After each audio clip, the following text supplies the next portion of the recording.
Right now on Full Custom Garage, Master Metalman Ian Roussel continues the Lead Sled Challenge. The main thing I knew bringing the car over to Victor's was that his head was going to be spinning with ideas. He looked at me and said, oh, that's a good idea, but I could see in his mind, I thought I was done. I'm feeling like the world-class mountain climber that just summited Everest, and Victor's in the back of the car with like a whole new battle plan. I want this sucker to bulge. But Victor's surprises don't stop there. I've been thinking about giving this car to Craig. Okay. The only thing is, his birthday's in a couple weeks. With the pressure on, Ian's got a plan to pull it off. There's nothing like hitting it when there's inspiration in the air, so I'm telling Victor, let's just cut it, you'll see what I'm talking about. When he was talking to me, I didn't quite understand what he was trying to tell me. Who cares how much effort it takes to get there? Wow, that's right on. It's the end result that counts.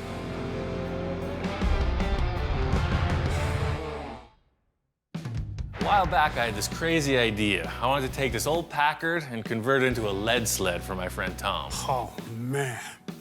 Came out pretty cool, and then Victor saw it. I said, hey, Ian, you think Tom will ever sell the car? And he said, you kidding? Victor wanted me to come over, some kind of consultation. I'm walking down the driveway, and the Packard's already there. Surprise, I got the Packard.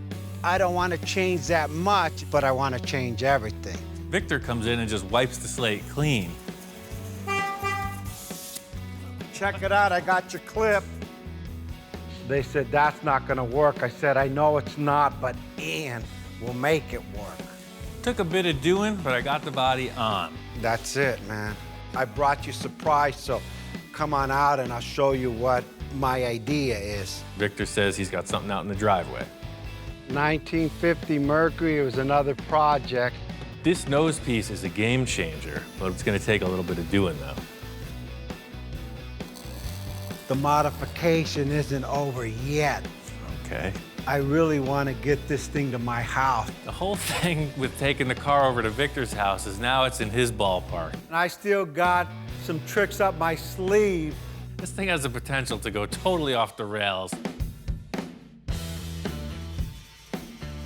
Packard's come a long way. I got it over here to Victor's. He was saying he needs to check it out in person, kind of ruminate on it. There's one or two things left for me to do sheet metal-wise, and this thing's almost a wrap. All right, so this is pretty much all the fab in the hood, aside from the scoops. I'm gonna finish these two scoops by the time he gets here, and we're good to go. I don't know where the idea first came from for these scoops in the side of the Merc hood, but you see it all the time. It's a really cool thing. It breaks up the side profile of the hood a little bit. My original idea was putting them more towards the middle of the hood, but Victor wants them further back. I'm a little unsure if this far back is really gonna work or not. The only way to figure it out is to mock it up and see what it looks like. The whole thing about this vent is it's all about placement and the shape of it. The reason this idea works on the Merc hood is because there's a huge indent that people cover over. The Packard just doesn't have that. The whole thing is just trying to get this thing to work. The process here is pretty simple. Just make this piece of sheet metal fit the hood and put a curve in it. The whole thing about this location change is I don't have the shop set up the way I typically would, so it's all about improvisation. The thing about this is it's a section of a cone, so I'll try to just push it. So I got a piece of pipe I found. Victor has a sheet metal brake. It's pretty basic, but I think I could pull it off. If you ask Gene Winfield, for instance, how they did it back in the 50s, he might say this was the same technique. It's as old as history. I got both these pieces formed. They look good. Tacking this thing on, and Victor comes in. Ian, how you doing? Hey, man. All right, you got the scoop, huh? Yeah, I did all the detailing on the hood, and I just wanted you to check out the scoop before we finalize it. They're kind of mocked up. I really can't tell. Can we drop the car on the ground? Yeah, I just jacked it up. Yeah, we'll be able to see how it looks in proportion to the size of the hood. I walked in and Ian finished the scoops. I wasn't really sure how they were gonna come out because I had placed them more towards the back, and then they look kind of funky. For sure, it doesn't need to go back. A little forward, just to see. I just wasn't feeling this first vent and its location, so I was telling Victor, stand back, let me move it around, tell me what you think. 4 eyes are better than 2. Yeah, that looks more in proportion. Yeah, I think about right there, that's it. By moving this vent around, you know, you hit a sweet spot. I tacked it in place and then stood back, and I concur. This thing is looking good. That's it right there. Actually makes it look meaner. Yeah, it just breaks that up. Now, the hood, instead of being 20 foot long, now it's only 10 foot long. Right. Well, if you're cool with the placement of those scoops, I'll just finish welding them in. That's a no-brainer. There's a lot to do on this front grille, so I don't know where you're going with that.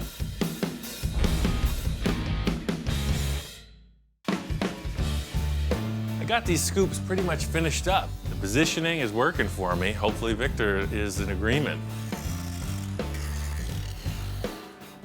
How's it going? Good, man. I just finished grinding all this stuff down. You got a couple scoops. This looks good. I mean, what a difference. So the scoops took a little while to weld, so I didn't warp everything. I took the stock Merc bumper and I narrowed it because we narrowed the nose underneath the headlights, remember? In the first glance, it looked like nothing was done to it until I really looked and said, hey, them bumpers aren't too long anymore. Yeah, so where did you cut the bumper from? I narrowed the overrider on each side so it doesn't even mess with the chrome plating. And then I narrowed it right behind the license plate so it looks like it's a factory bumper, just a little bit narrower. Perfect, yeah. Clean cut. Actually, it looks factory done. I think the whole goal that we're going for here is this subtle kind of makeover. You're not seeing any real hard lines of modification. It all just kind of flows, and I guess that's really the end result Victor's looking for. Yeah, the bumper looks great. Before we could commit to the grille, I want to commit to the headlight covers. Victor pulls out these headlight bezels for the front end restyle. We've been using them the whole time, but he tells me he's been thinking. Last night when I got up at like 4 in the morning, I mocked these up. Then I remember I had another set and I actually put the light bulbs in it. So I got one more set. I've already stuck the light bulb in there. Victor has these aftermarket pieces you see on custom Mercs all the time. It's like a Frenched universal headlight. And it fits right in, no extra modification, nothing. They work perfect. They got brand new fancy bulbs inside, and it really gives the car a really face-forward appearance. Now it's been cut, sectioned, chopped, straightened, length, and now it's French. I think this is perfect. So we just weld those surrounds right to the fender, and that's it, done. So we're committed now, let's get into the grill. That's another story. I asked Victor what grill he was using, and he comes over with a wagon full of parts, you know, the swap meet thing. I even modified the wagon to carry my equipment. This is my candy store right here. You know, I go to the swap meet here in California, Pomona, and just collect things. And I had a whole collection of grill over probably 10, 15 years worth of grill. That's option number one, a floating grill like off of a shoebox. This grill works perfectly if you're building a shoebox. You can see the orientation of the headlights and the bumper, make it look just like that car. I mean, that's an awesome center bar, but it just tells you it's a shoebox forward, and that's the thing. It's and like, it doesn't go with the lines floating. See, this thing flows, and that just, it doesn't do it. Yeah, it cuts it right across. Victor's really looking for my opinion in a lot of ways. Option one, nada. Nada. But still, it's not easy to put these parts on a Packard, so it's got to work out somehow. Option two is a 53 Chevy. This might flow a little better. Really works with these curves in the Merc opening, though. That's cool. Second thing up is this grill from, say, a 53 or 54 Chevy. It's a good-looking piece also. That fits it and it flows. The only problem I see is, what do you see behind it? You see nothing but the radiator and all the lines of the modification we've done behind it. It doesn't work with the overrider either. Yeah, you have to no, run just a blade bumper. It fits, but it doesn't work. The grill to me is like a nose on a person. It has to fit right between the two headlights, which are your eye, and your mouth is the bumper. Well, I don't think any of our choices so far are that good, man. It just doesn't flow. So now I guess we'll go with option 3, which is the regular stock Mercury grill. I think both Victor and I were just looking for that other thing, you know? We were both leaning towards the Merc grill because it's a classy look. We're just trying out other options because you never know. Wow, this works. Even being narrowed, it still doesn't hit it. And it fits perfect because it covers everything up. everything, that whole big opening of this radiator. It's like the car was made for it. The bumper fits, the grill opening fits. It's pretty much a keeper. The thing is so crazy modified, maybe just a little element of stock is what's gonna really make people wonder what went on here. It looks like a stock Merc from the front. Once this car passes, they're gonna go, what the heck? I thought that was a Merc. Hey, everybody's got their thing, right? Victor loves Mercs, and I think that's what we're doing here. We're building another Mercury out of a Packard. If we're using the stock grill, then it's a pretty simple fix to the side of this fender then. I'll cut off all this ridge here where the old turn signal action used to happen, and I'll just follow it around right into the wheel arch or the piece of sheet metal. You can see how far out this is sticking. But now we have this curve here dictating the curve of the fender. So the sheet metal, you can see, will just turn the corner. It'll go right around, and then the pan will connect through there. See, so this, I mean, obviously I'm covering up the wheel, but you see that's gonna follow this bumper right through.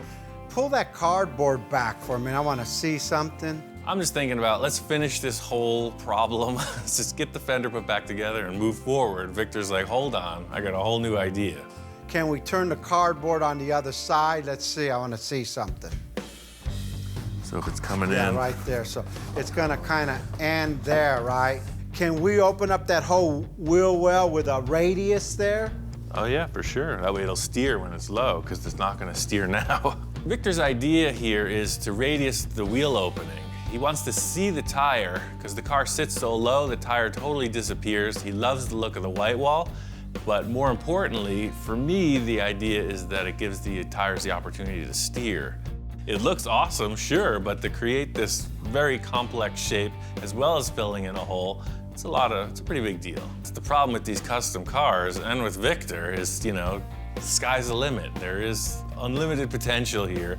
Every time we solve one problem, he's got more ideas to create problems with.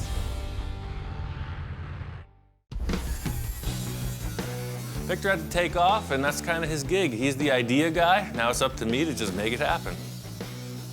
First thing I need to do is finish out this sheet metal that comes around below the headlight.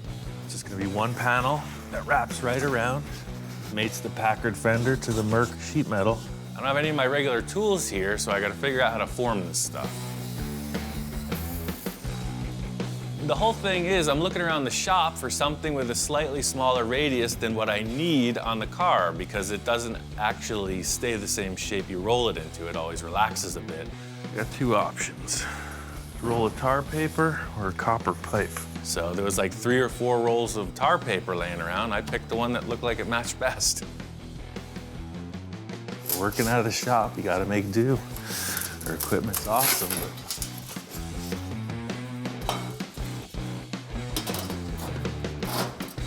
there it is. Getting this sheet metal panel in place around the front of the fender, I know it's not right, it looks a little flat. I'm gonna build out the wheel arch and then take a look at it.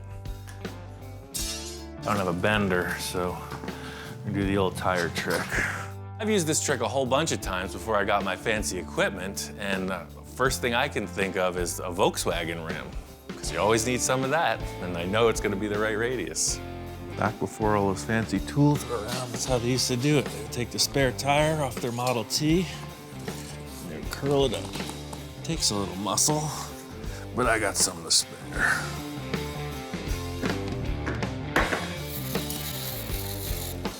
I really just figured that radius was gonna be the right one. I mean, did you see me do any measuring? Look at the outtakes. I did that to that. It's when you know you're on the right life path. Things just fall into place.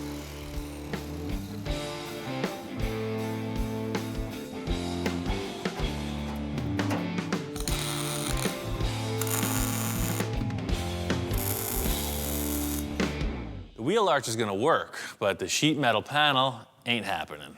It's starting to look like a cartoon car, you know? The whole thing with this simple forming is that all it yields is a very flat shape. I'm gonna go look around. I know Victor's got a ton of parts around here. We gotta make the fender look right, and I'm just looking for other options.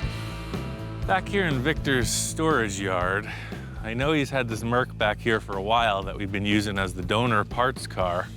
And yeah, now that it's revealed, I think we all understand exactly why this is a parts car. Somebody really screwed it up. Looking over the car, I could see why it was abandoned. I mean, whoever started the chop, they cut it apart pretty good. They just didn't know how to put it back together again, and that's what ruined it. I've seen some pretty rough work, but nothing quite compares to this chop top. So the parts I came over looking for aren't on it.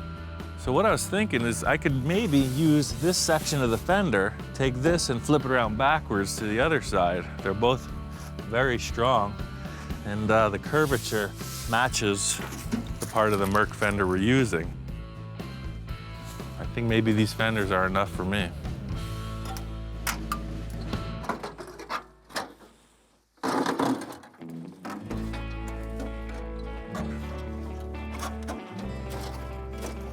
I think the car was getting a little sentimental. It started to reattach itself, so it was a little difficult removing it. There it is. We really don't have much to work with, so there's only one way to find out, and that's to take them back to the shack and see if it fits. I got the Merc fenders back in the shop. I'll do a little slicing and dicing, see if I can make them work. The whole thing with these leftover parts is that it does have a really nice radius. The fender well opening is represented, and it's, you know, it's original Merc sheet metal. You can see clearly it's curved, but it also has a slight curvature this way. See, you got this nice undercurved section. It's nice and round. There's plenty of material to come up. So that's it. A little duct tape. This thing's done, ready for paint. The whole thing here is we're missing what we need. That's why I tried to make it. So now I'm gonna try to make it once more, and maybe this time it'll stick. The whole reasoning behind doing it this way is that you've got these awesome pieces of sheet metal that already exist. What's better than an original Mercury part, right? It looks great. It's just taking the other leftover stuff and making it work on the new part.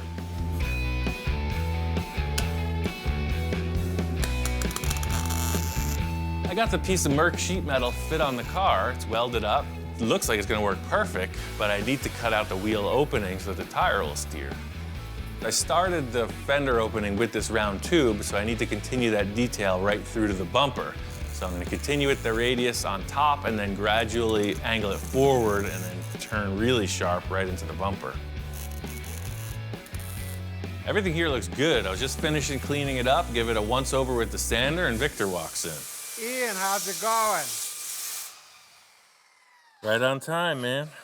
I got this thing pretty much nailed. Hopefully it's what you're looking for. Look at the white wall on that thing. That's like right on. We wanted to see the wheel and tire. The radius on the tire is bitchin', dead on. Victor walked in and he was all smiles and nods. He was liking it, and he didn't realize the amount of effort it took to get here, and we weren't going backwards, so he had the right response. I know you want it to look as much like the Merc as possible, so I took a section of the leftover front fender off your car, and I used that, and that's how the whole contour flowed out into the headlight area. When he was talking to me, I didn't quite understand what he was trying to tell me. I mean, it looks like it was designed and built like that from the factory. This whole car's flowing, baby. We're done. That's it. Send it to bodywork, and we're off to the races, man. Does it turn, though? Does it turn? So it looks great in the end, you know, both at ride height and drop, but my main concern was that the car will steer and the tire doesn't hit anywhere. I've been thinking about giving this car to Craig. Okay. The only thing is, his birthday's in a couple weeks. If we can get this into bodywork, this thing's ready, man. Bodywork and paint it. I don't believe it's ready yet. After looking at the car, and especially now after I see this flow, I got some issues back here. I think we need to do a little bit more to this. So here it goes. I'm feeling like the world-class mountain climber that just summited Everest, right? We did it, we're on to the finish, and Victor's in the back of the car with like a whole new battle plan.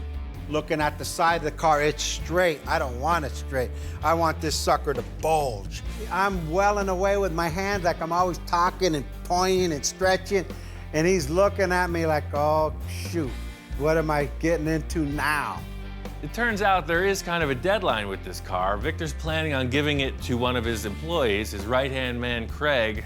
That's the thing with Victor, he's got a million ideas and they all start flowing. Looks like the rear of this car is gonna be a whole new adventure. The main thing I knew bringing the car over to Victor's was that his head was gonna be spinning with ideas. I've never sold, give away anything, any car I've ever designed or built. And in my mind, I go, hey, you know what? Who better can I give the car to? I mean, Craig, he's a good friend. He just so happens to work with me. Craig has also been on the sideline through all the projects Victor and I have ever accomplished, so he's always been in the mix. I think he's gonna be really surprised. First thing I want to do is let's make this a two-door. The main idea that I brought up to Ian, number one, this is a four-door. That's unacceptable. We're gonna make this thing a two-door. But the front door's long enough so we don't have to extend it. Well, that's certainly a lot easier. The thing with that is if we do weld up the back doors, look how massive the B-pillar is gonna be. Typically you would lengthen the front doors if that was the look you're going for. It's Victor's idea to seal up the rear doors, and I'm all good with that. That makes perfect sense, but what happens is when you're looking at the B-pillar, it becomes this massive panel. You know, what if we just made it a hardtop? What if we just came and this was your window opening? I agree, and that'll go with the whole flow of this car. Long hood, long side window, almost like looking at a limousine. I mean, if you want to just commit to it, I can cut that off and we can get the look right now. But then it'll take me a couple days to weld it all up. I'm anxious now. Let's start cutting that sucker. There's nothing like hitting it when there's inspiration in the air. So I'm telling Victor, this car is super strong. I got braces underneath. Let's just cut it. You'll see what I'm talking about. I've done this on a few cars in the past, and I know what this is gonna do. It's gonna give it this immense open air feeling. The side of this car is really closed off by the B-pillar and the window frames. As soon as I cut it, watch. Surgical precision. I kind of knew what this was going to accomplish, but it was really good to see that Victor was on board with it. He left it up to me to make it happen. Much like when I'm chopping a top, I'm thinking about the contour of the sheet metal and how I can reuse it to make it look perfectly factory. Just like when you do a chop top, you want to save all the contours because they're factory stampings.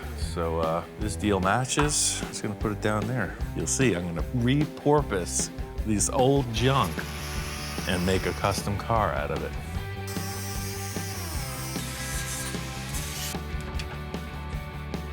Reusing these pieces was a good call. The bottom piece was a little nip and it fit right back in. Unfortunately with the top, the length of it was more than what the pillar afforded me. As it turns out, this piece is just too small. See, I just got away with it on the bottom. And on the top, this contour changes a little bit right here, and we just don't have the material. See, it's been welded and fixed in the other chop. It's a pretty simple piece of sheet metal. It's just a straight shot with a curve in it, so it's not gonna be that hard to duplicate. It's just a time saver to reuse the old stuff. It's just gonna take a sheet metal brake and just kind of creep it in there and just pull a gentle bend in the sheet metal. So you could see, it's absolutely perfect. The thing is, once these weird issues are resolved with the way the B-pillar used to come out of the door, you can see it's a really straight, clean line. It's a big window, 6 foot long. I think the look is nailed. There's just a lot of detail stuff that needs to go into finishing it. I'm gonna finish the driver's side, do up the passenger side in the same way, and then it's ready to show to Victor. Two-door conversion looks great. I'm just kind of messing around, putting the tires back on. Victor comes in. Ian. Hey, man. Hey, what's going on? I got these, all the windows and everything wrapped up. The two-door swap. Yeah, that's wow. That's right on. Victor walks in and he's all about it. I could see he's doing the pace, you know, he's walking around, doing the manager stare. He's got nothing but good stuff to say. I guess it's good. Day and night, I mean, with the pillars gone, it makes this thing just flow. I mean, the hood, the back, it's like, wow. Two-door conversion, hey, that was a natural, but to take the post off and make it, you know, a hard top, changed the whole look of this car. I mean, it's like the hood, this thing goes on for days.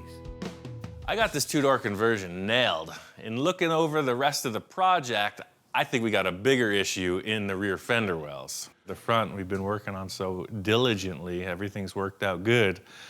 The airbag suspension, everything worked out fine, but what it added up to was the rear fender well. I can't get that tire back on. Victor's guys have done a considerable upgrade on the air suspension under here. It made the car incredibly low, but as I'm looking at it, there's no way this tire is gonna go back on. There's just no room for it. The whole deal is, you know, when this skirt used to be on here, you take it off to be able to change the tire, but the axle will be down here somewhere.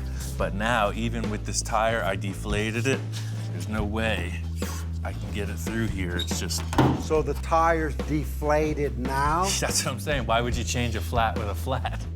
We didn't really notice there was a problem with the tires till we put the air suspension on it. You know, there's a solution out there somewhere. It's just up to you what you want to do. That's good because I got some other ideas anyway. I want to put some bigger skirts on this. Remember, it's supposed to be a Merc eater? Right. Well, we need to get some Merc skirts on it or something that looks like that. And I got some in my other yard. So let's go see what I got and see what fits. Victor is a collector of numerous car parts. His process is just seeing something cool and storing it for a later date. So I'm excited to see what he's got. It's gonna be a little field trip. This is my junkyard. Here's, I got some stuff back here. I forgot what I had. I haven't been back here. You say your junkyard years. like there's only one. I haven't been to this part before. Yeah, this is one I forgot about. Walking over to Victor's yard, I'm seeing some pretty cool stuff that he wasn't telling me about. I recognize one of them, but there's three that I never seen before.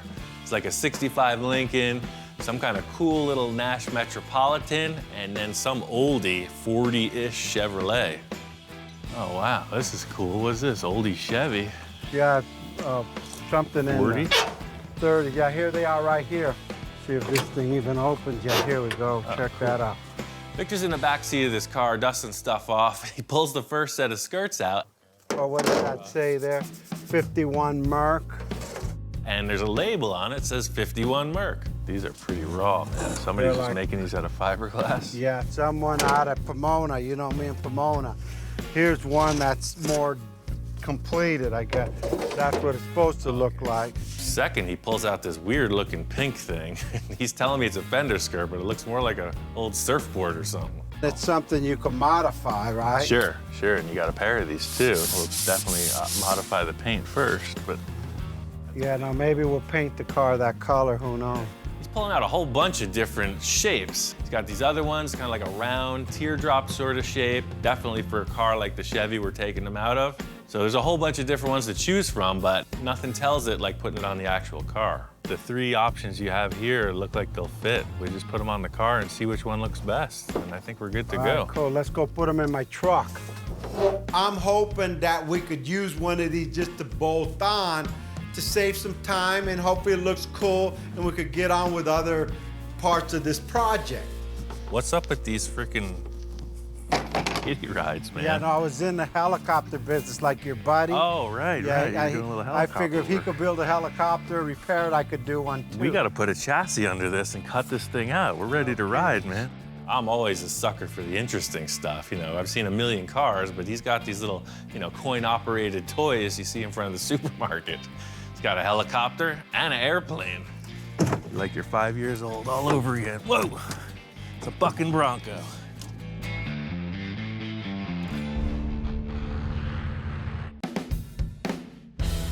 Getting these skirts back in the shop, so we're gonna line them up, tape them on the car, and see what develops. Okay, this is it. Let's see what we could do with that. I don't know, what's your first pick? My first pick is the 51 Merc. All right, let's do it. Here it is. Do you have the magic Yeah, the Glue. application tape. Got the application tape.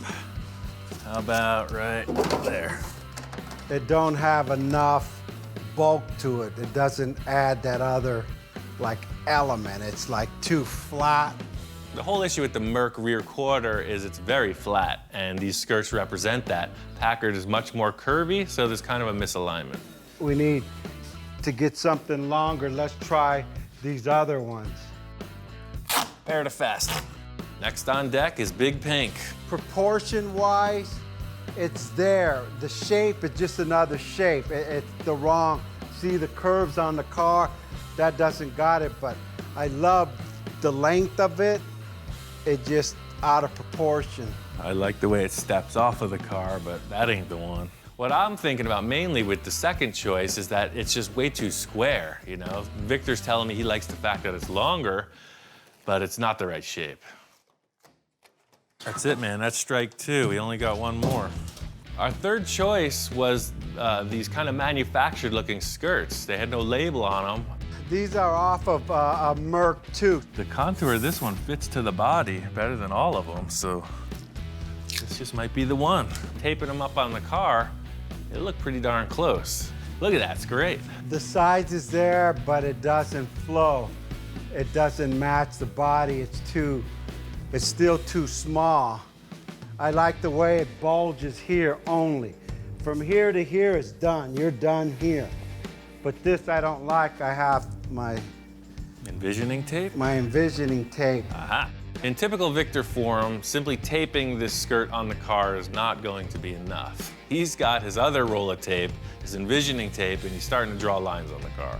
So what you're looking to do here is bring that 2/3, 1/3 proportion to the skirt. You want that to come right up to where the old trim line used to be. That's why they put it there, because that line looks best. I get it. That's cool.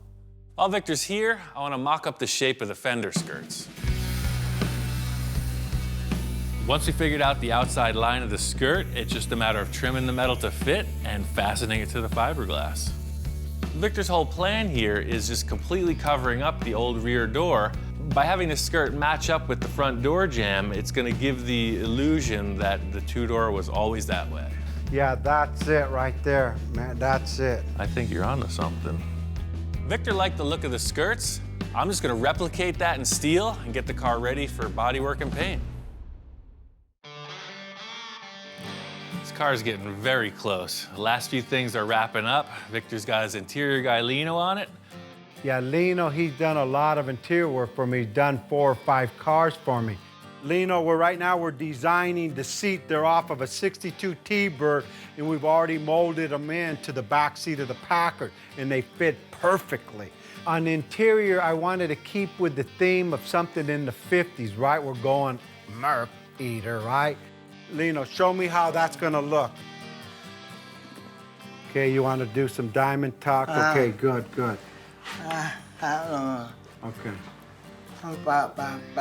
One thing unique about Lino, he's deaf. And then what about here? What are you doing here? Here's the leather.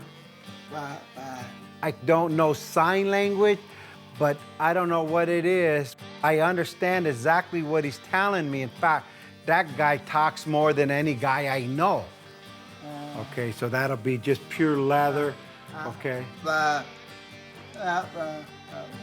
Okay, he's gonna do a red seam here, okay?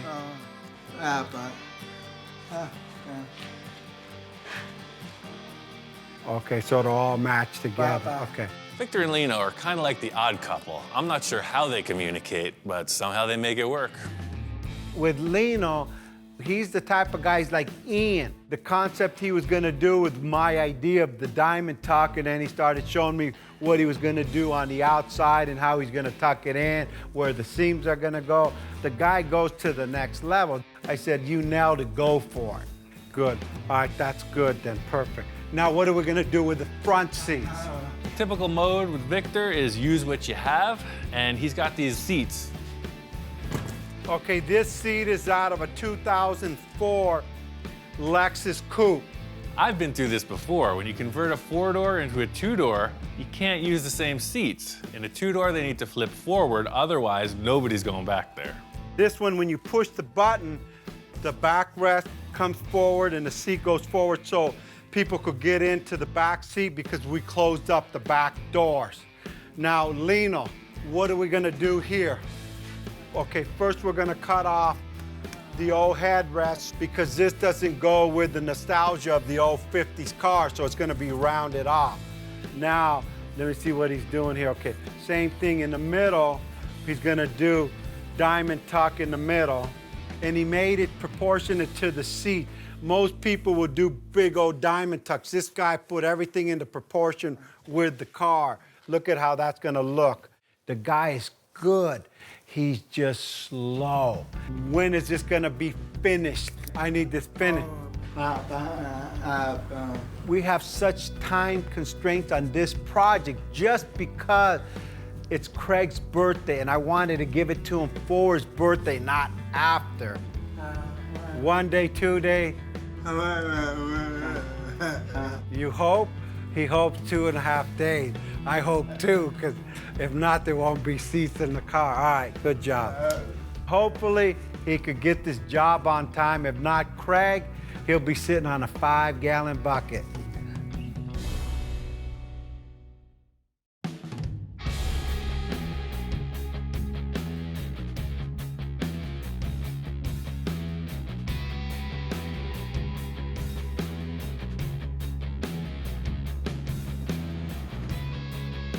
Car's done. It's a wrap. Victor's guys got it all dialed in. My favorite thing about this car is that it looks 100 miles long. It's like that cartoon you saw with the big giant gangster car. It's exactly what this thing is. It's really stretched out. It's low, it's lean, it's mean. That car looks great. I knew once I give it away, that's it, it's not my car. So I said, hey, I want to enjoy it while I can. We better take this thing for a test drive. And it drove so smooth. I said, hey, Ian, you want to drive this thing? And he looks over. And I'm like, of course. That's what I came here for. Chassis swap was an awesome call. This thing drives like a new car. The gloss paint job makes it very classy. We're driving. I said, pull over. I want to see this thing. When I stepped out and, I seen the car driving and looked at it in a wide open space, it was like, wow. I mean, this thing looks mean. I mean, like really, really mean. I could tell from Victor's response, his expression as I'm cruising by, it's exactly what he wanted to see. He's a happy camper. I looked, I said, hey, Ian, get out of the car and look at this thing. Let me drive by, look at it. I was always sold on the rear view of this. I did the chop to my preference. Victor kept that in place. The thing that really turned me on about the whole thing was the nose. The way that the Merc was modified, just a little bit, car coming straight at you looks good. I see him with his thumbs up and I seen the guy smile. I didn't think the guy could smile. He's like, whoa, I see teeth. After the test drive, we take it back to Victor's shop. We pull it in next to his Mercs. Let it down, parked it right next to my other 2 Mercs in the garage, and she fit right in. Lino finished up the interior. It looks great. Leather upholstery, totally pro. Victor was able to get an original Packard steering wheel, and Lino modified the wheel to fit and the dashboard to cover all the existing late model stuff. It looks old, acts like new. I'm so charged up right now. I can't believe Craig is gonna get this thing. He's gonna flip out. Yeah, I called him, he's due any minute, and I told him, hey, come down, check out my new car. I just completed it. Yeah, he has no idea what's gonna happen here. It's a heck of a bonus. I don't know how Craig's gonna respond. He's a pretty cool character. It's all business. Let's see how this works out. Wow, this thing came out beautiful. Didn't that come out really cool? Check it out, man. What do you think? Wow, you guys did a great job on this. I brought you here, and I know today's your birthday, and all the effort and everything you've done, man, dude, happy birthday. That's your car we built. So this whole time, we've been building your car. I just paid you back all the effort you did for me, and that's your car. No way. Happy birthday, really? man. Yeah. Thank you. For somebody to go ahead and do that for you, it's totally awesome. Sit in it, turn your car on, drive it. It took some time to go ahead and sink in that the car actually belongs to me, you know. Still as I'm talking right now, I'm not believing it. Craig, man, you look good in that thing. Let me see, close the door. Are you sure this is mine? It's yours, I already told you, man. You just need the shades and you got it, man. Look at that face. A face only a mother could love. This car is totally awesome. And to even own something that Victor and Ian had built together, it just, there's no words that could describe it. It's priceless. I'm glad. The only car that I've ever given away goes to this man. And this just continues to inspire me for the next vision. And with Ian, anything's possible. Victor redoing this Packard is proof positive that nothing's ever finished unless you want it to be. He's got me thinking about a bunch of projects of my own that just might need a little refreshing.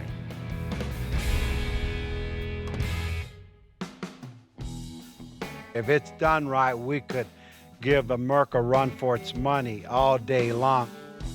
I see the Packard being a Merc eater and that people are gonna be buying up Packards throughout the United States. So if you have any money, start buying Packards. Is it a Merc eater? You know what, let's be honest. There's nothing that's gonna eat a Merc but another Merc. But hey, it's my car. I could say whatever I want.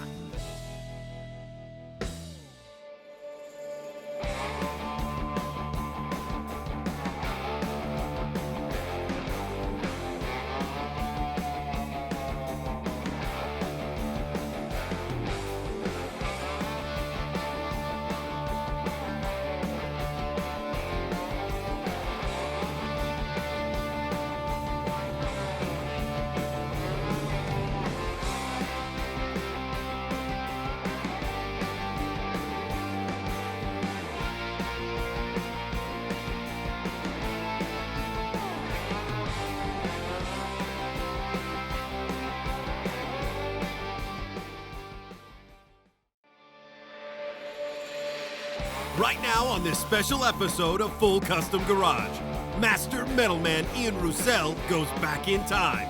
We're gonna go traditional on this, or at least as traditional as I can muster. Created in 2005, this film captures the rebirth of custom culture and features a classic build by Ian Roussel. My favorite thing is that you can take something that people will recognize and just warp it into something that they don't recognize. Also featuring a creative cast of characters. I can just keep learning. That's why I hang out with Ian, because he's just a maniac when it comes to this metal work. Plus the Burbank Choppers Car Club and many more. It's like a time machine in a lot of ways. Full Custom Garage presents Back from the Dead.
If this was 1955, the kids back then couldn't afford a $10,000 paint job just like we can't now, you know? We just primer it and we want to drive it, man. We just want to go out there and burn up the streets and hang out with our friends and pick up some girls or whatever, you know? It's hot rodding. It's absolutely an affliction, you know? It's like drugs. It's absolutely like drugs. It's probably sometimes more expensive than drugs. I think it's outside the law. I think it's above the law. Just got respect. We did it kind of as a punk rock thing, you know, the attitude against the norm. All this stuff is hand-built by the owner, and that's what kind of makes these cars stand out. I mean, they don't look like the $150,000 car. They're not supposed to. They're raw, they're weird, they're crazy, they're scary. The thing that I like most about these cars are that you don't have all the parts together. They're all around, they're leftover pieces from other projects. It's super low budget. It's more of a treasure hunt than anything. You have to scavenge around and just make something that's badass. The next project I want to do is a Model A. I want to build a roadster pickup. Call it a rat rod. It's a whole new trend. It's hot right now. Everybody wants one. So my intent is to dip into my own private parts stash, source out a few other pieces around town. I know a bunch of hideouts. People have stashes of parts, and we're gonna build this thing. I want to bring it to Las Vegas to sell. There's a show coming up at the end of March, which is dedicated mostly to this kind of custom culture, this new era of car customizers and people who live this lifestyle.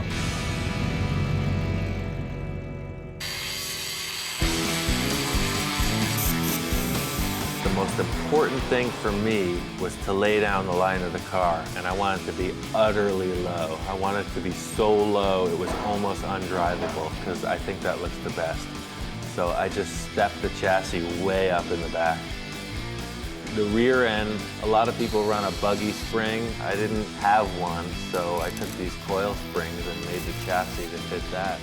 The most important thing for me was to take all the pieces and get a rolling chassis and make it ready for all the body and the aesthetic parts.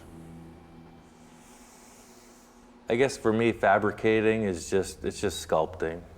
That's all it is. An artist sculpts in clay or wood or whatever. I sculpt in metal. How would you describe the spider car? I built that car for Viva last year. If I was a cartoon character, I'd be a supervillain, and that would be my car. I think some people might have a problem with it because it's not traditional. It's made of all old parts, but it doesn't fit the mold. It's not what a guy would drive in 1955 in high school.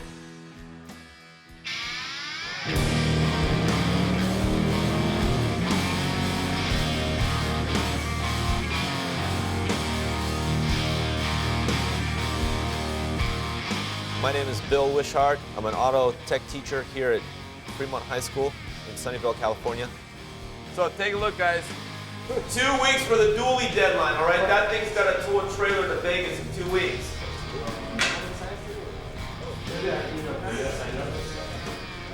Okay. There.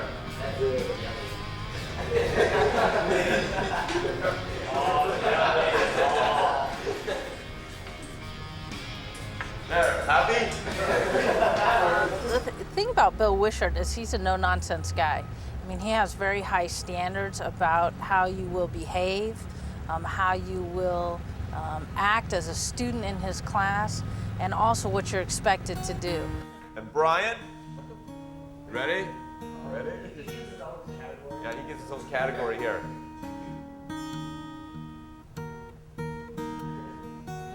Okay, so you get to wire the whole front of the truck. You guys ready? Yeah. All right, let's do it. Got in an accident over the summer and the work truck got smashed, so I've been out of a truck. So the kids, have been able to put this whole truck back together, and it's going to Las Vegas in a couple weeks. We're having a big car show and band event called Viva Las Vegas. They have enough pride that if I give them a project like this Chevy truck that we're building, they'll be stoked if it made it clear to Las Vegas and back, because they made it happen. That's probably what started it, just this class. If I didn't have this class, I wouldn't be in the cars. I wouldn't be this far. I wouldn't have this car. This is a 1954 Chevy, 210 sedan, and when I bought it off my friend for $800, brought it here and basically tore the whole thing apart, put the engine in, new rear axle, new tires, just basically the whole thing. I was sitting in some guy's backyard for like 20 years. I'm hoping to take it to Vegas. I don't know if we can make it.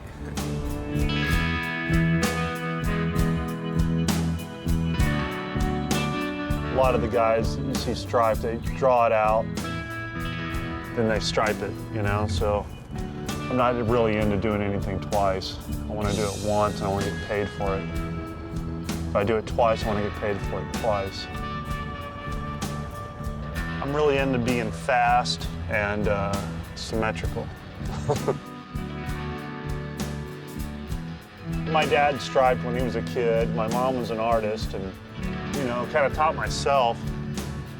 And I finally met a guy that did it for a living, and he pointed me the way, showed me how to load my brush properly and stuff like that. And it was like overnight, everything changed. I think I'm done.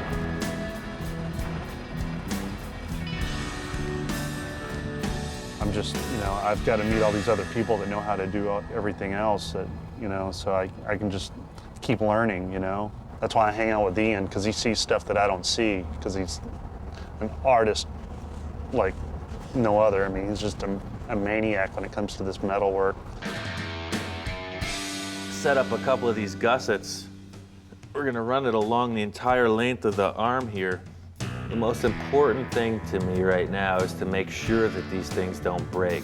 A lot of them have been sitting around for 30, 40, 50 years, not being used. I don't know how strong they are.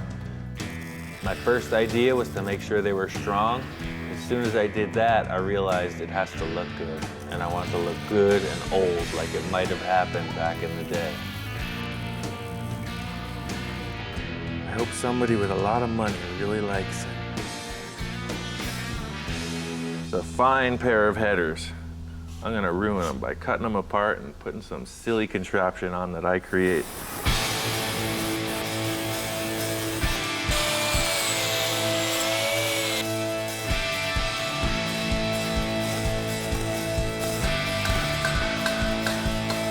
I'm gonna keep these till I'm dead. I'm gonna keep these till I'm all done.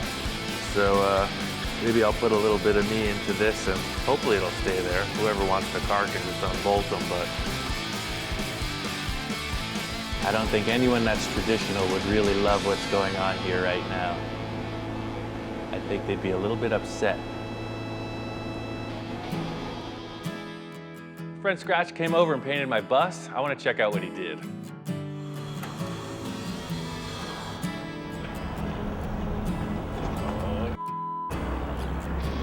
I know what this is gonna cost. It looks great. You said do what you want, but I didn't really mean that. I just figured, you know, the front end, you know, has all the striping on it, and the back didn't have anything, so I don't know. I'm really into a traditional vehicle, you know, like find a period and just form the car around it, you know, have like a 5-year margin. This is kind of my pride right now. I know you can't tell, but it's going to be a car that was actually a painting of Keith Wiesner. You're asking me if my art's influenced by what I see here or the other way around, and it's both. It kind of just keeps going. Like I'll see something and it'll turn me on, and I'll go home and do a drawing of something like it, but it won't really be the same thing. And somebody else will see that, and they go, "Wow, that's neat. I'll build a car like that." And they take it a step further, and then it just keeps getting translated back and forth. So it's a 26T, tall T. I chopped it 12 inches, shortened it 4.5, and put a Model A cowl on it. You'll look up over the top of it when you drive it like a monster would. It'll be a car called Cherry Pie. This is my booth of wares here, and I got all my posters and shirts and stuff that we sell. Well, when I was a little kid, my dad had all these old Rod and Customs and different magazines, and that's what I used to look at when I was a little kid. Even though it was the 70s, you know, I wasn't that into all the stuff that was going on in the 70s because I was at home looking at all these 50s Rod and Customs and stuff. This is my 50 Ford. It's a sedan and it's chopped. It looks a little more like a coupe now. Roof was shortened up a little. It has a 50 Mercury style grill opening. Grill bar made from 51 Ford grill components. I've had this since I was in high school. Just been working on it ever since. It's just kind of a long-term project.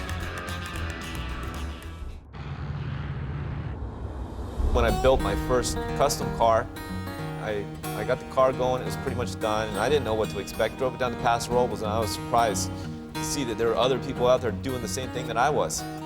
And that's how I found the Road Zombies, was, I noticed their cars, they were, very similarly built to mine, and, just kind of started talking to them, and, they were cool. They invited me to park with them at Paso. We've got about, I would say, 17 current club members with two prospects going on right now. One of the prospects right now is a fellow named Steve Cavallero.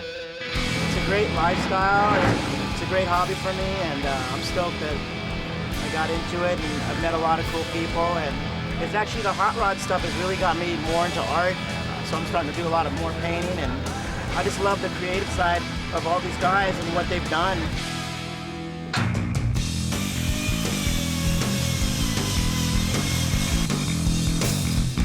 I really love this idea of just spot welding, make it look more like rivets, so I'm going to do all the arms like that, just about an inch apart, just big, nasty welds that look like rivets. Big rivets makes me think of tanks, planes, military stuff, super industrial, so I'm going to make it look that way.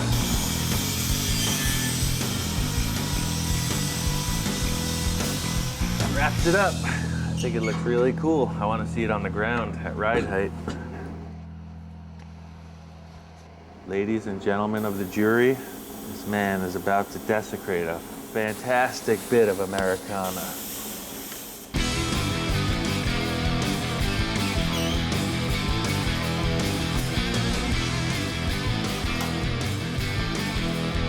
I said I tend to get carried away cartoony. That's a little bit out there, but I think it's okay.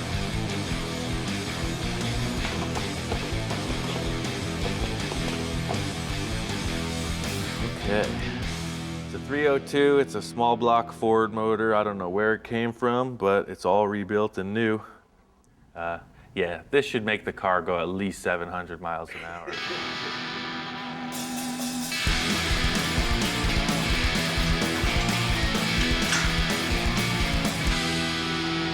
All I want to do is make this car and go to Vegas. My whole life right now revolves around this deadline. It has to be done.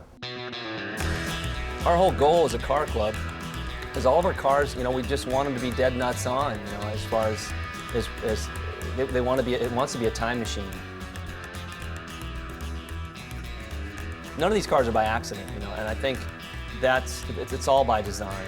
I immerse myself in it. I'm sitting reading catalogs from the 60s all day, I'm just, and magazines, and it just fill your brain with it, And then ultimately it's a no-brainer because you think, what am I going to do about valve covers on this? And you go, I've got this idea in my head. I've seen this. It's real neat, Drag guys were doing it. That's the same for everybody in this club. Vern, if he's building a 40-style Lakes car. It's what I was looking for years. I wanted a 34 3-window that I could hot rod, that I could chop, I could do, turn it into a hot rod. These are Edmunds heads, high compression heads from late 40s, early 50s. Beehive oil cleaner, an old hot rod accessory item. These are electro-line headlights, pretty rare headlights there I found at a swap meet. I got gauges on the firewall. It's got 4 chrome Strombergs, sharp intake. This is a deck lid I had louvered by Eric Vaughn. There's a lot of people, old timers, that, that's who I value their opinion of. A guy look at the car and go, wow, that looks like it was on the lakes back in '47. This is my 1932 Ford 5-window coupe. I've had it since 1988.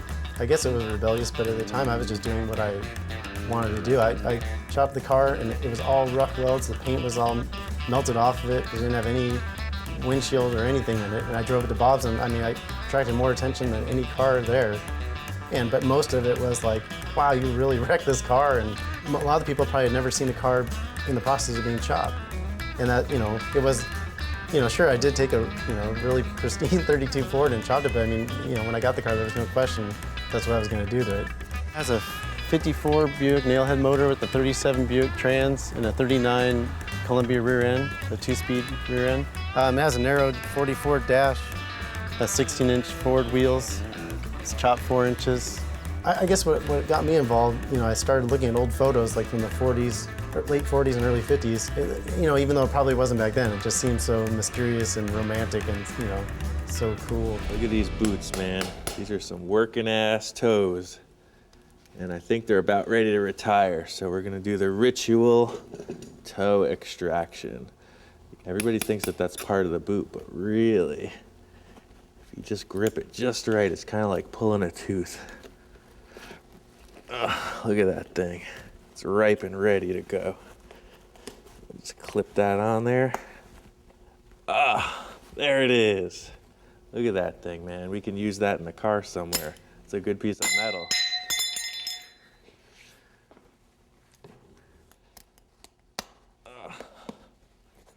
Yeah, look at that. There's a sock in there. Oh, there they are. Now I'm gonna put myself in harm's way for the rest of the day. I'm gonna have to be very careful. The easiest way to put sheet metal in is just in flat plates, but obviously the floor isn't flat. So what I'm doing is establishing a whole series of triangles. So it's kind of not origami, but it's something like that.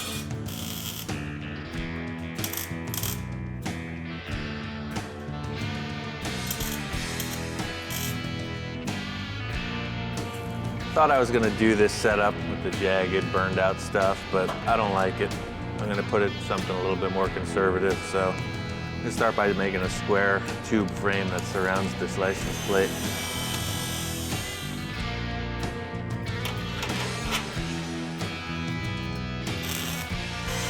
Weld it on and spot weld like you have the arms, and it's done. Clean, and it looks good. Yeah, this is sweet. It's clean. It's right. It's not my greatest vision, but it's right for this. How would you describe the dune buggy chick car?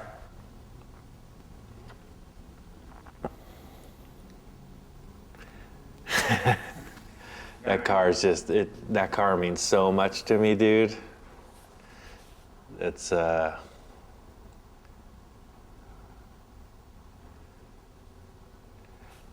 car is, it's my favorite car. It's the best car I ever built. It's my favorite car in the whole world.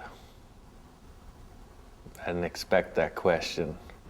My ex-best friend, ex-girlfriend, she was a super rad artist, painter, sculptor. She said, well, why don't we make a flying dune buggy? I said, what? Yeah, like if Amelia Earhart met Tank Girl, and they got together and made a dune buggy, this is what it would be. A lot of workmanship, a lot of skill, but you know, it ain't cool. It just isn't. My father was working in this building doing construction. He got friendly with the janitor, and the janitor would give him cases of toilet paper and tampons, because that's, you know, all he could hook him up with. He was a janitor. So we always had all these boxes of tampons around. And I had to make these huge fiberglass shapes, and I didn't have enough material. So I mocked it up with some paper mache on the outside, and I took the tampons and threw them in the fiberglass, and they sucked full of this stuff, and I just laid them on. So it's kind of funny that it's a chick car, and it's made out of tampons, the whole rear end. Now this is a really big pizza box. Always order the extra large if you have to make any templates for a pickup truck bed.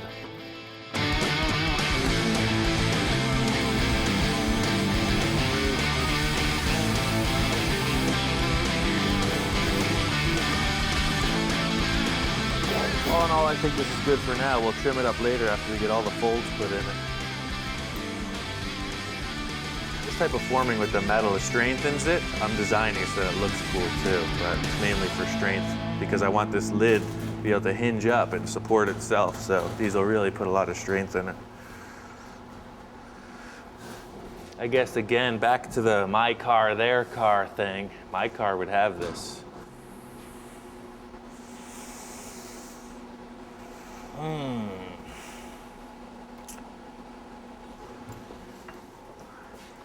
How do you know when it's right?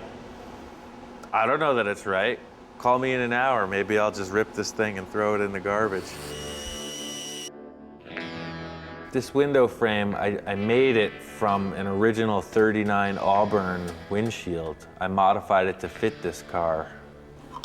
I want to use these two cool old gauges. I don't know where they came from, but got oil pressure and water temperature. I don't know what this ashtray is from, but it's pretty cool looking.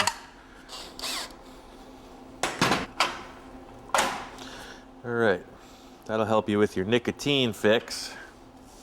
And now for your alcohol fix, I think we'll install this fine bottle opener on the dashboard too. The police love to see that. I thought it would look cool to have the same kind of spot welded look like we did with the arms.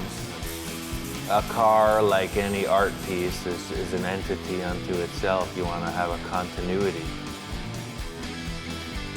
This is what's left of the original steering wheel. I don't know what year this came from, but obviously it's very old. It's just going to be too big. It's probably going to be up like that. It's here. Just change it around. I guess my favorite thing about the old tools is that it's not with mass production in mind. It's all about the handcrafting. So you get a lot of tools left over from industry that don't make money for people, so you can pick them up cheap.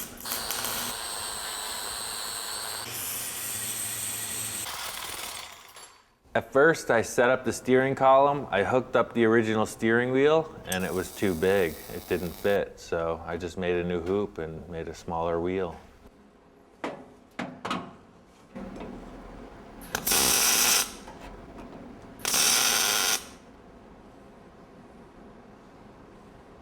I mean, now that it's starting to look more like a car, I'm thinking about the paint, and of course I was originally going to go with like flat black with red accents, but after seeing the dashboard and how cool it looks, I think I want to see what this will look like when I shine it up. I guess the reason I'm considering making it all metal as opposed to painting it flat black is because it'll just more showcase what I do. It's like I don't pride myself in auto body or Fondo or paint. I pride myself in making stuff out of metal. Makes me think of like a sardine can or something. It's like it's cool. I think the rusty frame is enough. Paint the rest black. I can't decide where to put the shifter.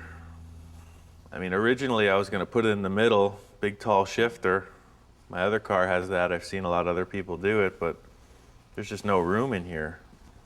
So I remembered I had this is an emergency brake for a Chevy truck, like a 66 or something. I think I want to make a jockey shift, a suicide shift for this car. So when you're driving, you're out of the car. You're like, it's really tough. Come on!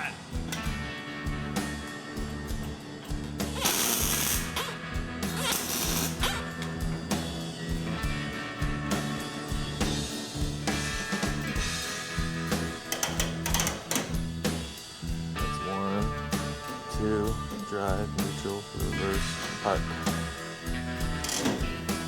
Cool.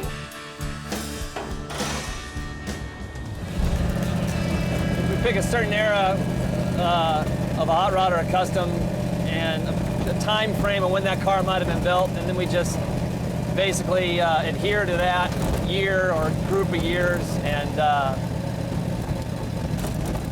build the car within those parameters. My name's John Fisher, and been a chopper member for the full life of the club. And this is my 36 Ford. It's all done 40s style, kind of motorboat style. It's been chopped, 40 Ford fenders, and the taillights have been changed, and now they've been blended into the tail guards. Everything's been shaved. It was my initial design, and I kind of researched it. It has a 50 Ford Deluxe steering wheel. You know, it would be in primer, but I've kind of gone beyond primer and finally painted it. And I don't know, it just kind of snowballed. It was hard to stop doing stuff to it. Kind of gives you a feel what it would have been like for a guy driving it, you know, in the 40s or the 50s or the 60s or whatever, depending on what car we're driving. You know, it's like a time machine in a lot of ways, I think. We had these guys on here. I'm gonna save them maybe for one of my own cars, but we're gonna go traditional on this, or at least as traditional as I can muster. A lot of people talk about Ed Roth. They love his style, his aesthetic style, and he does stuff that nobody even understands, or he did stuff that nobody understands. So that's what I want to do. People understand this, they can relate. Hopefully they'll pay a lot of money for it so I can do what I really want.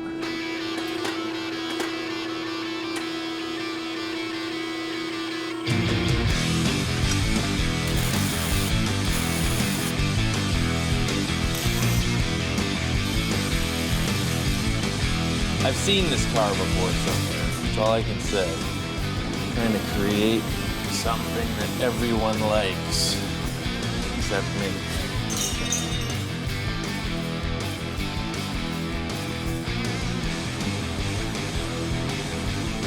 I think it's so done, just like that.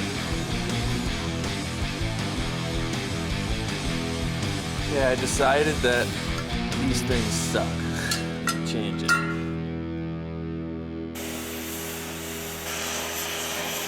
Follow me.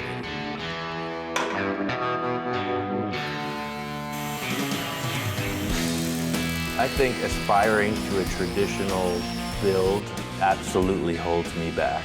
I like the look of it, but I'm not concerned with the year, make, manufacturer. I'm just looking for an aesthetic.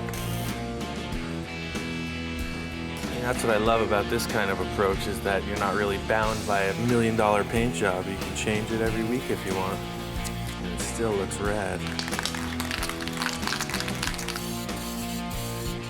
I'm just gonna start painting it. It's gonna evolve into something fantastic. I thought it would look really cool if we left rust in a lot of spots and just put the only gloss paint on the whole car, which is high gloss clear, to just showcase all the old metal. I think that'll look really badass.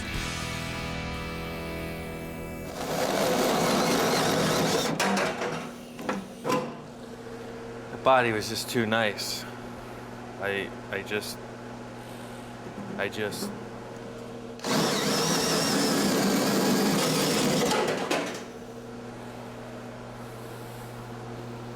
You thought I forgot about those steel toes, didn't you?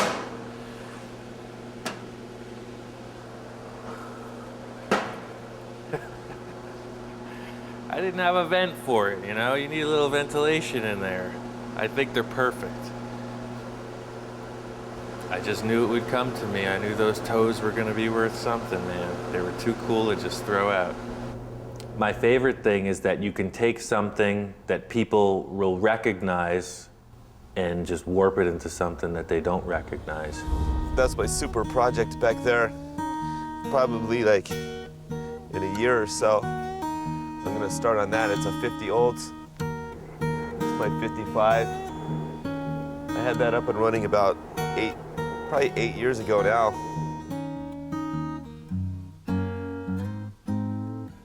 One of my crazy buddies, Nacho, he had some wild idea to build a tiki head for some reason. He didn't know what to do with it, so we brought it over here.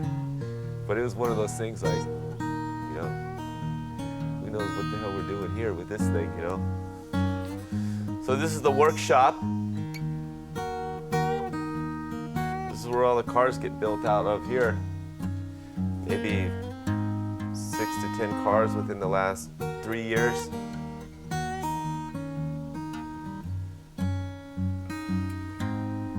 This is where you built this car? Yeah, this is where I built this car.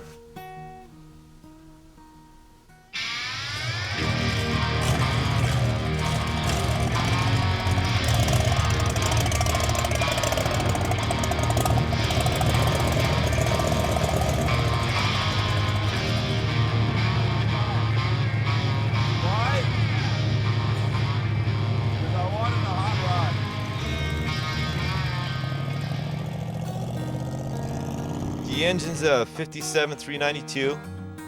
The carburetion's 4 Webers. The frame I hand built. Only the front 2 feet are the original Model A frame, and the rest is 2x4 box tubing. 46 Ford steering column, 32 style dash. I chopped it 4 inches. It's got an old roll pan on the back from a 50s hot rod I found in an old man's garage. It was the only piece he saved from his high school hot rod that he had.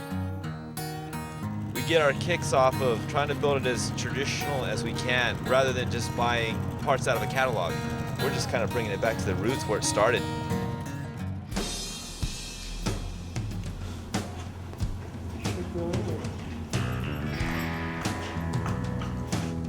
Like an expectant father.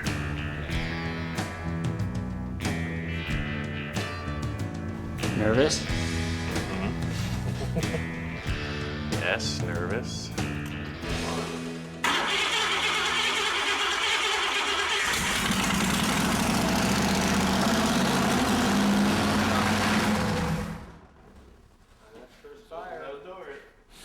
Somebody squirted oil down the cylinder wall. Oh yeah, I filled it with oil. It's the sweet smell of success. I think the artist's struggle is finding out how he wants to express himself, so one day it was black, the next day it was silver, that's all I can say. I was moved to sand the entire car, just to see, and I think I like this. I finished off the tailgate here, just took the remaining piece from this after I cut it, welded it across here, and just put a little bar on the back for a handle. I got some hinges that were just laying around, and put them in there, put some reinforcements, and then just sprayed it with undercoat. I'm gonna spray a clear with a little gold flake in it, so it's just a little more dramatic when the sun's on it.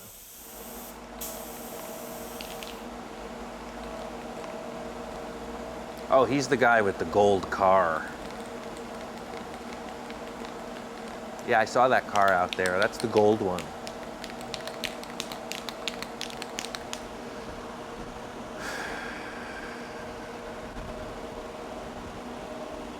We gotta go. It's almost time. We gotta go.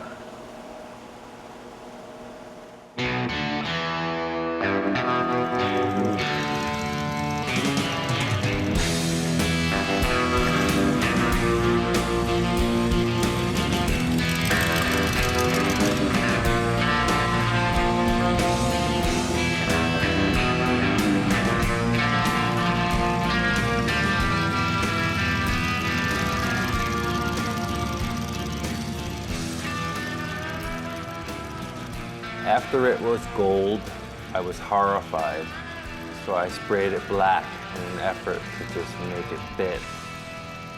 It looked like Liberace. It was so wrong.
The car club, the Shifters from Southern California, throw a car show every year.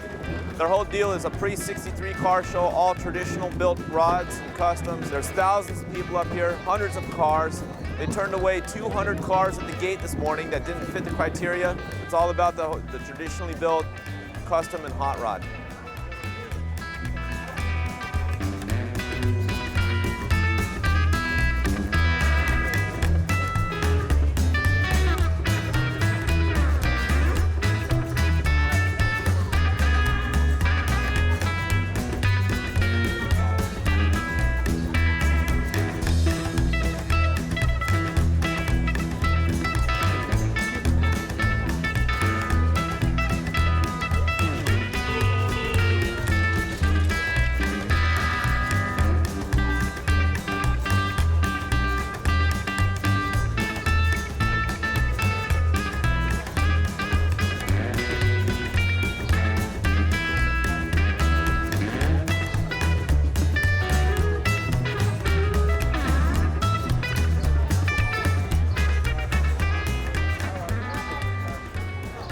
Well, we made it.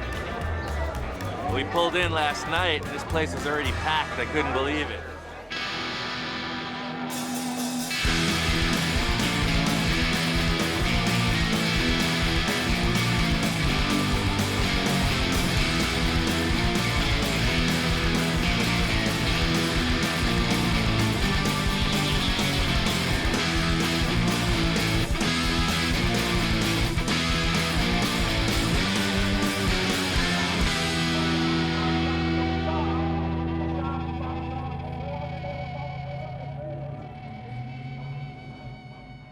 Met the road zombies from up north and saw the giant tiki, and these dudes saved us a spot to park as well. And I guess they dug the car. I guess I was really concerned with that and the whole build, making sure that the people who are into the traditional stuff respected what I did.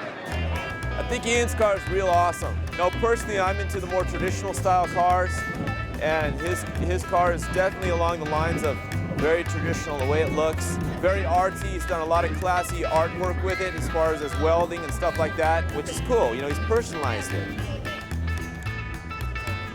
I was noticing the tie rod ends, how all the welds and stuff, all this like kind of little spot welds. It's cool. It looks like it came out pretty awesome. And there's just thousands of people here right now that want to be involved. If every car looked the same here, I guess it would be pretty boring. So there's a smattering of all different types of cars. Painted cars, primer cars, rusted cars. I'm not going to pick apart someone's car. I'm just going to build my car the way I want to build it. There's people here that don't have a car, but they're going to have a car next year because they go, that's looks fun to me. So I'm going to go search out and buy a car and start working on it. You know, it's all about fun. There's no attitude here. You know, with us or any of these other people, everyone's here for a good time. You gotta come here by yourself and you leave with 20 new friends. It's really cool.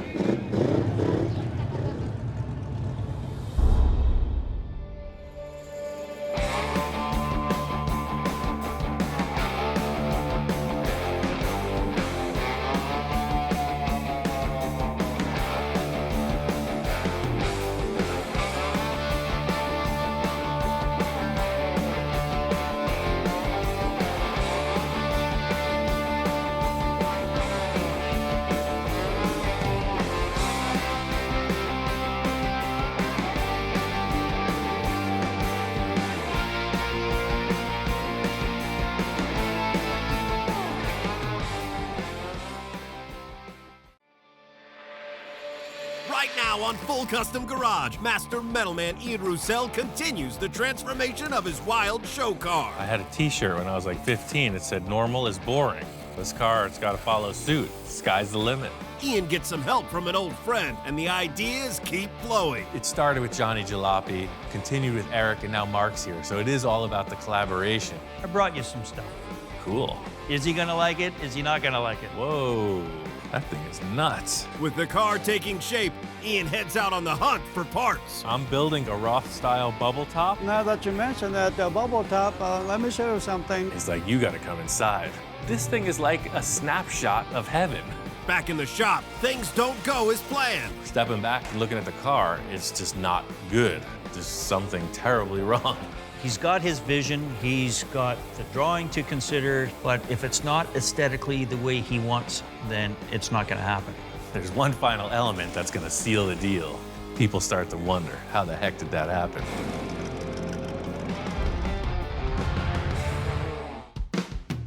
thing all started when I decided to redesign my first show car, Space Junkie.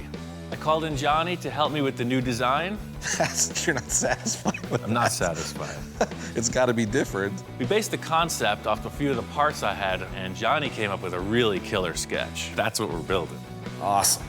With that as a guide, I called in my friend Eric to help with the fabrication. He had some really good ideas and helped me to modify the body to fit the drawing. After Eric left, I finished working on the rear fin details. I wanted them to be dimensional and carry the circular hole theme from the front right through to the back. Everything that Eric and I established with the sheet metal so far is cool, but we stopped on the rear portion. So in thinking about a radiator, I wanted something really exotic. I went to the local spaceship supply, and it was actually a crash-landed UFO. Some of the parts you could see were bent up in the impact. I'm telling the truth, this came from a store that has actual spaceships. It has satellites, rocket engines, the whole deal. When I saw this, I was thinking heat sink, like on anything like a radiator. The idea is air is blowing over some kind of fins to cool it. I definitely want to segment it, somehow fit it up to the rear of the car, but the first order of business is to cut it up. I got this whole assembly simply for these 3 shapes. You'll see it's like a flexible bellows shape, and I think stainless steel polished up, they'll look real nice. I just got to figure out how I'm going to put them in the car. The whole thing with this is that it's a representation of a radiator. It's going to move coolant through it. I don't know how efficient it'll be, but the bottom line is it's got to look really awesome. So I just want to mock this up on the back of the car. It won't be tie wired in place in the end, but you can see that's pretty groovy. It's already starting to look like a spaceship. The thing is, right now you're just seeing these 3 pieces, but there's gonna be a lot of cool tubes coming in and out of the thing. So something will be coming through here into that, and it's gonna turn the corner, it's gonna turn the corner, and then go back out of the car. So it's gonna be like a whole crazy straw thing going on. It's gonna be awesome. So I'll frame it out somehow, definitely put a fan in it. But I think I have to build this before I can finish the sheet metal on the back of the car. So that's the thing. I got these tubes on order. My friend Mark says he's on his way. Mark's a long-term client. He's a total car nut. He heard that I was making another of Johnny's drawings come to life, and he said he had to be a part of it. Yeah, Johnny sent me a photo, so I got it on my phone, and he told me you're building something else, so I had to come and see. Johnny Jalopy, Ian, and myself collaborated on a build. It all came from a drawing which I stumbled across on Facebook, and it was drawn by Johnny Jalopy. Fell in love with it, sent the drawing to Ian, basically said, would you be interested in building this? And of course, Ian's man of few words, his response was, yep. So this is the next one, but I'm keeping this one. I guess, this is awesome. It's looking like the picture. Ian's done so much for me with my cars and my builds that I had to give back, right? It's car for Ian, and I want to be a part of it for him. So you can see, this goes on like so. Awesome. Oh, I like it. I like it. Johnny's been sneaking me pictures of what's going on with the build, and I gotta say, it's like anything that Ian builds. The pictures don't do it any justice. You have to see it. I mean, I heard you were building this thing, and you know, like I said, I came here to give you a hand on this, and I brought you some stuff. Cool. I was surprised Mark said he brought something, but I'm open to everybody contributing to the project. It's like a potluck dinner. Sure, Everybody brings put it in the pot, stir it up, and see what comes out. Exactly that. Well, I'll go get it for you. Mark said he brought a surprise to help with the build, so I was curious to see what it was. He starts rolling in this thing, and I uncover it. Oh, it's a small block Chevy. Ian was pleasantly surprised because it's a V8. I mean, granted, it's not the prettiest thing you've ever seen. You know, it's kind of black and a little grungy, whatever. I mean, all we did was kind of pressure wash it off, got the grease off of it, whatever. But it's a strong running motor. I mean, if you look at the drawing, it's got the exhaust stacks coming out both sides, so the car needs a V8. He's concerned. What are you so concerned about? Do I gotta give you the pep talk? Well, we do a bit of quality control here, and the dog is giving me kind of the eyes. So he gives it the sniff test, he's smelling the distributor, he's checking the oil, transmission. What do you think? It's gonna be all right? He approves. No? Uh-oh, hold on, something with the transmission. Uh-oh. Like, remember what happened last time? I'm like, I know. On the last project I worked with Mark, he brought down an engine that had some hidden issues. I'm a little leery about this one, so I wanted to take a look inside. You know what happened last time? I looked in the valve covers and... Don't look in there.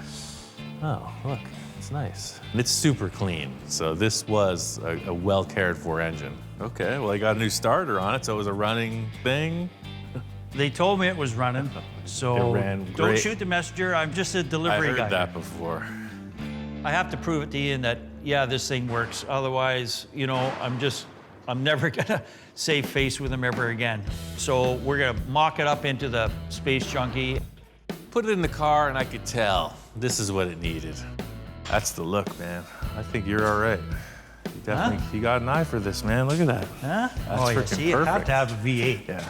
It's got the look he wants, it's got the stance he wants, and Ian will paint it up and it'll look like $1 million on the outside. I'm looking at the frame rails and the way that the exhaust ports are coming out. It's gonna look very much like the drawing, which is what we're going for. Straight 8 would have never gave us this look. I do have another piece that kind of tops it off. But wait, there's more. There's more. Yeah, I surprised him pretty good with the engine, but you know what? That's not the big piece that's really gonna surprise him. I brought something else along. Ian's the creative master, and this is just sort of what I've done for him, and I'm hoping that he likes it, you know, so I got a bit of butterflies in my stomach going, is he gonna like it? Is he not gonna like it, you know? Mark walks in with what looks like a pillow. I think, you know, what is this? He's got sea cushions or what? Gas tank? It was a gas tank, Oh. but now, Whoa. this is your air cleaner. Oh yeah, just like his drawing, man. That thing is nuts. I guess it's a motorcycle gas tank that he has taken the time to modify to look like Johnny's artwork. It's a big shell that has this mohawk detail on it and a bunch of cool vents. I could see he spent some time. It's just what it needed. I'm glad you like it and you can use it. I really like the fact that Mark made this, and just like the rest of the car, it's gonna get refined and evolved as it progresses. Now it's starting to look like a spaceship. So you got your radiator thing, you have Yep. 2 mohawks, you have the air cleaner. I could see it already. The great thing about this project is it started with Johnny Jalopy, continued with Eric, and now Mark's here. So it is all about the collaboration, meeting of the minds. This thing's gonna be way better for it. So Mark's little V8 adventure got me thinking we needed a really cool exhaust. So I went and I got 8 of these megaphones, supply shop here in town, and they have the flanges for the V8 engine. So I'm working on figuring the exhaust out. Mark is doing the intake. Mark hasn't had the best track record with engines, so I'm anxious to hear this thing run. He's a little concerned, so yeah, he wants proof of the pudding here. Okay, you brought me this thing, that's great, I appreciate it, it's in the car, but does it run? Ready? I'm ready.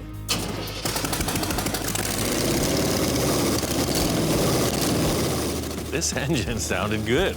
Mark really pulled through this time. Out of gas. Sold. Thank you. Yeah, it sounds tight. Yes! I redeemed myself. That's it. It's his moment to go bask in the sunlight. You earned it. Mark was feeling good about the engine, so I wanted to show him another special element for the front of the car. So I had these made. Check this out. This has been on my wish list for a long time. These are 21-inch spoke rims, but they're set up for a car. I had a guy custom make these for this vehicle. They're unique, and they're all mine. Yeah, that's just awesome. I just like how freaking open they are. Oh, yeah. You know, the whole thing with this car was trying to show off everything. So now the side view, you're gonna look right through the rim. You know, no brakes, no nothing, just full Look at that. dragster style. Putting this rim set on here really shows off what I was trying to accomplish. You could see the axle, you could see all the detail that the side view with the other rims was hiding. Well, that's it, man. Oh, yeah. Once we got the wheels on, I wanted to move towards the front of the body. Johnny's drawing has this unique headlight detail that I'm really trying to emulate. I thought the shape here with his headlight detail was really well represented by these architectural light housings. You know, you see them on the side of a building, illuminating the wall. So they're aluminum, they'll shine up. I mean, those are perfect for the drawing. I mean, they look like they were made for it. Yeah, they look just like it. Yeah. Pretty ruby. You just gotta start somewhere. So I'm gonna cut a hole in the body and stick these things on. I need to hold these light housings on the car. They're aluminum, so I can't tack weld them to the car like I would typically do. I just make a little springy round thing out of sheet metal that'll hold it, and I tack that to the car. It's just like a placeholder. Throw a couple straight edges across the top of the body, plug them in. This is just a mock-up. I wanted to put them in place and see how I feel about it.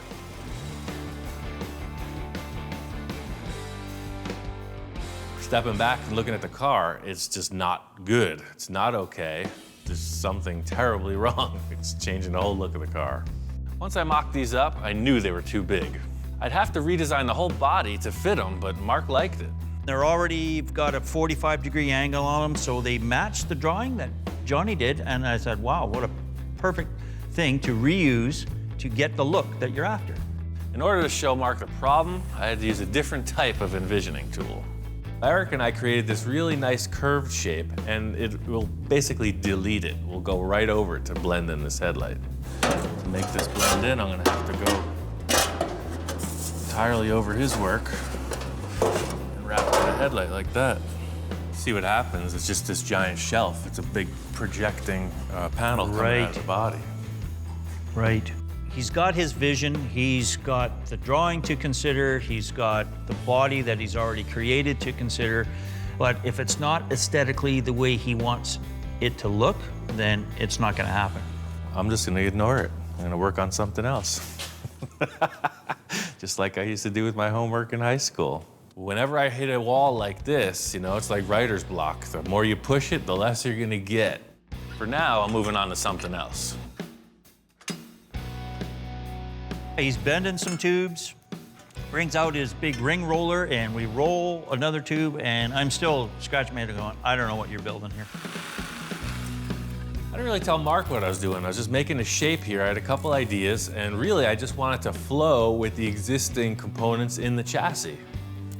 The curiosity gets the better of me, and I kind of go, okay, so what exactly are you building here? Much like a little mini grill for a little baby roadster. When you finally clue into what he's building, and then, you know, you just watch him in amazement. I mean, what a brilliant idea to make it all curved like that. Perfect. On guard. I finished up the front of the grill, and Mark came up with this cool idea to put a shroud around the back. I made the shroud oversized so he could trim it to fit, and I left it up to Mark to decide where we should cut it.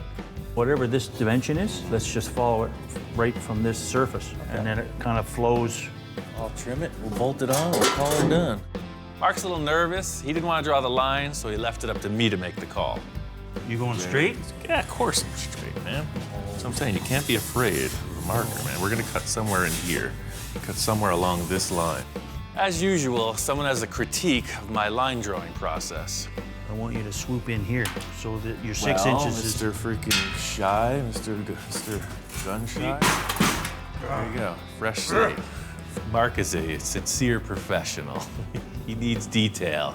He's in there measuring down to the nearest umpteenth of an inch, getting a perfect trace line. He's not gonna have it cut until he's set.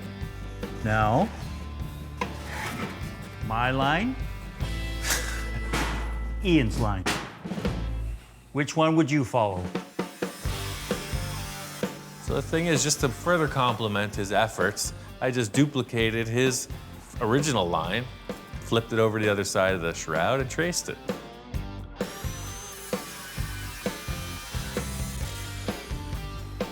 We put it back on the car, and we accomplished exactly what we needed. That's cool. Yeah. It fills up that void, definitely, For sure. right? Another piece to the puzzle, man. This is a pretty crazy car. Felt good to complete the grill with Mark, but there's still a lot of big issues we have to deal with. I needed to get a lot wrapped up with the rear of this car, and I wanted to make some progress before Mark got here. I walk in and Ian's grinding away and whatever. I kind of come up there and stand beside him. It's looking a little different. Wasn't there something hanging there or something before? But now you got this odd shape going here. So the hole is for a fan. So see this fan here, it's gonna go in here. Before Mark arrived, I finished up the radiator tubes. I got a bunch of mandrel bends and I welded them in to finish the radiator design. He proceeded to pull out this radiator piece that he had construed together. So this is gonna go in this puzzle piece here. Laid it in there, and basically the name of the car suits it. I mean, Space Junkie, it is something from out of this world. It's kind of like a part of a reactor or something weird and funky, very spacey. Looks cool, I like it. Mark got the vibe exactly. It is something that will cool water, but it's more of an art piece. Flux capacitor, whatever, spaceship stuff. Mark's only got one more day to offer me, and I really need his help with something bigger than just the rear sheet metal on this car. The thing is, I'm just messing with Mark a little. I tell him, hey, we got this huge piece of plate over there in the corner. We got to get this and put it on the car. This plate is super heavy. I mean, it looks heavy. Yeah. Just looking at it, looks heavy. My back's hurting already. I'm not really sure what we're doing with this chunk of steel, but it's something that Ian's got us to do. Look at that. The whole thing here is that I need to support that acrylic dome. I cut the flange off with Johnny so it has no strength. I'm gonna use this sheet to recreate a flange in steel that'll weld to the body. Basically, this piece of steel is going to be the supporting lip for the bubble. So even though this is 1/4-inch plate, you're about to see efficiency in action.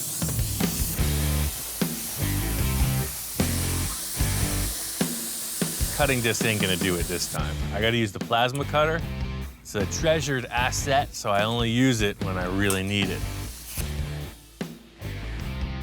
The sheet isn't big enough to do a full perimeter around the inside of the car, so we're gonna have to do it in 2 pieces, and you'll see we're pushing the sheet right to the limit. It's a big ring portion we're building, and we're gonna use the majority of the surface of the sheet.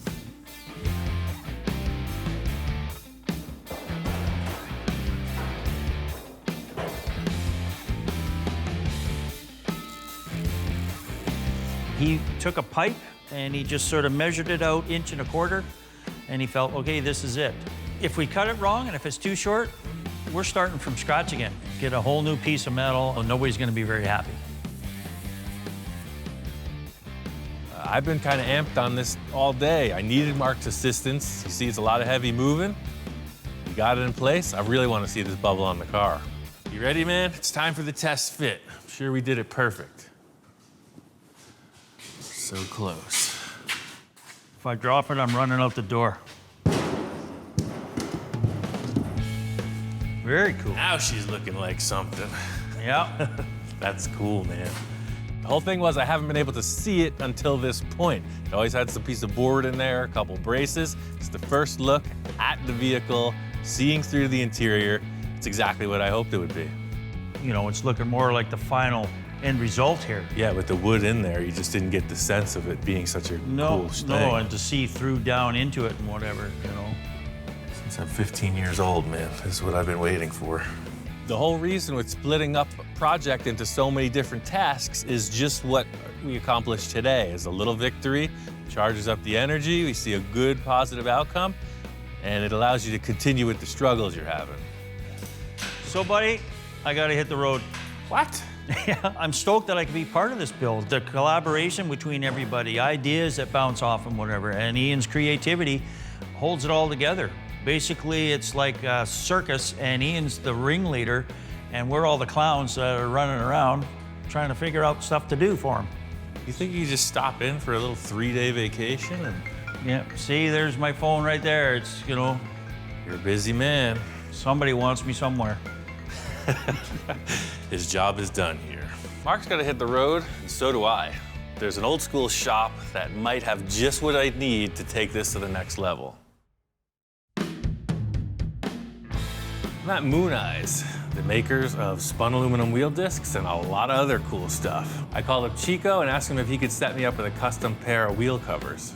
Hey, Hey, how's it going? How you doing? Good. Ian called me the other day and said that he's got some new projects going, and he wanted the moon disc. He's here today, and we're going to see what we can do for him. Walking into their shop, I see an old school dragster. I'm building something sort of similar to this. It's not a race car. Yeah. It's like a Roth style bubble top. Oh, okay. But it's Good. got the long wheelbase and the spoked rims on the front. Well, now that you mentioned that bubble top, let me show you something. Chico starts scratching his chin. He's like, you gotta come inside, see what I got. Mark Moriarty built it. We got this thing, about 8-9 years ago, I think. But he built all the cars, all this scale model, the cars that Ed Ross built. This thing is like a snapshot of heaven. It's like it's got all the Ed Roth cars, a whole bunch showcased right in the center of the room. It's got people walking around checking them out. There's another corner of his original shop where he's setting up the plaster mold for the original Outlaw body. It's a really cool, somebody took a huge amount of time to make this thing. Wow, this thing's incredible. Yeah. Maybe someday somebody will make one of these with my cars. It'll be all right. That'd be nice, huh? I almost forgot why I was here. I'm just geeking out on this model. It's amazing. Chico's like, maybe we should go into the machine shop and talk about your wheel covers. I grabbed a rim from the car and brought it in the shop. All right, let's set it over here and take a look. Whoa, look at that. Yeah, that's the discs we did for Tesla, the 19-inch Tesla wheel. Chico says that this is like some kind of a prototype special edition for a Tesla electric car. And I know right away I gotta have something at least that special.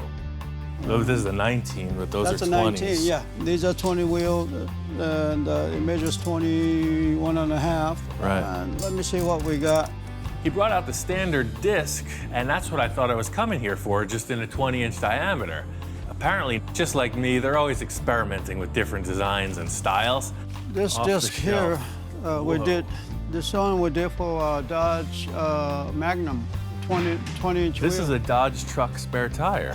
That's what these are. These are Dodge pickup truck spare It might tires. just pop right on there. Oh, man. Hey, perfect. That was almost too easy. Uh-huh. Fitting that disc on the rim, it's like, this is what I need, man. Whatever it takes to make this fit, I'm on board. This is what the car's gonna have. This is even more space age than those regular ones. Those are moon discs, but these are like outer space discs. Yeah, those are, we named it Saturn.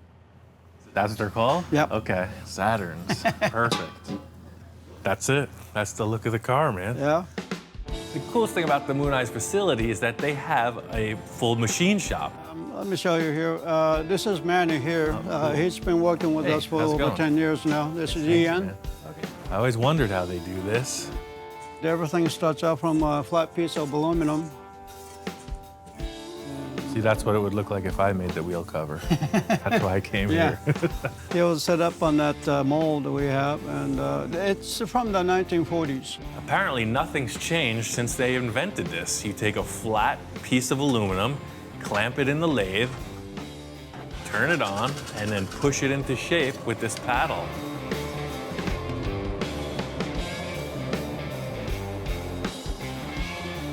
It just goes to show that sometimes the primitive machinery yields exceptional results. This thing is super low tech, and it's really all in the operator's skill to make this thing happen.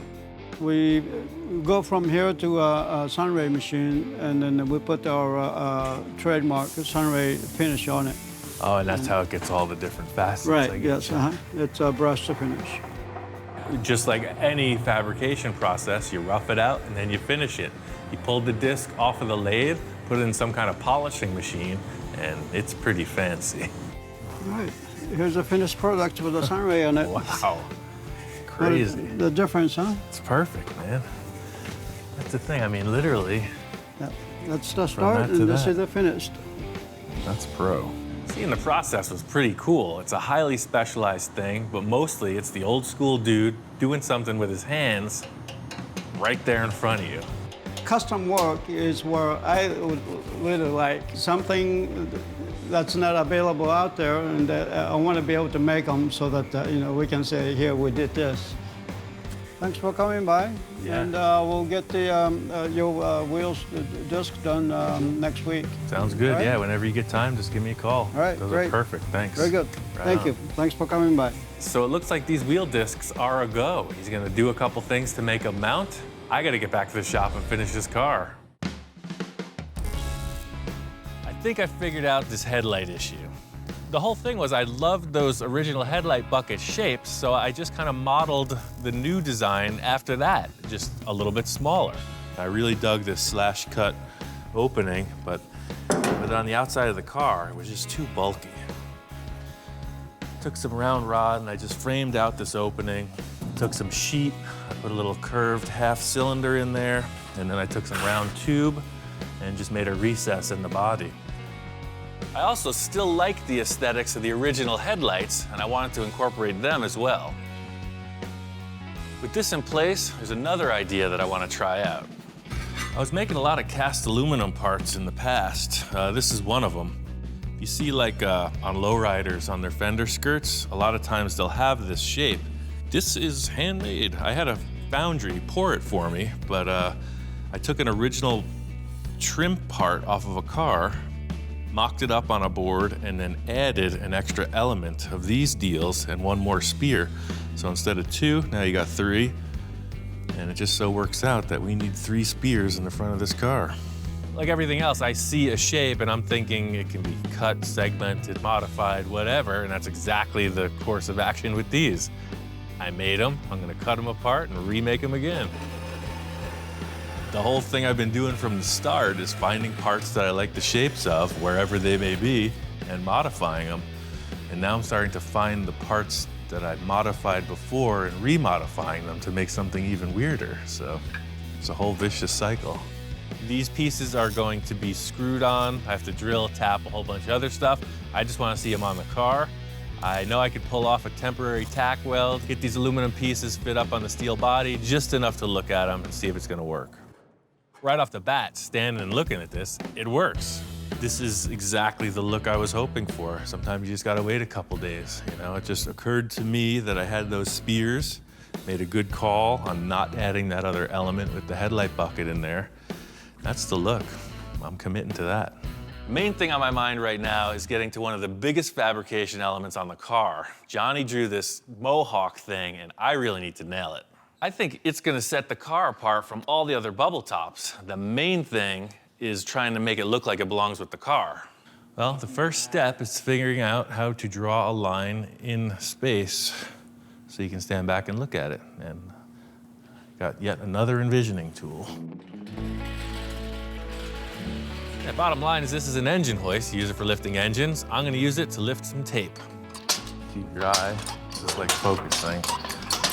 Aiming a weapon. Trajectory is dead on. The whole idea here is just trying to create a support structure that's adjustable. I want to stick the tape on the dome and just have something that raises it up in the back. The whole idea here is seeing what the angle of this aluminum fin's gonna be. Try it right there. Yeah, see? That's all I needed. That's the thing, you use what you got. I knew I needed something adjustable in the back of the car. Engine hoist is exactly that. It ain't gonna move and it's completely adjustable, so problem solved. The angle looks perfect. I'm gonna grab some paper, make a template off of this line that the tape has created. My idea is that it's going to be an abbreviated version of what Johnny drew. Same flavor, just a little more dialed in for this car. I'm happy with the paper template. I'm gonna skip a couple steps and go right into the aluminum. I think I could fit this aluminum panel to the acrylic bubble and work that as the template. The whole key to this is just making it look like it flows. There's no other way to describe it. It should be like a nice swish, you know, something that looks fast and light. This is just another template. I'm going to cut a series of holes in this and then make a duplicate. So it's gonna be thick, welded, finished. It's gonna look sort of like the rear fins on the car, very dimensional, but all aluminum. The whole thing with a bare metal sculpture is you're seeing the work all the way through to the end. I gotta take my time, weld this perfectly, and finish it off. Got this aluminum Mohawk fin thinger real close. The setup for welding on this is critical because I don't want to warp it. That being, I have to take a lot of preparation not to overheat the metal when I'm welding it, because it's only going to be a metal finish, no filler, no nothing. You just see the work.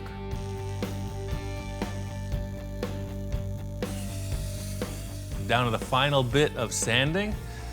Detailing out the center of these holes is pretty tedious. I got this 3M belt sander. It's like a miniature little file belt, and it works perfect for a small confined space like these.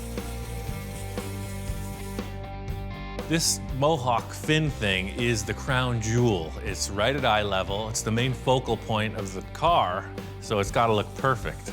So I'm going through everything. I got the belt sander, I got a die grinder, a regular flat sander, and really that's the whole deal, just creating a surface that will be refined to a nice finish. I used to work at a foundry. We did a lot of aluminum and bronze sculptures. One of the guys that taught me is probably watching right now. So, hey Tom, pretty cool, huh? So here's the deal. It's still gonna get finished out. It's still pretty scratchy looking, but that's the gist of it. Once I got the Mohawk built, I really wanted to focus on the bodywork. As I'm putting the filler on and refining all the surfaces, that is what tells the tale. How's this car gonna look? You want a mirror finish. I like the 3M Platinum Plus filler because it's super easy to work with. It's smooth. This car is such a sculpture. I gotta use all these foam blocks. You have all your profiles you'll want to use represented on the block. So you got thinner, square, rectangle, triangle, just everything. This car really is like a nod in the direction of Ed Roth. You see it kind of has a lot of the features that his cars do. It's a very sculptured look, and the whole deal with all the body filler is I'm creating this really wild, very smooth, contoured surface, and that's really what all the sanding is about, making this thing look like a mirror finish. The final paint job is kind of on the back of my mind. The paint could either make it or break it. I want something that complements this wild design. You saw it with the original Space Junkie body. It wasn't that radical a concept until the paint was on it. It was just a radically chopped car. The paint freaked it out. Now we have a really radical body, and hopefully the paint can take it even further. I got this car primered, so it's looking good. It's one thing getting this thing looking like a close to finished piece, but it's gotta drive. I had a t-shirt when I was like 15 that said normal is boring. So this car, it's gotta follow suit. It's not going to be normal. You're gonna be sitting way back. So I got this little miniature dragster steering wheel. So you're gonna be all the way back here. And there's no room for your feet to do anything. You're sitting here driving this miniature steering wheel like a dragster, and your hand is up here like a monster cartoon car guy, but your throttle is on this lever, and when you push it, it is the brake. So your master cylinder will be on top front row center, and you're pushing it with your hand to stop and twisting it to go. I wish I could make my eyes pop out.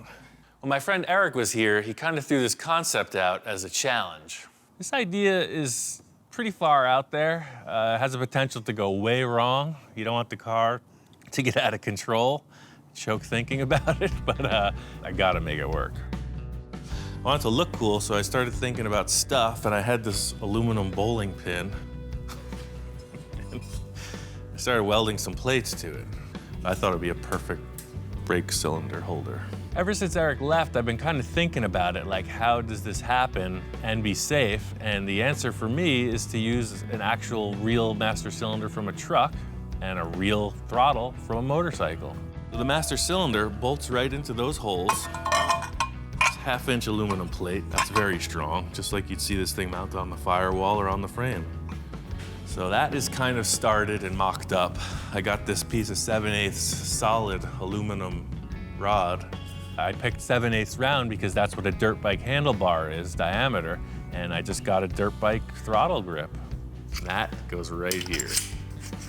You dig? That's freaking cool. Sounds good in theory. The arm position is right. I think it's gonna look okay. I just gotta make it. So I want this rod to pass through the housing, the bowling pin that holds the master cylinder. So I'm drilling a few holes in there to create a slot.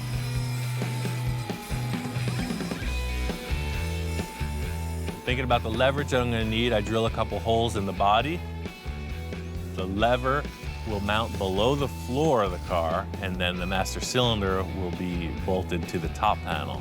So everything's looking like it's kind of going to work, but I want to cut this thing to size and just make sure it fits me before I build anything on it.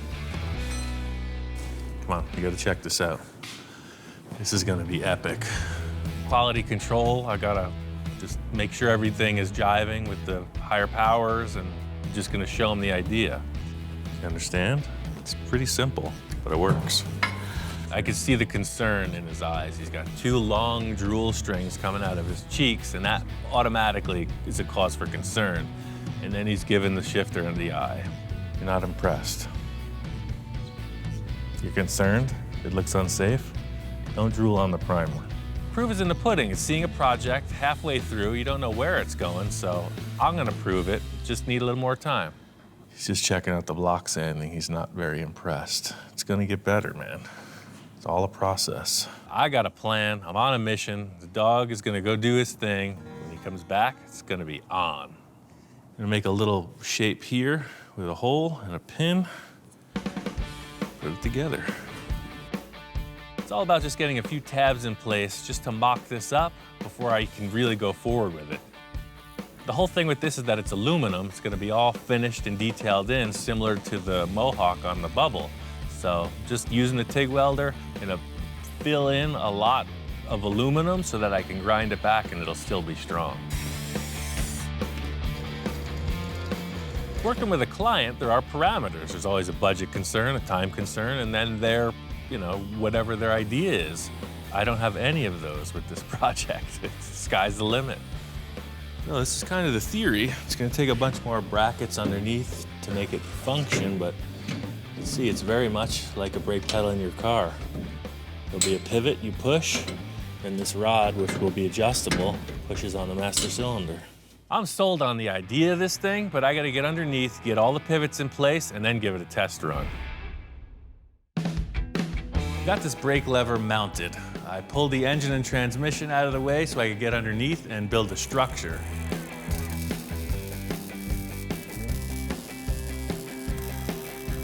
This thing is very much looking like a spaceship now. There's one final element that's gonna seal the deal. Well, every bubble top I've seen either has doors or the bubble opens, right? So it's, as trick as that is, I just wanted to do something different. I wanted the whole car to open, like a funny car. So I put some hinges underneath in the back, and I put some additional structure around the side of the body. Yeah, sort of like that. Looking at it now, you see it on all the funny cars. They got this nice chrome rod that holds the body up. I don't want that. This has got to be totally trick. One thing is for sure is that brace has got to come out. I got these air cylinders from the local spaceship surplus. There was a couple of them laying there on the shelf. I don't know what model they're from, but I think I can tailor them to fit this.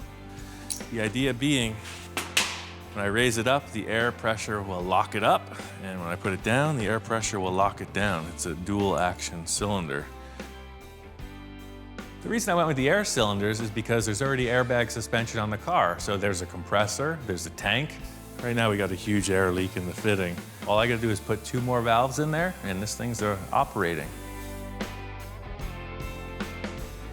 I know that this pivot works, but I wanna be sure that these air cylinders can support it. The body's pretty heavy. I don't know what their capacity is, so nothing to it but to try it out.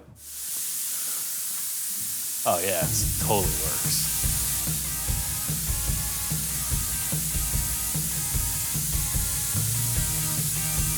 Yeah, see, it's almost neutral.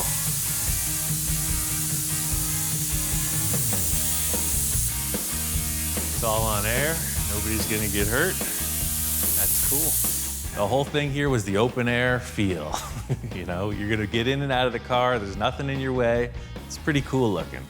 That's how it'll sit at the show. Once the bubble's on, the interior's all finished out, this thing is nuts. Next time on Full Custom Garage, Master Metalman Ian Roussel continues the wild bubble top adventure. After everything we put into this car, this could either make it or break it. So the thing is, it's not gonna be just a silver car. What's it gonna look like? I'm a little nervous, way excited. As the guys get into it, a surprise visitor arrives. I'm like, oh my God, it's Ed Ross' son. Whoa, So check dude, out what we're making. Man, this is sick. My first reaction was, am I not at Ross Studios in 1960s? Because everything that Ian does has that flavor about it. And as the build progresses, wow, Ian calls on the help of an old friend. Jack's an encyclopedia of classic ideas. What'd you do this time? I told you we were gonna change the look of the car a little bit. So we made a few subtle changes. I think so. He's getting crazier. Even Hellhound's responding. This is the stand back and check it out moment. This is what we've all been waiting for.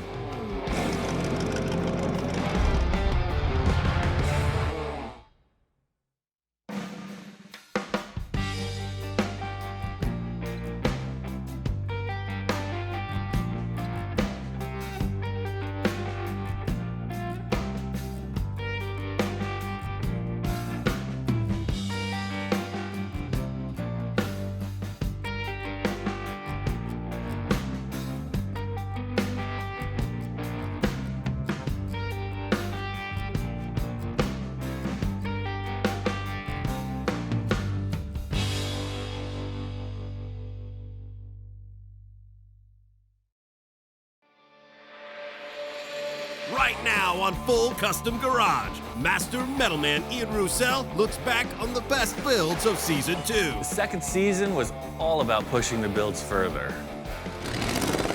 I thought it was going to be good, but it's spectacular. Wow. I was blown away. I really wanted to do stuff I had never done before, you know, venture into the great unknown. He got in deep with this project. I was thinking of, hey, I'm gonna throw a wrench in the fire on this guy. It's just a pile of parts. Well, that's why you're the man for this project. Going into this bold-faced and fearless.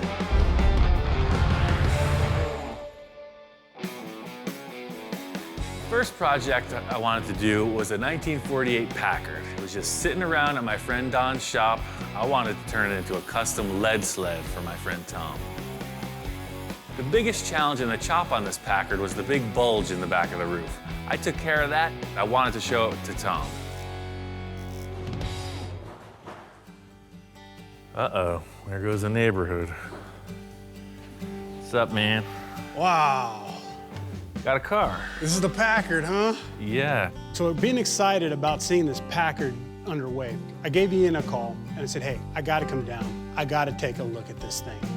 And just putting it on the ground and chopping the top, he loves it. Now that I see it here in person, I like it as a four-door. I stopped on these roof panels. My next step is to throw them on the English wheel and get these guys tacked in. I got a way of doing things by myself, but hey, there's another body in the room. Get to work. To be able to work with Ian today is a real special treat. This is a really complex thing, creating a big roof for a chop-top car. The whole thing is establishing this nice roof line. I want to minimize the amount of body filler in the end. So it's really just like push it, hold it into position, and tack weld it so it stays. You know, it's the stuff you read about in magazines. So I stuck him in the car and had him hold up the sheet metal. I would have to come up with a bunch of weird contraptions to hold it in place. Here he is doing it. He was pretty excited. Ian, in my opinion, is today's Ed Roth. Ed Roth was a wild customizer who was very innovative. Ian is just carrying that torch. What this thing does is it sucks the metal together so it will create a little more of a dome. Ian likes to think outside the box, doesn't care about what anybody else thinks, and builds what he wants. So this is gonna crown it out a little bit more as well as take away all those hammer marks. I'm really not that familiar with an English wheel. I've only used it a couple times. Eastwood had this really simple, portable one, and it worked out pretty darn good.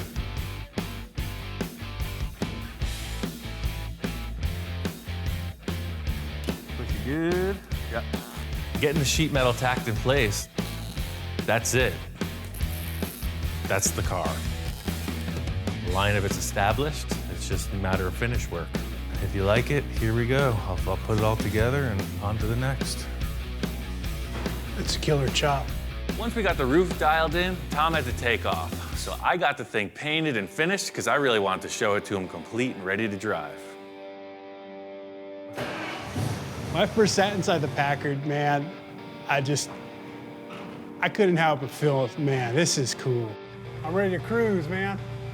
And I am one cool dude because I'm cruising this thing. This was a very emotional experience. We took that car out of the carport and I was angry. I was just thinking we were going in a bad direction. I pulled through. It's really indescribable. I can't talk about how grateful I am because there's no words to express it. I mean, other than getting in there and cruising down the boulevard with a big grin on my face, there's no real way to express how just excited I am.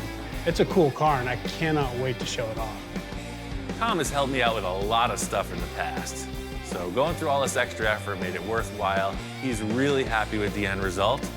This Packard was not just finished and delivered. This thing is an evolving project. I have it in the shop now. We're developing it into a whole new thing. The next project was for my friend Victor, and who knows what's coming through the door. He's always got a lot of wild ideas.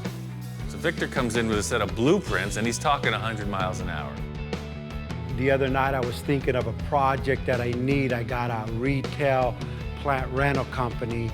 I need for my nursery to have like a little car spectacle, something like people would see like, what the heck is this thing? If Victor wants a spectacle, he came to the right place. Victor wanted to build this VW kit car. It's called a Boonie Bug. He found these old plans. Remember, like everything we do, this means nothing. This means someone has built something like this, so ours cannot be like this. I think we're gonna take these plans and funkify them. We're gonna go full disco. I think it's gonna be cool. First thing I needed to do was build a framework for the body. It rides on an existing shortened bus chassis, but there's no structure for the whole kit part of it. The whole thing with this vehicle is like a triple threat, right? It's driving around, it's looking so cool. When it's parked, it's doing the same thing, and then the sides fold up, and it still drives around, so it's a quadruple threat. It does 4 things really good. I got the whole structure for the body built. I really wanted to show it to Victor. There's always kind of a friendly competition between us. I wanted to nail my concept and sell him on it. Hey, Ian, what's up? When I first walked in, as usual, more was done than I expected. I love the way you angle that thing. I've been thinking and dreaming about this too since I left. I said, I want to put, kick the angle down. I didn't know it was going to be forward or backward, but you're reading my mind. Instead of the doors like the plan showed, the whole wall is open like that, both of them. That's and then amazing, it says yeah. ultra green, so when you park it. I was thinking of, hey, I'm gonna throw a wrench in the fire on this guy. I'm gonna have him make something raise up because I want my sign to show. And I come in and you raise up the door and my signs go there so the guy like outthinks me. But yeah, no, that came out crazy, yeah. The build of this was pretty inspired and quick, so I got it finished up and ready for paint and interior.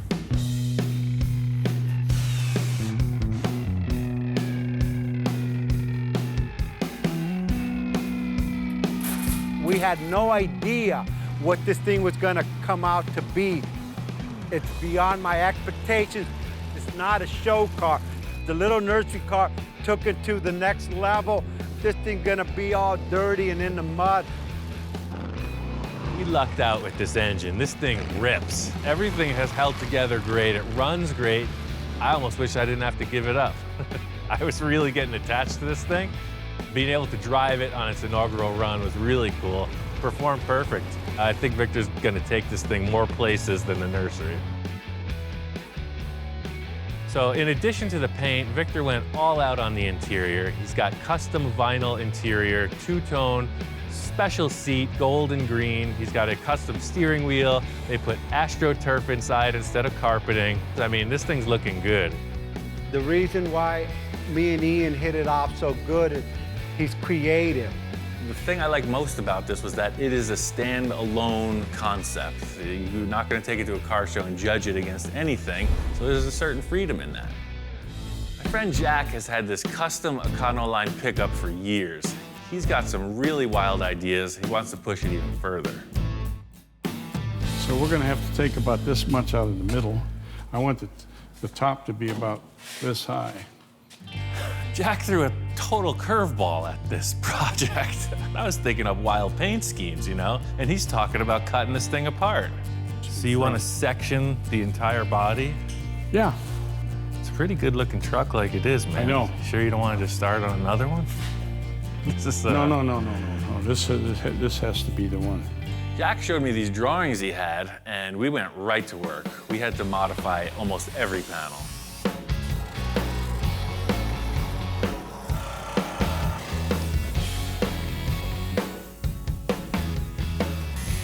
Usually I'm the guy standing back assessing the whole thing, and that's the nice thing about having another professional in the room is you got 4 eyes instead of 2.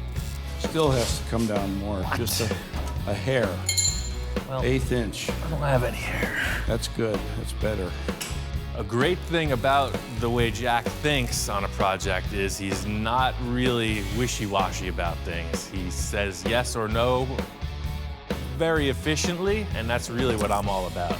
Make a decision, stick it, and move on.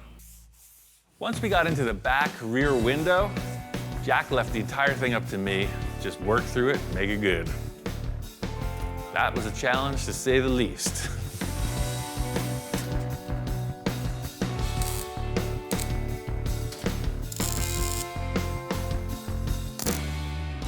I like what you did with the window. It's beautiful. I'm feeling pretty good with the rear of the roof, and then Jack shows me these taillights he wants to use. These are freaking massive taillights. What the heck are they out of? I've never seen anything like it. It's 70 Chrysler. I found him at the junkyard. He looked at me, what the hell is this? And I said, well, we're gonna try this. We're gonna put these two together and see if they fit on the truck. You know, these taillights are quite a bit different than what you had. I thought we were just gonna like hole saw and put the other ones back in. No, you gotta. So you're switching up the whole bill on the back of the truck too, I see. Yeah, well, that's kind of like how I am. This kind of changes everything. I don't know where he's going with this, but we're gonna have to figure it out. To make these huge taillights work, I had to French them into the back of the truck.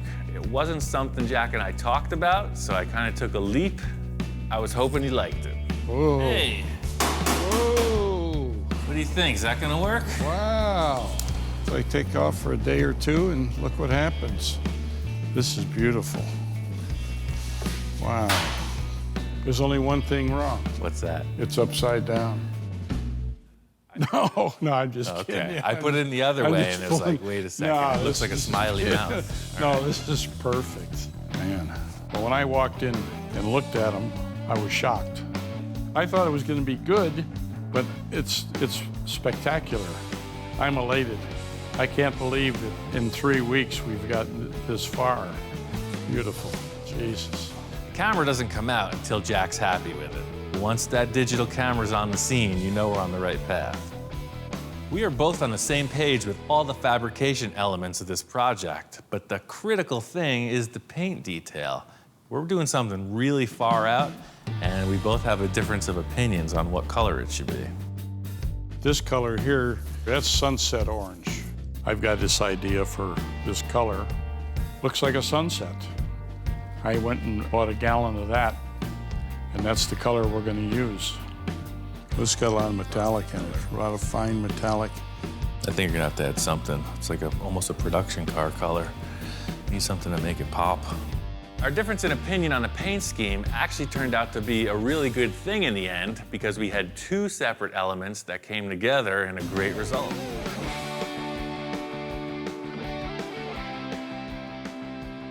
Gene Winfield really inspired the paint job on this. I'm not saying it rivals any of his fades, but it's pretty mellow. It's just the red gradually fades to black right into the rocker panels. Ian wanted to surprise me with that fadeaway, and let me tell you, he sure did. It really looks good. Jack was digging it. right out of his pocket. First thing is his camera, so I know I'm on a good run here. It's been the story through the whole build is that as he starts taking pictures, you know you hit the mark. The next project was for my friend Kai. He's got a bunch of motorcycles. He wanted to get his 1958 Harley-Davidson Sportster back on the road. Once we got into it, we were over at his house, and he asked me what I wanted to get in exchange for the labor.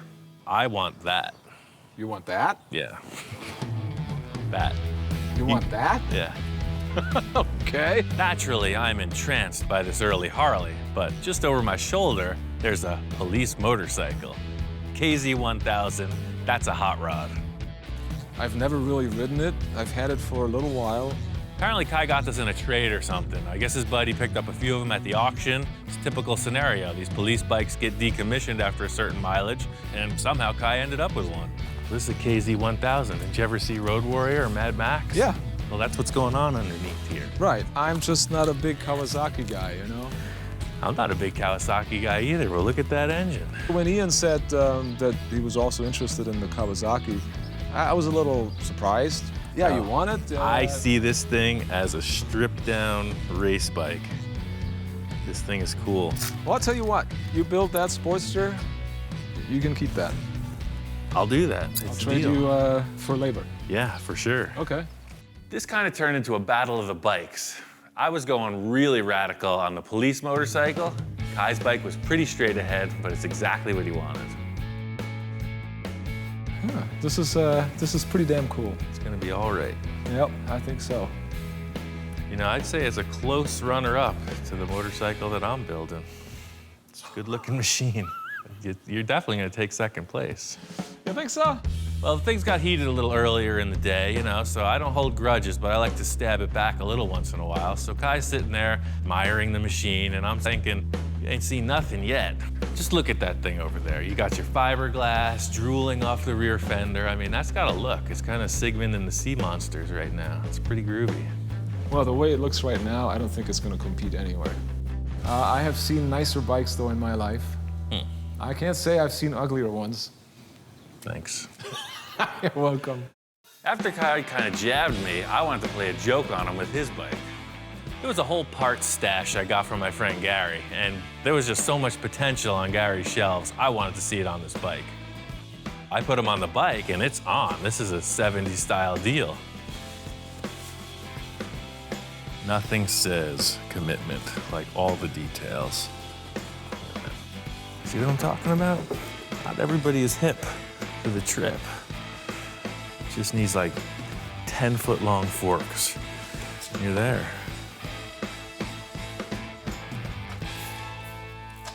Hey, Ian. How's it going? Good, man. Got your bike just about ready to start. Oh, man, check it out. Did a little restyling. Holy moly. Look at this thing. Fishtails and everything. This is terrific, man. I love this. This is great. When I walked in, I was really surprised at how the bike had changed. Yeah, he may have meant it as a joke, but I was digging it. I was loving it. Man, this is awesome. The joke was on me. He walked in and loved it. I thought you were gonna hate it. I guess No, you're into it. I love it. I love the fishtails. I love the sissy bar.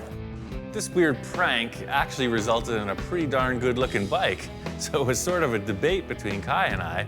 In the end, he really just wanted to go with something a lot mellower. So I put the exhaust I built on Kai's bike, but I was really itching to show him the progress on mine. So you remember my Sigmund the Sea Monster rear fender? That changed a little bit. Looks nice, man. Yeah. Wow, this is smooth. I took a look at the Kawasaki and I was actually really surprised at what he'd done. Man, this is it's getting close. Looks nice. In the end, I got my bike wrapped up. It's exactly what I was hoping for. It's just a good, reliable, powerful, fun-to-ride machine.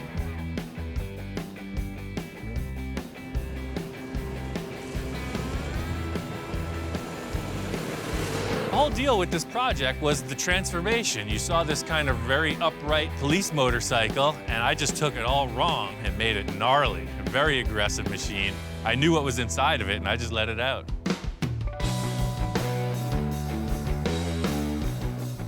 Kai's bike turned out really cool. We got both bikes out here, they're running good. We're just testing them. I love the way it looks. I just love the way it looks. It's old school. The general ride itself was exactly what I hoped for. You know, just smooth and has a lot of power. Well, Ian's bike, his Kawasaki, I mean, like I said, I didn't think in the beginning he was going to do anything with this thing. Ian, as usual, pulls a rabbit out of the hat, or whatever you want to call it, and I actually got to ride it too.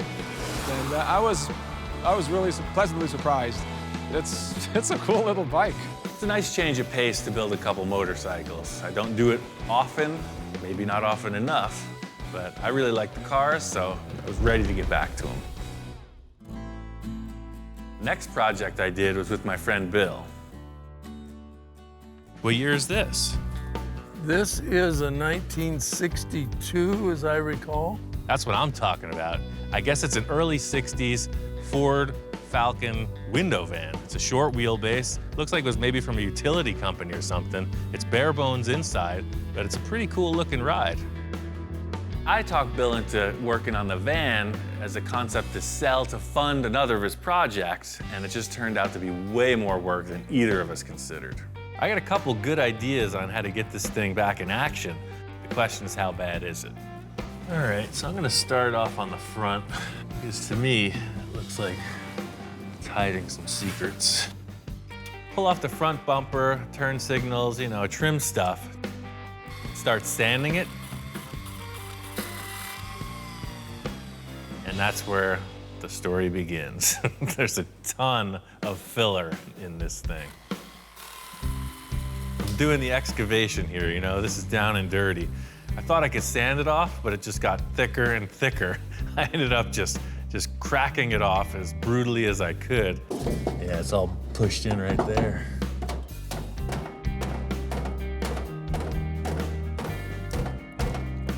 Even though the van looks pretty good, you see it's hiding secrets. Some of my time in Egypt spent doing exactly this type of operation. I'd say there's been a traumatic event. This van ran into something, and then it was repaired really poorly.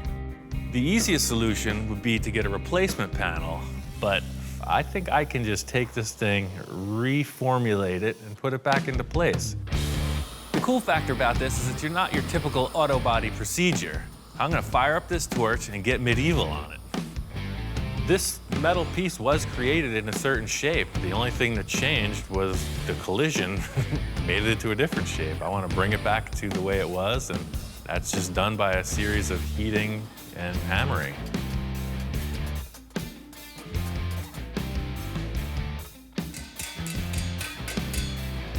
The whole idea is I'm just going to fit it into place and then continue hammer and dollying it.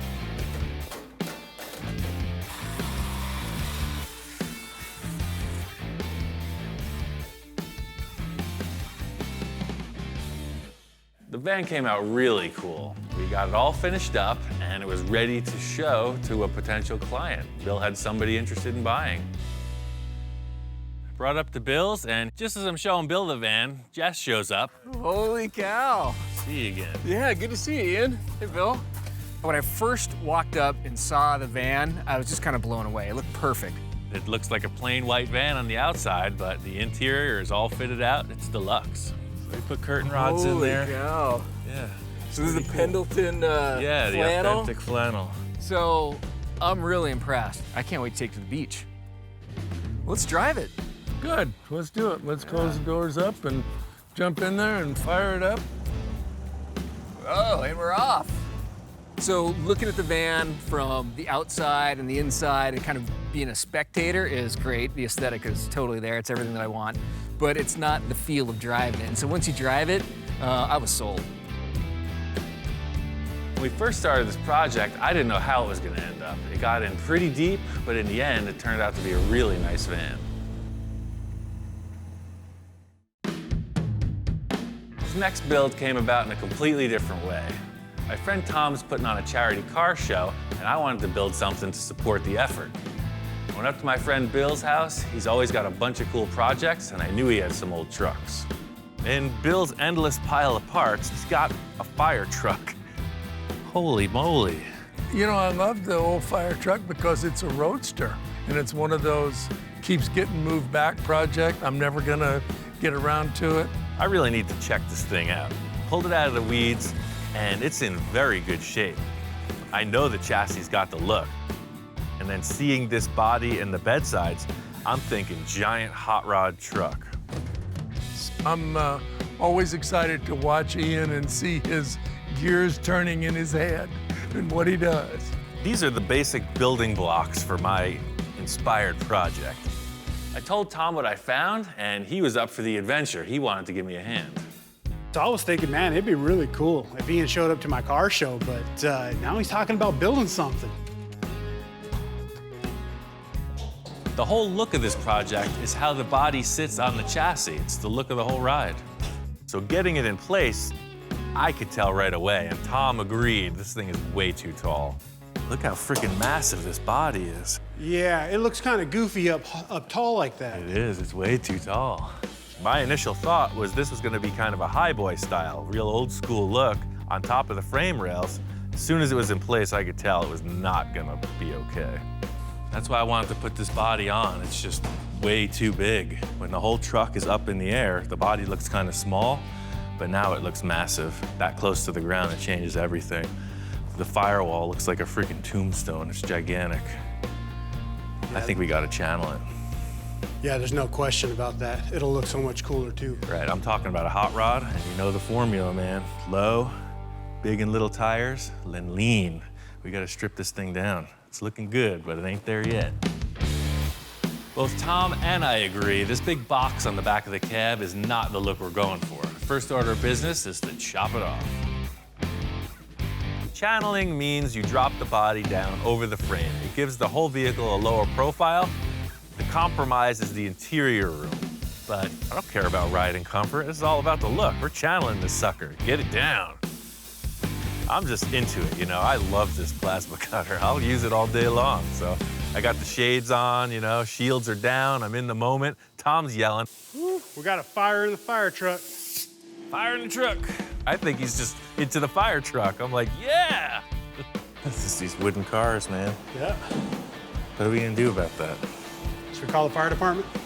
So here I am, working on a fire truck, and I think, what would a fireman do? I went and got some water. Everything's solved.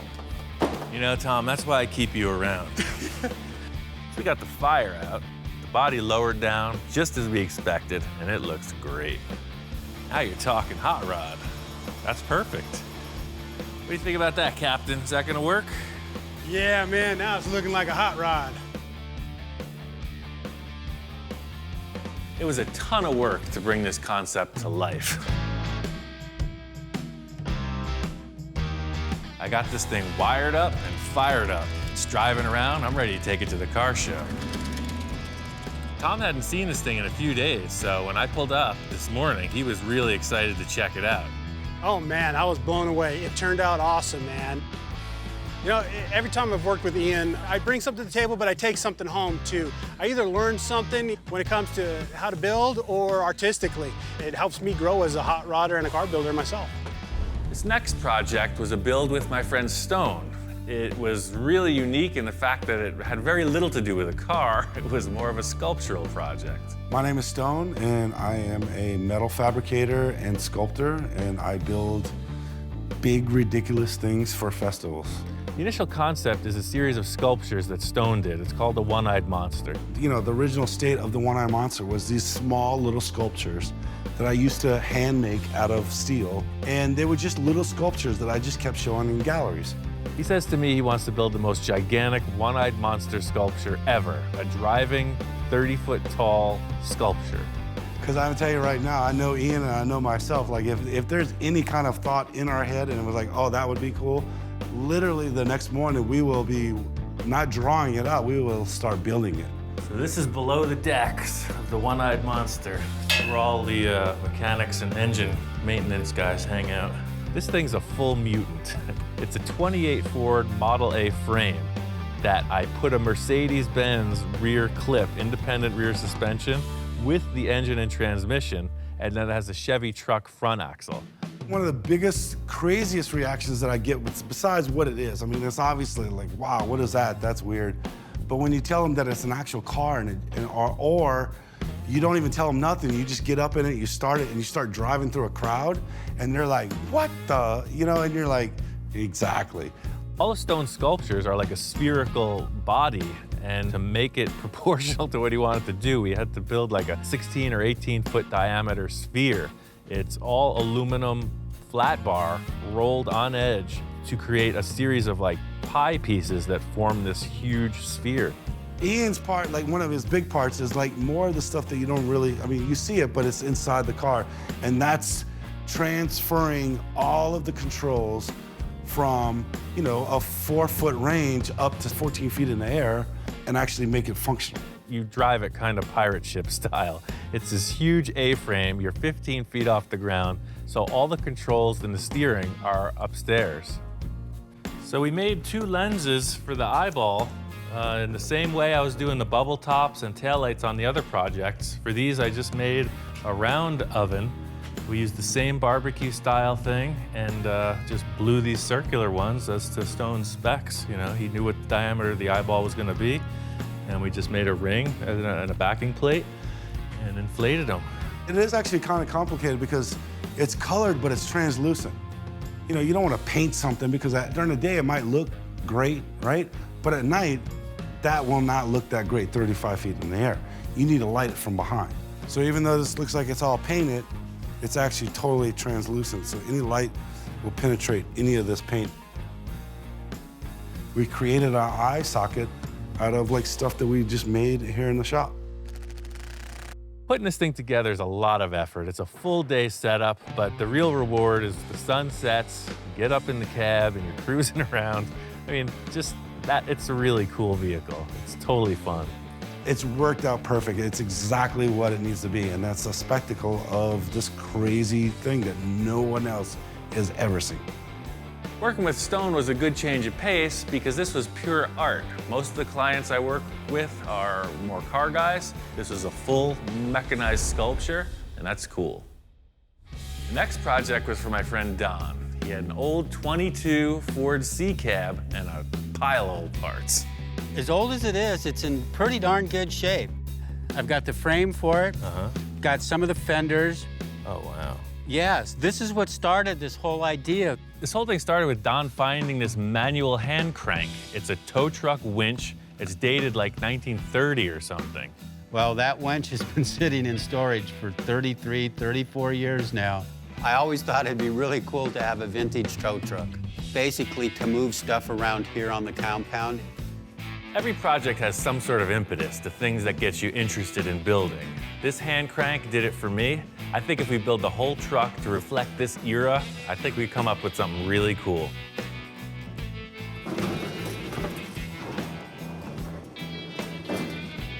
Look at that, just like a glove, Ian. We've got parts from like 4 different decades, and there's a lot of space to fill. There's so many different parts here, it could go in a million different directions. Ultimately, this is gonna be a functioning tow truck, so I started working on the rear. I was building the boom, and then Don shows me this gas tank he wants to use. The tank Don showed me is just kind of generic. It looks like something that should be under the bed. This truck's got one lacking area between the bed and the cab, and I think building a custom gas tank is gonna set it off. Ian has his own ideas on how this is going to look, and I have my own ideas too, so I'm a little concerned about it.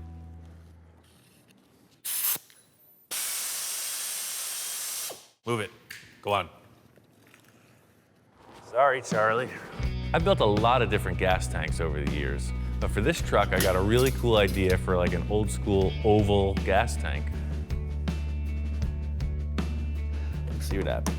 From the start of my interest in metalworking, I was really trying to build stuff from scratch, you know, by myself. The reason I started using found objects is because there were curved shapes of metal that were way more accessible. So I could get into the actual building of larger components instead of focusing on these small details on curving metal. Back in the day, they were making some cool stuff out of very basic materials. So I built the thing the same way. Kind of caveman technology, but it works.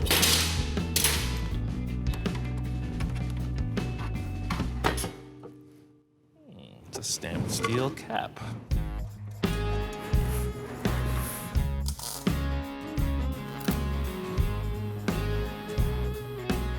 I wanted to make this tank and the brackets to hold it look like something you'd see on a vintage work truck. What I'm looking to accomplish here is match this radius with the mellow curve, and then I'm gonna pull it tight over a piece of pipe. That way I'll have more of an egg shape instead of a perfect circle.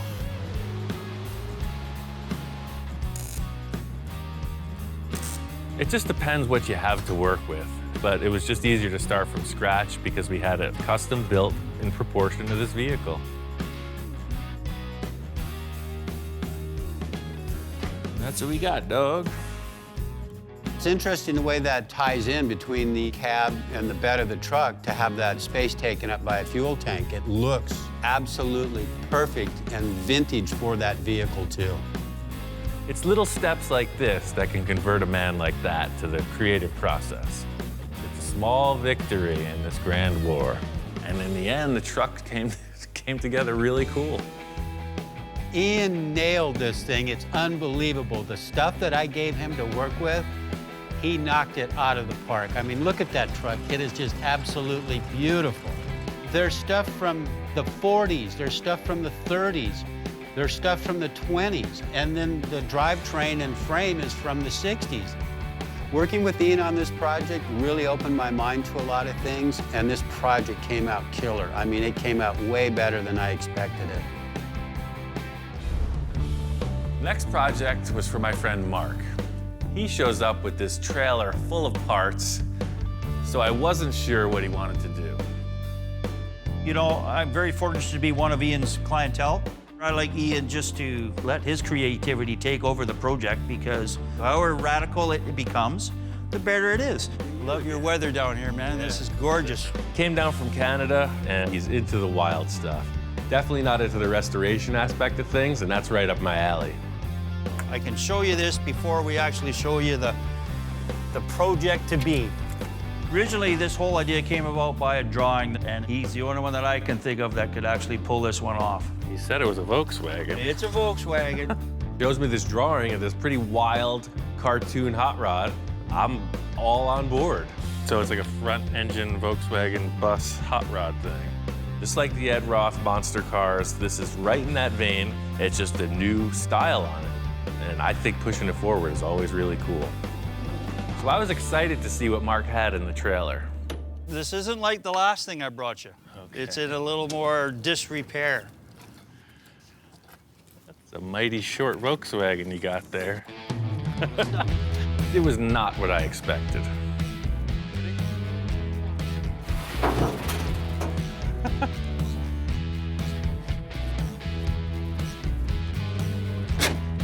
Here come the clowns. Must have been a rare factory option.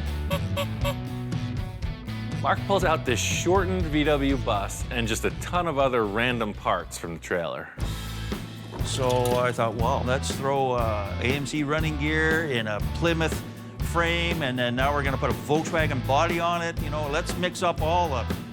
I like having clients that are all on board. You know, they think I can accomplish anything. Unfortunately for me, the anything gets wilder and wilder. The big challenge is to make it look like the drawing. The stuff Mark's pulled out of the truck looks nothing like what we're going for. Oh yeah, oh, it's gonna be awesome. It's gonna be a one-of. I have my own ideas of the way this thing is kind of gonna look. To me, it's kind of rat rodish. I said, Ian, let's make this rat bus. Mark's talking about rat rod. He wants something kind of easy to build. You know, I'm looking at this drawing and I'm seeing full custom show car, like all the way. My time frame's kind of short. I'm kind of rushed down here to drop this off. This is just a quick pit stop for Mark. He's heading back up north, so I got free reign to make this thing happen. That's the excitement. Didn't Forrest Gump say you get a box of chocolates, you never know what you're gonna get? Well, that's kind of the way it is with me and Ian. Mark headed back to Canada and just let me go on this project. My whole concept was to make it look as much like the drawing as possible, make it drivable and as wild and far out show car as I could muster. I got the whole front windshield established. The next big challenge is the rear portion of the cab. The drawing doesn't really show what's going on back here, so I'm leaving that open to my interpretation. I got a cool idea where I'm going to utilize the rear tailgate of the van and split it in half and make two.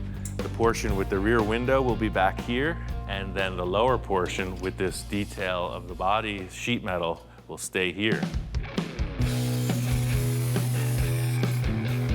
Being that the cab is so much narrower, the whole rear window frame and the rear hatch have to be reconfigured. It'd be nice to just cut it in half and put it in place, but all the proportions are changed.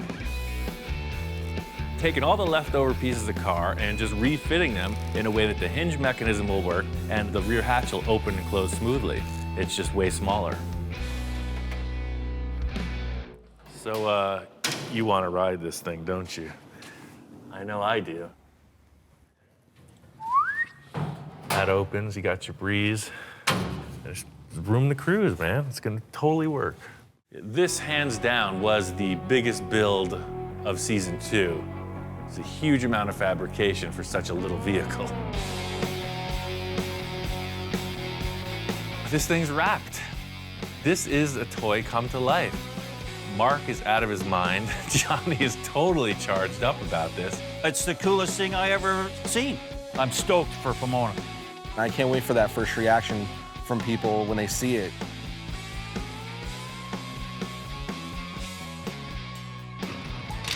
Up to this point, it's been a static piece. Johnny drew it, it's been sitting in the shop, but it's an actual car, it drives around.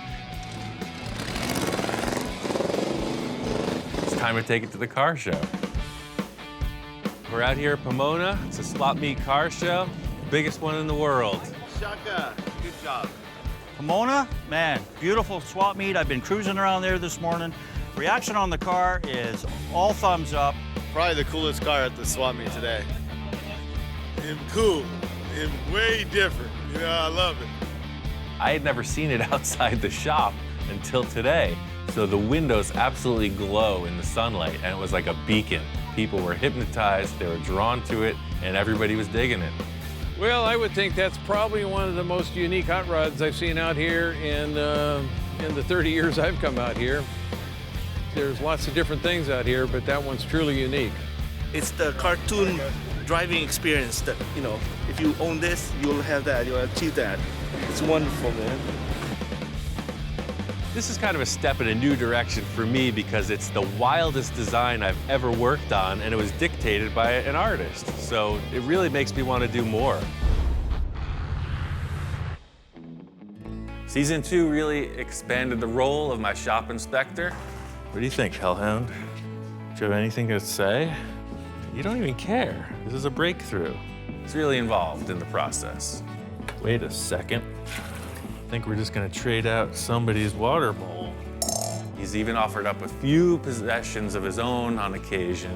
Don't look so concerned, man. I'll get you another one. It's made everything that much better. Well, are we ready for delivery? No response. I'm getting a chimp, that's it. You're not holding up your end of the bargain. No, I'm gonna go get a small monkey. It's gonna be way more sharp. No, I'm sorry. Right now on Full Custom Garage, Master Metalman Ian Roussel takes on a Lead Sled challenge. A while back, I had this crazy idea. I wanted to take this old Packard and convert it into a lead sled for my friend Tom. Oh, man. It came out pretty cool, and then Victor saw it. I said, hey, Ian, you think Tom will ever sell the car? And he said, you kidding? But with a little wheeling and dealing, Victor made it happen. Surprise, I got the Packard. I don't want to change that much, but I want to change everything. Victor comes in and just wipes the slate clean. You've chopped the car. Right. To me, that's baby stuff. As the guys get into it, things don't go as planned. Sometimes building a custom car isn't pretty, not in the beginning stages. Ian, my car, what the heck you do to my car? We're on to a new adventure. You know where it's going. Full custom, baby.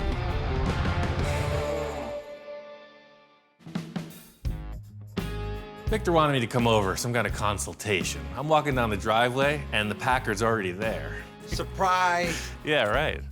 It's been a while since I saw this car. How'd you pry this out of Tom's hands? I said, hey, Tom, you want to sell it? No. And just like everything else, I made him an offer he couldn't refuse. When I first seen the Packard, I said, hey, that's a Packard? This thing could look just as nice as any Merc. So the whole thing with this car is I thought it was a great looking vehicle. I mean, what do you want to do with it? I don't know. I just got the car. My goal is to let it compete with a Mercury. This, I want to be the new Lead Sled. So that's a Merc eater right there. If it's done right, we could give the Merc a run for its money all day long. First sentence in the conversation, Victor says, this is going to be the Merc killer. I'm thinking about his last Merc we did, and he cut the roof off it. And I'm like, oh man, we're not cutting the roof off of this Packard. Whatever you're thinking, all I ask is don't mess with the roof line. That's my favorite, that's my pride in the whole project. Yeah, no, I love the way the chop came out. It's perfect. The rest of the lines, we could do a minor adjustment on it. I've seen your minor adjustments before. Well, you know that, but it's gotta be crazy. Victor and I have built a lot of cars together. He likes to go from top to bottom with all his builds, so who knows what could happen with this one. You know, I'm into the crazy stuff, man. I always thought we could go way further with this, and the chop was a good starting point. The whole drivetrain has to be replaced to something modern, right. So let's see what we could come up with, you know, kick it around. Victor's kind of vague. All I'm getting out of him is that he wants this thing to be a driver like the rest of his fleet. They're all road-worthy vehicles, and that's where this Packard's lacking. I want to have this thing on the freeway doing 70 miles an hour with no problem. Sure. So where do we start? Most straightforward ways is just get maybe a mid-70s Camaro or GM front subframe. That gives you the disc brakes, the power steering, and the mounts for a V8 engine. From what I can see, to make this thing a perfect driver is just put a modern front suspension clip under the hood, put in a new engine, and this thing's a runner. It's good to see that this car is going to get taken one step further. It's a great looking machine. I think whatever you add to it's really going to make a big difference. I don't want to change that much, but I want to change everything, right? I mean, hey, if I can't utilize your ability, you've chopped the car. Right. To me, that's baby stuff. We're going into full body remodification. We're having a simple, or so I thought, simple conversation about putting a front clip under this thing, and then Victor's walking around the car. He's talking about adding this, doing that. Fortunately, he's not talking about the top, but he's talking about everything else. We just want to bring out them bulges, and we want to bring out the lines, and we want to layer on the ground. Whenever I'm around Ian, the lights turn on and all of this stuff comes out of my head on ideas. I mean, on the spot, it's like the switch is on. So we're talking about this Packard, and he's saying Merc killer. It's got to be better than the Merc, yada, yada, yada. So he pulls out his black Merc, the Misfit. We built that a few years ago. It's a great looking car. He's looking to take it out with the styling of this Packard. I'll be darned if that doesn't look better than this, because you know every project we've done has always been over the top. I see the Packard being a Merc eater, and that people are going to be buying up Packards throughout the United States. So if you have any money, start buying Packards. So all we need to do is make something look better than your Mercury. No problem. But I spent a lot of time underneath that Merc. That's the thing. I know what's underneath the car, and it's really clean. It's a total freeway machine. There's two different classes in a car show. There's mild custom and full custom. That's what I do. This car left the shop as a mild custom. Somehow it found its way into Victor's hands, and you know where it's going. Full custom, baby. It's time to take it all the way. I'm totally into it. Let's do it.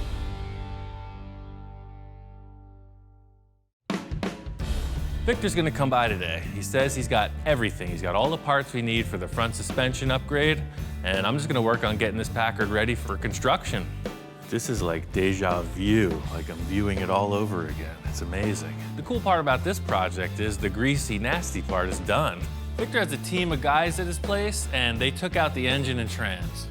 He's got all the front sheet metal unbolted, and he's already talking about donor vehicles, so I think he's got everything pretty much sorted out. Pulling this nose apart, I know when it goes back together, it's not gonna be the same car. Victor has hinted at a few things.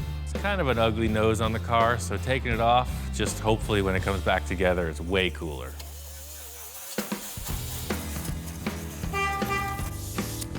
Check it out, I got your clip. You wanted a front clip. Oh yeah, perfect. What the heck is this thing? 1997 Grand Marquis. I know I went a little nuts instead of just cutting the clip off. Right. I cut the rest of the car off. Yeah. You forgot to tell him to stop cutting. That's the problem. Kind of surprised that he drove this thing over, all in all, but you could see it's a driving vehicle. I mean, the thing runs bitchin', the horn works, and you gotta take this thing for a drive. It's so smooth. I'm trying to laugh it off, like, all right, yeah, I can't wait to cut this thing apart.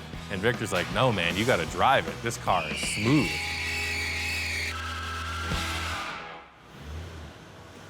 Not bad, huh? I think it's a good contender, man. Well, shit, he had more fun than I did. He was in the parking lot burning out and having a blast. Just like any used car salesman, the test drive seals the deal. I kicked the tires, I did some burnouts, a couple donuts.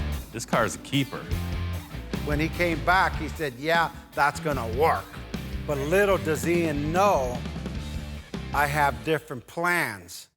At first, when we were talking, I was thinking just the front clip. Oh, sure, makes sense. Then as I started taking it apart and drove it, I'm thinking the whole car, utilizing everything, even the pan, everything that's here, air conditioning, computer, motor, disc brakes. I mean, do you know how much time and money will save? Now the story starts to flesh out. That's why you left the floors. You want to put the body skin on this whole car.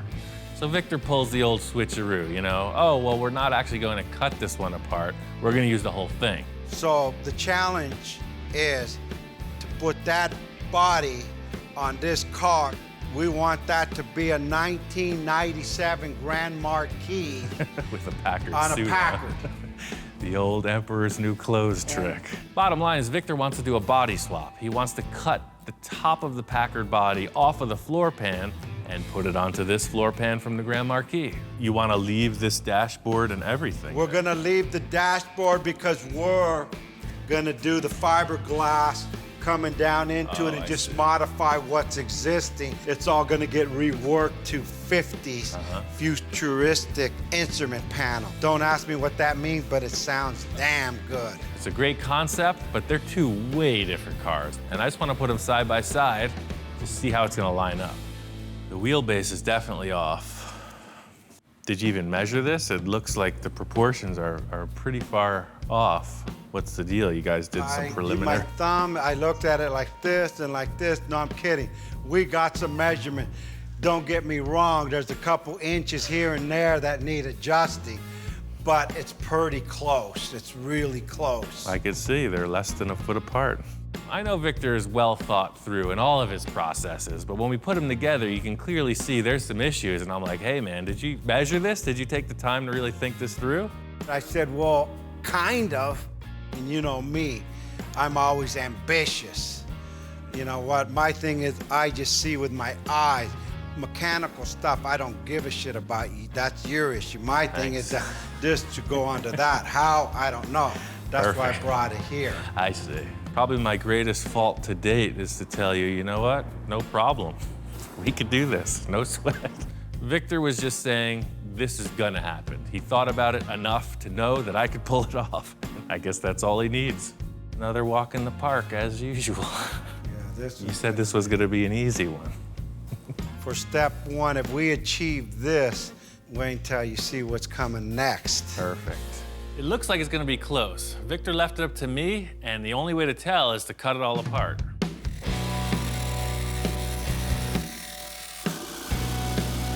So you think about cutting a car, and it's pretty technical, but when I think about cutting a car, it's like taking the top off of a tin can, and that's exactly what we're doing here. You have this shape, and you have a lid. It doesn't even know it's a lid. We're gonna make it one and take it right off. Main thing I was excited about at the start of this project is a lot of the hard work is done. The whole demo of this Grand Marquis is done.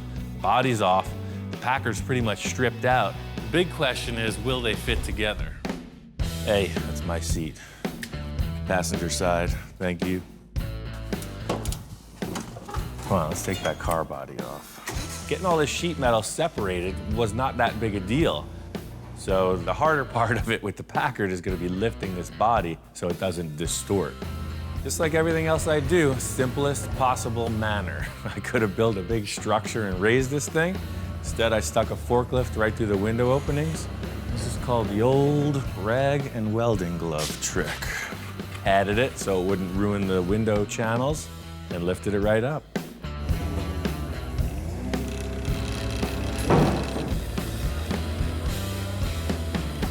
That there is the symbol of a nice, strong chop top. Nothing deformed. The guy who built this knew what he was doing. Well, that being said, that sucker is out that door forever. Away with you. Pretty simple. Lift up that body and get rid of the trash. We got something better coming in. Done all you could up until this point, but it just wasn't good enough. I think the biggest challenge here is about 50 years difference in technology. You got two giant metal shapes from completely different generations. That's the challenge. It's like stacking blocks. I'm gonna put this car on that car and see where they clash. Oh yeah, and that's how the tires are supposed to sit. The back laid down perfect. The best thing I was satisfied with was how this car just kind of bottomed out. No scratchy noises, no weirdness. It just clunked right on the floor. The back looks perfect. This is exactly what Victor's looking for. That is a huge problem. The thing is, the back went in so perfectly, I was focusing on that. I'd come around to the front of the car and I could see the reason it's still up in the air. You got major issues in the A-pillar and the dashboard area. He wants to keep the dashboard stock, cut off as much as possible without affecting any more of the structure of the donor chassis. And I really need all of this in here. I already compromised the structure of one. I'm not gonna do it to both. What's happening is the Packard's a triangle coming up into the window areas, and the Grand Marquis is a box. It's parallel, straight up and down, versus triangle. As you bring it down, it ain't gonna work. Definitely hit a major snag in our grand scheme. Just as I'm trying to figure out my plan of attack, Victor walks in. Hey, how you doing, man? You did it, huh? I done did it. I have some bad news for you, though. Your call on this frame is perfect width-wise. Tires tuck. It still can go right to the ground. Okay, good. The issue I ran into is the dashboard and the wheelbase. Ian pointed out to me, hey, the dash doesn't fit in the car. Off the record, and don't tape this, it wasn't gonna fit, and I knew it, but I had to challenge this guy. Everybody that I was talking about what I was doing with all my friends, and they said, that's not gonna work. I said, I know it's not, but Ian will make it work. The whole problem here is not only the issue with the dashboard clearance, but it's also the wheelbase. Well, the wheelbase on the Packard is way out of line. You could see it's gonna need at least, say, a 10-inch stretch if you look at the center of that hub. Okay. So this is kind of what I was thinking. We could kill two birds with one stone. If we cut the chassis and extend it, it looks like maybe a foot. In car terms, a foot extension is pretty significant. So check this out, that's what I'm thinking. So I think if we cut off right here, correct, and we can just extend it. It's too generic, just like a ladder frame right there. Simple. But it would solve the issue with the wheelbase in the front fender and the dashboard. As long as you're cool with it, I'd like to cut that chassis and bring it forward. Extend it out, let's go for it and see. So I explained the fix for the front wheelbase and dashboard issue, and then further directed him to the rear, where I was really proud of how well it worked out. I want this thing on the ground. Go underground, go an inch below surface, and then when we go up a half inch, there's no questions, it's on the ground. Victor, you know, he's shaking his head no, because he says it's not low enough. He wants the thing down on the ground. So it's close, but it ain't there yet. That thing gotta smash beer cans. Okay. After the talk with Victor, it was affirmed that we needed to stretch the car a foot. This stretch is going to be very straightforward, simply because we're taking existing pieces and just moving them a little bit apart from each other. Look at that. You can make a limousine out of this thing if you wanted to. The way that they put these frames together from the factory, it's a series of metal shapes that are stacked, and then they're fillet welded all along the joins. I'm accomplishing the same thing with much heavier stock.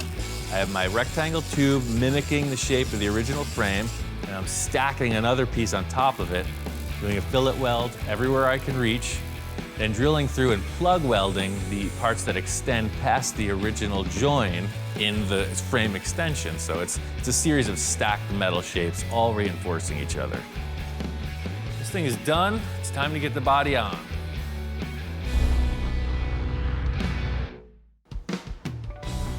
Took a bit of doing, but I got the body on. I got it down low the way Victor was asking for.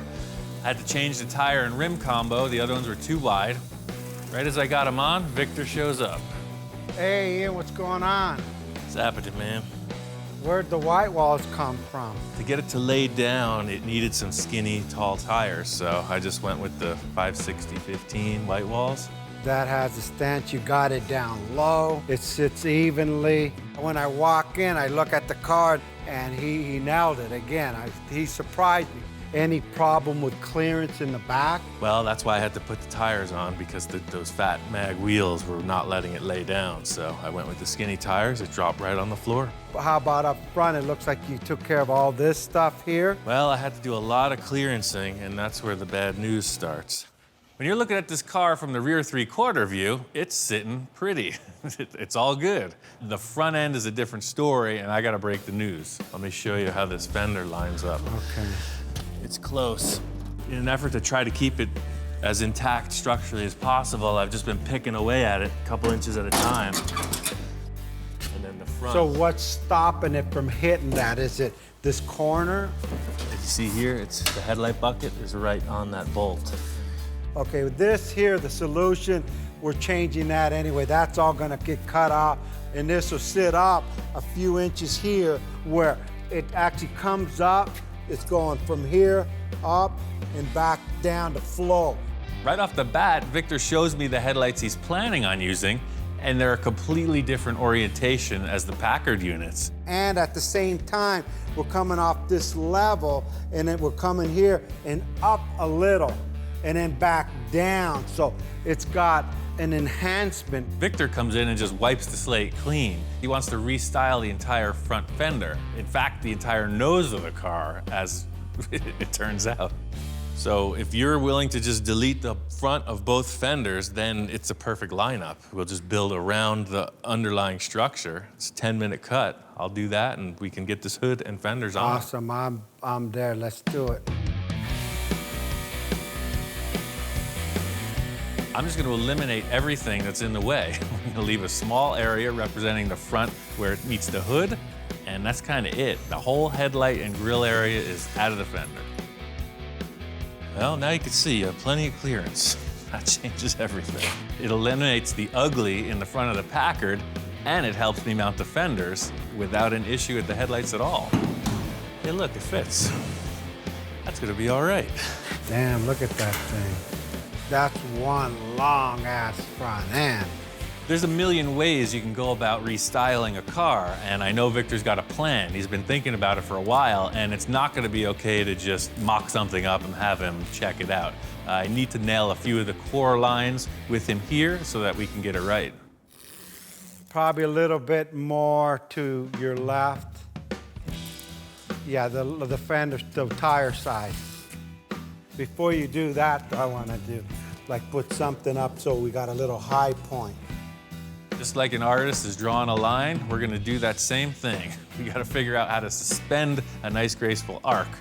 First call is to try to just pull some tape across, and it looks terrible. It's all faceted, flat, straight lines. Just up like a quarter, half an inch, and then back down. Well, I have this round rod. All right. I got a pretty good idea on how materials work, so I got this 3/16 inch round rod, and I just hold that up on the same plane as the tape, and it just bows gracefully. Just the weight of it makes a perfect arch.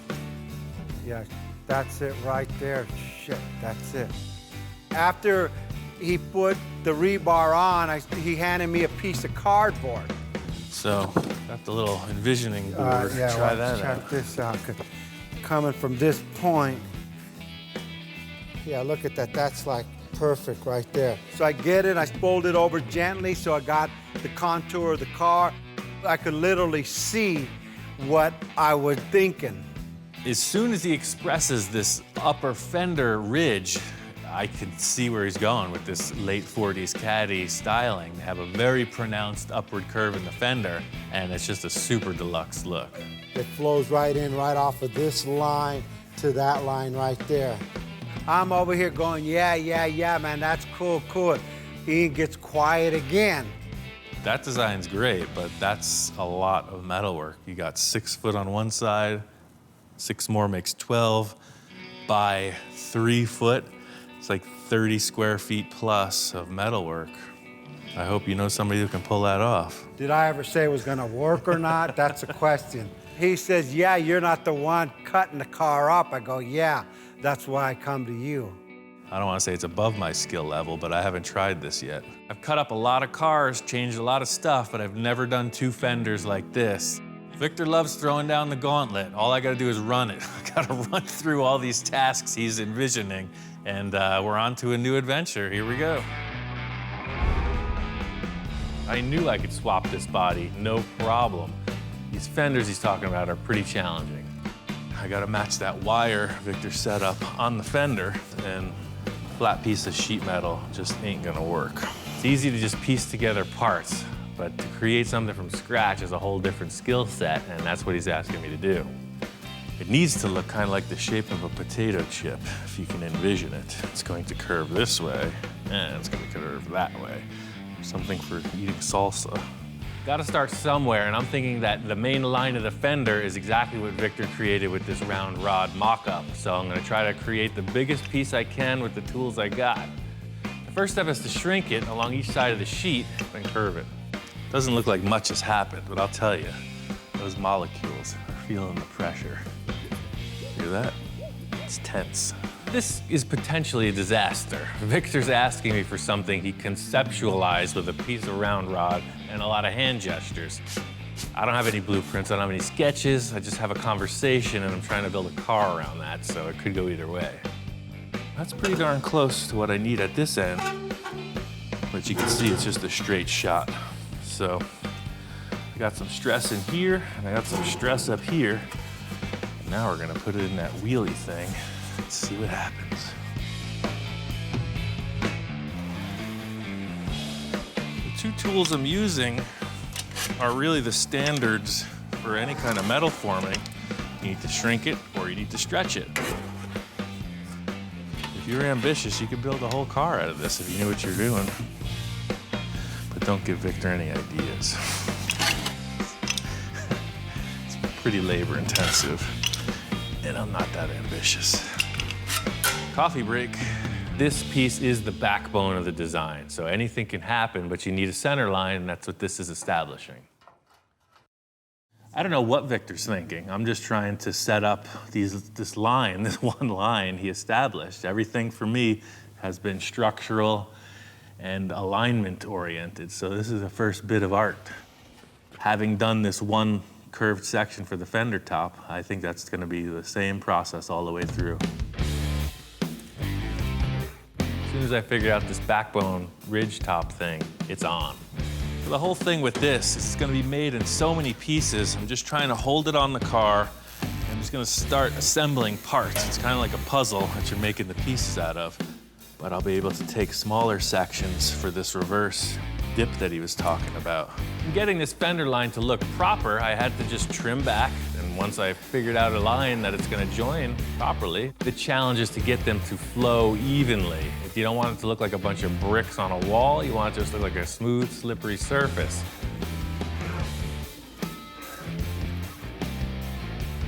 I never even receive an ounce of praise. I do this all day just to buy food. I even give you the bargain brand. This is an advanced mock-up. I mean, it might be a keeper, it might not, so I'm just trying to streamline it. I don't want to make it twice. I think this fender's a keeper. The whole thing is if Victor thinks this fender's a keeper. Ian, how you doing? Aha. Damn, that flow's bitchin'. That's it, man. The good thing is Victor walked in and right away you could see the gleam in his eye. The difference from this side, stock just straight down like nothing, to come in here by just raising this up and giving it an arc here, it give the whole fender like it's on steroids. No steroids, steroids. Right. It's in proportion, it flows, and it's gonna eat a Merc. Well, I was really stressing about the fender creation issue, but if you're happy with it, then the big challenge is what do we do about the grill? There's nothing going on there. I brought you surprise, so come on out and I'll show you what my idea is. All right, let's see what you got. Victor's got people. He's got people all around doing stuff. So he tells me he's got some of his guys dropped off a bunch of things in the driveway and I need to check it out. I've been thinking about this for a while too, like I think about everything else in my mind. And he's looking at me now, what the heck this guy gonna come out with? Whoa, a Mercury. What is that, 1950, just like your other ones? 1950 Mercury, it was another project. I figured I'd donate it to help you complete the front end on that other project. Crazy, man, you could sell this for a grip. It's people who want this part all over the place. This thing's in perfect shape. Yeah, no, perfect shape. Everybody wants to know where this came from, and the backstory I get is one of his friends somewhere down the line tried to chop the car, customize it, and made all the wrong moves. So apparently what Victor has is a dilapidated, half-rotted, half-assembled Mercury four-door. Fortunately, the guy didn't cut the nose, and that's what we need. Right here, we don't need the fenders. All I want is the opening in that grill. All the opening in that grill. Here's the original 1950 bumper, front, back. This is freaking cool, man. I was just stuck on that fender side thinking, what are we gonna do about the center? I'm gonna have to make something just the same, but if you're not attached to this, I'll just cut it up right here and we'll drag it in the shop. And he says, hey, Victor, you attached to this thing? I said, well, heck yeah, I'm attached to it. It's a 50 Merc front clip. I'm bringing you the front opening, the mouth. And he looks at me and says, I think I need a little bit more than the mouth. Does it matter if I'm attached or not? We gotta do it. Okay, well, there you go. Right, cool, let's do it. As soon as I saw him give me the look, I knew it was on, and I rushed to the shop to get the tools. I'm ready to gut this thing. He comes out with a grinder, and I'm going, wait a minute. You know, shit, that's a $3,000 front end, and he starts cutting the hell out of it. Sometimes building a custom car isn't pretty, not in the beginning stages. Everybody knew this had to happen, but going through the experience is somewhat traumatizing at times. And I was tripping out. I was like, wow. That finishes it, man. It's never going back to stock. Ian, my car, what the heck did you do to my car? And then I turn around and see Ian's dog. Dude. He's concerned. And even the dog goes, that's a 50 Merc you just cut up. Look at his face, he's saddened. Dude, sorry. You'll be okay, you're going to good use. Let's take this Mercury inside and see what she's got. The anticipation of bringing that front end up to the Packard, I was like, I gotta see this, I gotta see this. Here she comes. That's a trip, huh? Putting this grill to it, it gives it like this masculine, like a bulldog, literally. Like maybe that's why the dog was tripping out. He probably thought it was his relative. Look at that, it's like, I can see a clear path to victory. This nose piece is a game changer, but it's gonna take a little bit of doing though. I gotta trim out a lot on both cars to get this thing in position, but this nose thing takes it to the next level.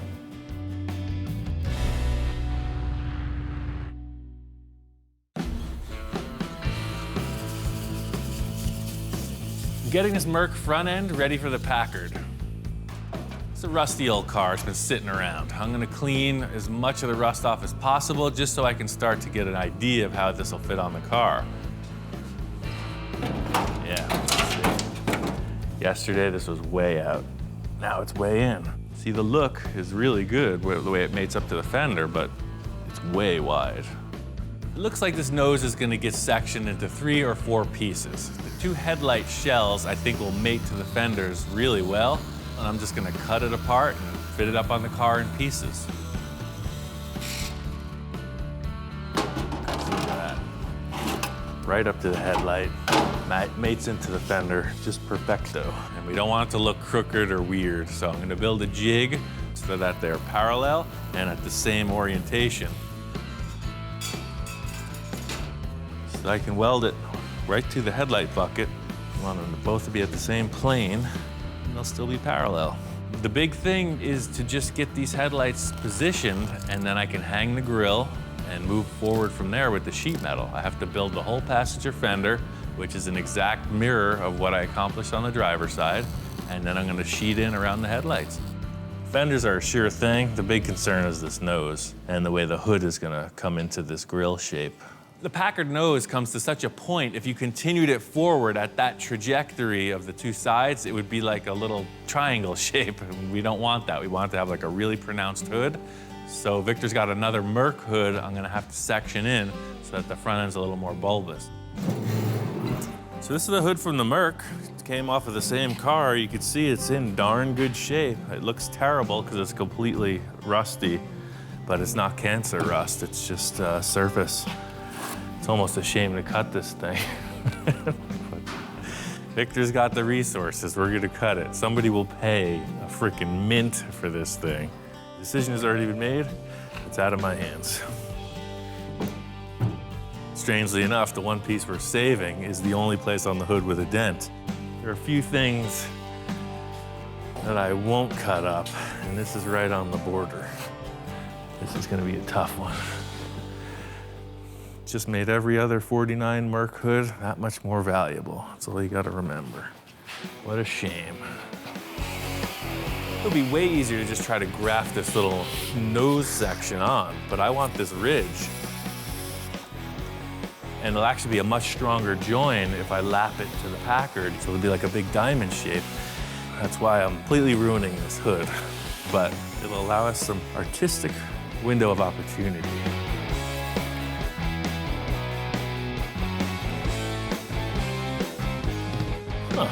That actually don't look half bad. Sure switched up that ugly Packard. The Packard looked like a beak, a bird's beak. It was just way out and it's very thin. The Merc knew as a really wide, low car. And this really, it's a half and half. It's just, I can't believe it actually fit. Seeing that this Merc hood worked out was a relief. Now I just gotta figure out the lower portion. The cool factor about the Merc grille and the hood is it's got its factory latches in place. So by lowering this section, you'll see there's a structure in here that is designed to mate up against this. And since I need to lower this, I'm going to have to section it somewhere. So I'll section it right through the dent and then repair it, weld it back together. So it'll have a strip coming right through here.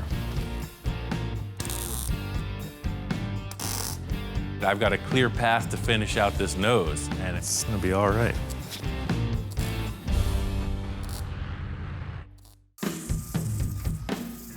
Splicing these 2 hoods together was a pretty straightforward process in simple terms, but the contours on both sides are way different. So this is now our surface height of the hood. So it's coming through. You see how it's lifting towards the bottom? Coming right through here like so, till it blends in. So this transition here is gonna be very hard to make. It's another compound curve, but right where that wants to change, I was thinking if I put a scoop in there, like you see on the Mercs, then all of a sudden the contour wouldn't need to be made. It would turn into a scoop. I don't know where the idea first came from for these scoops in the side of the Merc hood, but you see it all the time. It's a really cool thing. It breaks up the side profile of the hood a little bit. And because we have a mismatch in contour, I think it might just be the perfect fix. A little action in it. See what we come up with now like this. Actually, that don't even look half bad. but it definitely handles that weird mismatch for sure. My first inclination was to put the scoop forward, maybe not that forward, but somewhere between here and here. I know Victor likes that classic element though. I got a few ideas to make this happen. I just gotta sell Victor on the idea. I'm working on getting the bottom corners of the hood rounded. You see that all the time on custom Mercs. And I'm gonna mock up this side profile that just may incorporate a scoop. I gotta show it to Victor.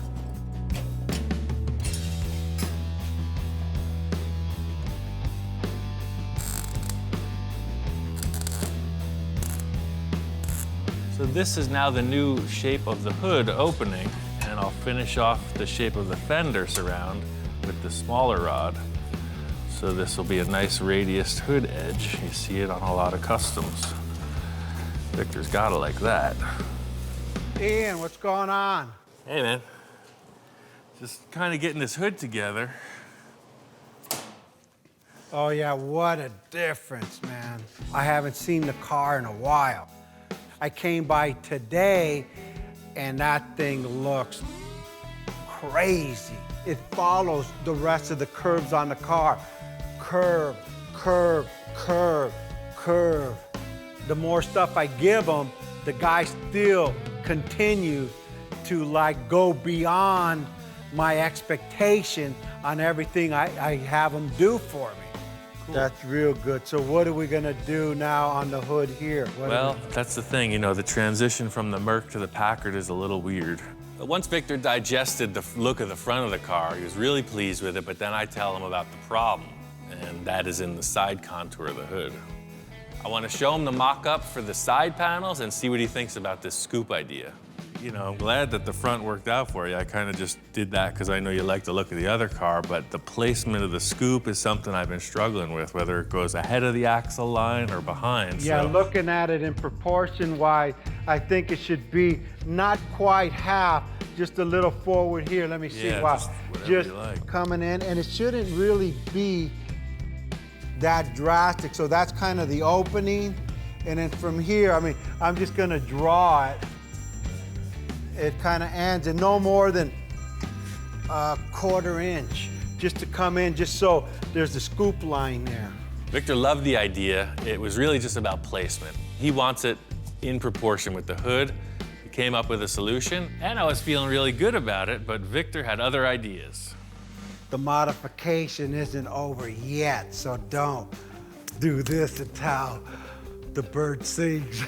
I just licked it, man. Game I was gonna over. say till the fat man sings, but I can't sing worth the shit. I still got some tricks up my sleeve, which I haven't even told Ian about yet. The modification isn't over yet. Okay. I really want to get this thing to my house and just to like see it every night so I could kind of feel it and I want to look at it. Something, you know, once it's there, you know me, there'll be a slight modification. Right. Next time on Full Custom Garage, Master Metalman Ian Roussel continues the Lead Sled Challenge. The main thing I knew bringing the car over to Victor's was that his head was going to be spinning with ideas. He looked at me and said, oh, that's a good idea, but I could see in his mind, I thought I was done. I'm feeling like the world-class mountain climber that just summited Everest, and Victor's in the back of the car with like a whole new battle plan. I want this sucker to bulge. But Victor's surprises don't stop there. I've been thinking about giving this car to Craig. Okay. The only thing is, his birthday's in a couple weeks. With the pressure on, Ian's got a plan to pull it off. There's nothing like hitting it when there's inspiration in the air, so I'm telling Victor, let's just cut it, you'll see what I'm talking about. When he was talking to me, I didn't quite understand what he was trying to tell me. Who cares how much effort it takes to get there? Wow, that's right on. It's the end result that counts.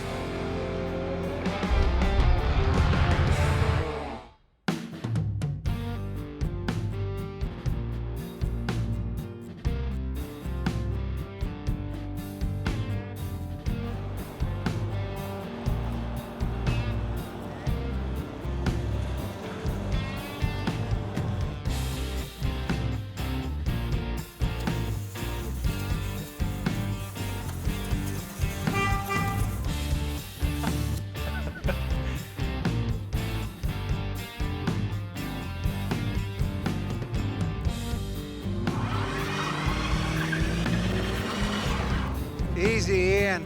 I don't got insurance on it yet.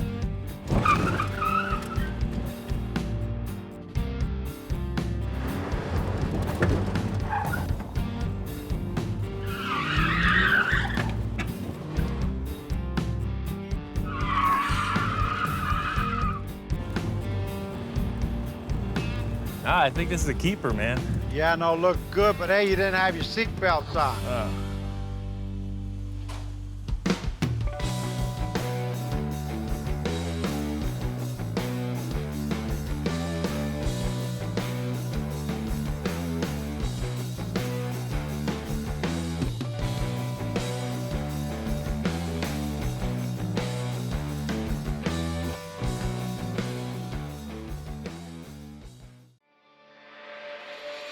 Right now on Full Custom Garage. It's this guy over here. Master Metalman Ian Roussel looks back on the best builds of Season 1. When we first started the show, I didn't know what I was getting into.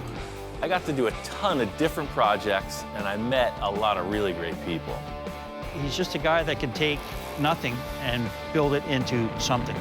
That is phenomenal in my book. So it's the typical story of somebody's project dream car that just got in over their head. And you're gonna save it. That's what I do, sir. I'm here to save the day. Hot damn, she loved it. She really, really loved it. It's way cool.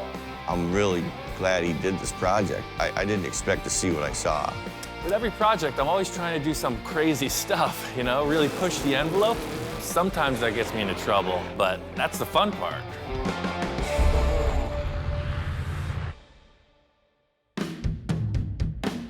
One of the first projects I did was for my friend Bill. We took his 1948 International truck cab and we put it on a modern roll-off chassis. Not the easiest thing to do, a lot of heavy metal. The truck needed to be wider to fit on the frame, so I started with the front fenders.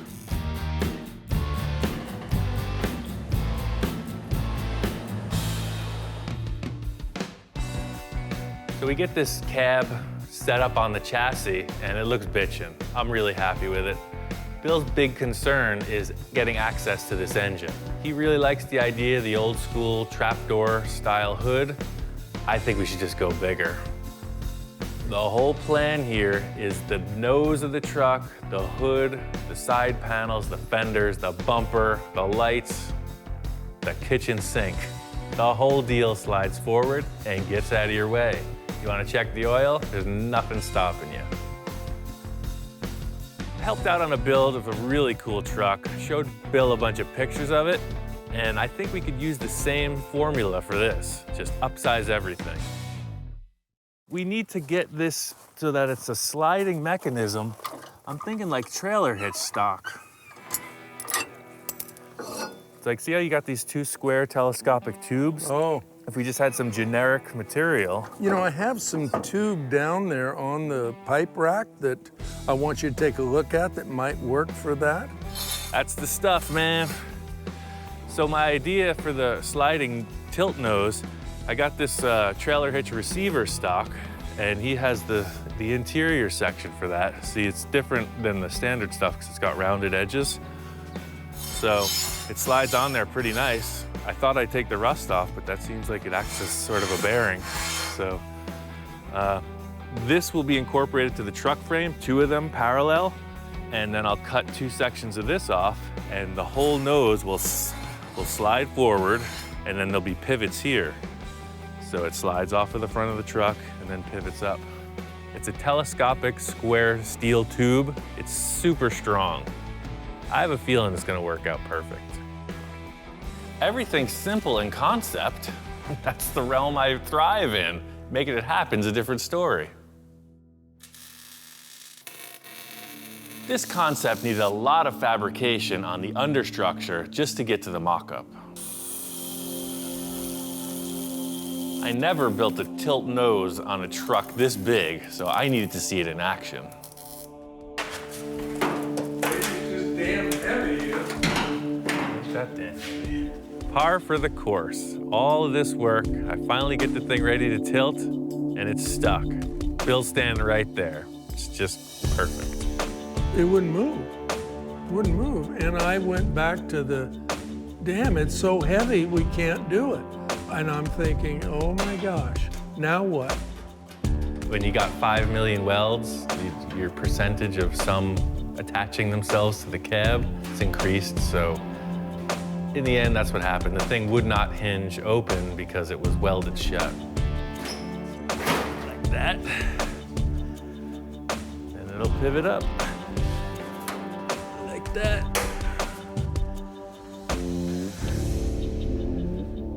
There it is. You got a tilt nose. It is just awesome. Really cool.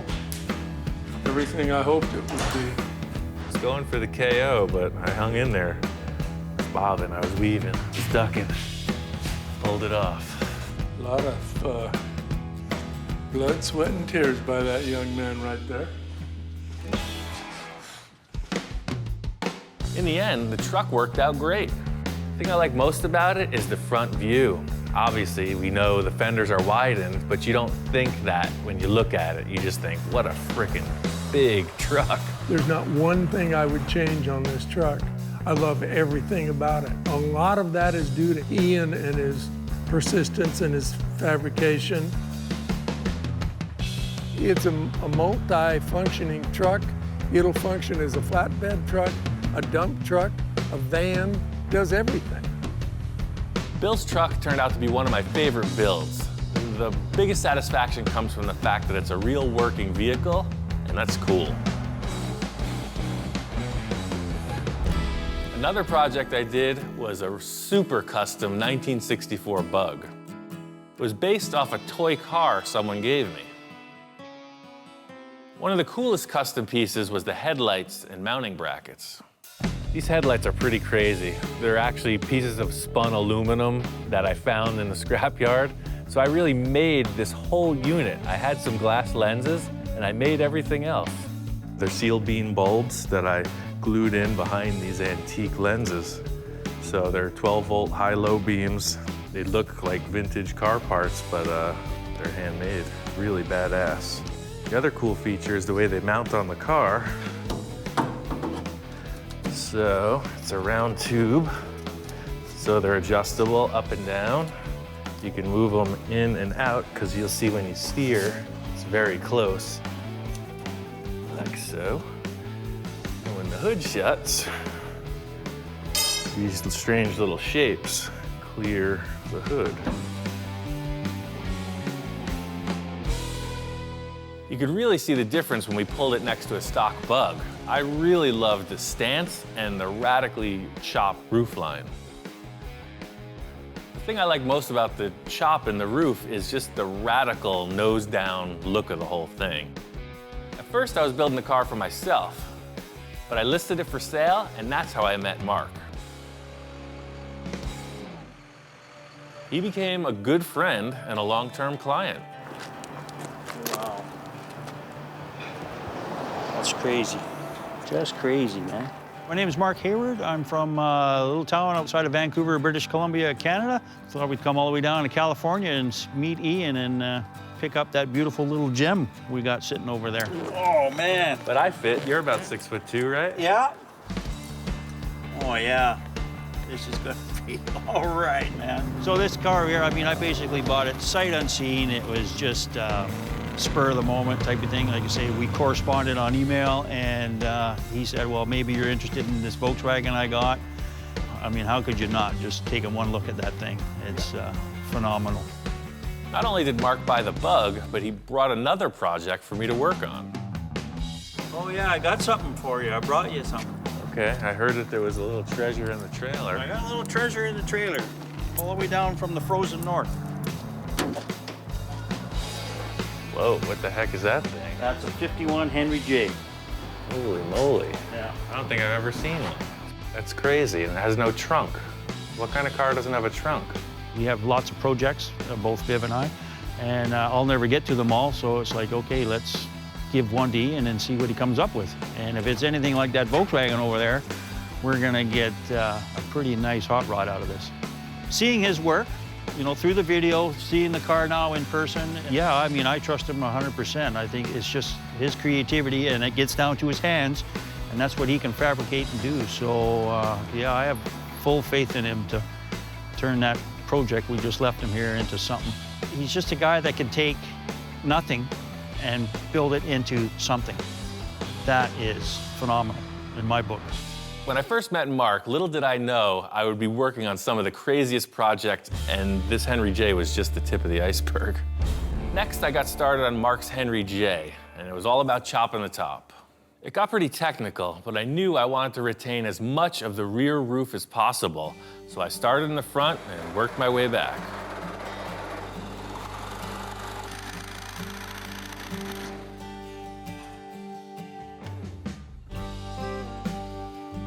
I got the A-pillars all finished off. I'm committing to this chop. That's the height of the roof. I wasn't looking forward to cutting this roof and making it wider, but I think I'm gonna have to. I started looking at it, and I found that this drip rail was actually tapered. So I think I can use this to my advantage. It looks like the drip rail is straight all the way through the door, and then right at the B-pillar, it starts to taper in. So if I was to attach the B-pillar, trim it, and pull the rear of the roof out, it'll go straight right back through. It'd be easier to cut the drip rail off, but by leaving that, people are gonna think it's a stock part, and then they're gonna start wondering. So that's what I gotta do, cut the whole roof, lengthwise, back to front. I thought this chop was gonna be a walk in the park. I told the client it was gonna be like the VW Bug I made for him, and that was easy. Oops. You never know what you're gonna get into. The only way through it is to keep moving forward.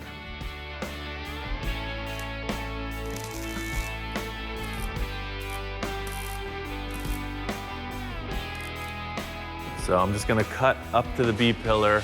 I'll probably do a little relief cut on the inside and see if I can just twist it a little, but I have a feeling I'm gonna have to go all the way to the front. This is the thing I'm unfamiliar with. I'm just feeling it out. I'm gonna make a relief cut on the inside of the structure and then just zip the sheet metal open and see when it moves.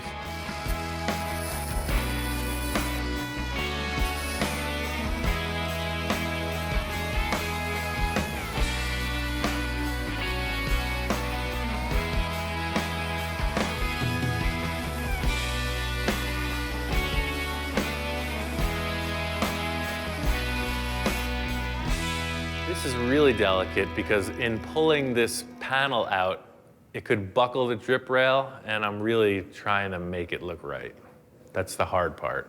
So it's gonna work. I don't even have to cut ahead of the B-pillar. I just put a trim on the back side of that structure, and this guy will pull right over. I really lucked out. Made a couple cuts, I pulled the thing, and it snapped into place like it was meant to be. Yep, that's why I get paid the big money. Pretty cool. The thing is, it looks easy because I just cut it, but I've cut a lot of cars. I know how these panels flex, and that's why I made this decision. I'm just gonna weld it on there now, like I meant to do it that way. The cuts in the roof turned out to be a lot smaller than I thought they were going to be, and that was a huge relief. From there, it was just a matter of filling in the gaps with sheet metal and finishing it off.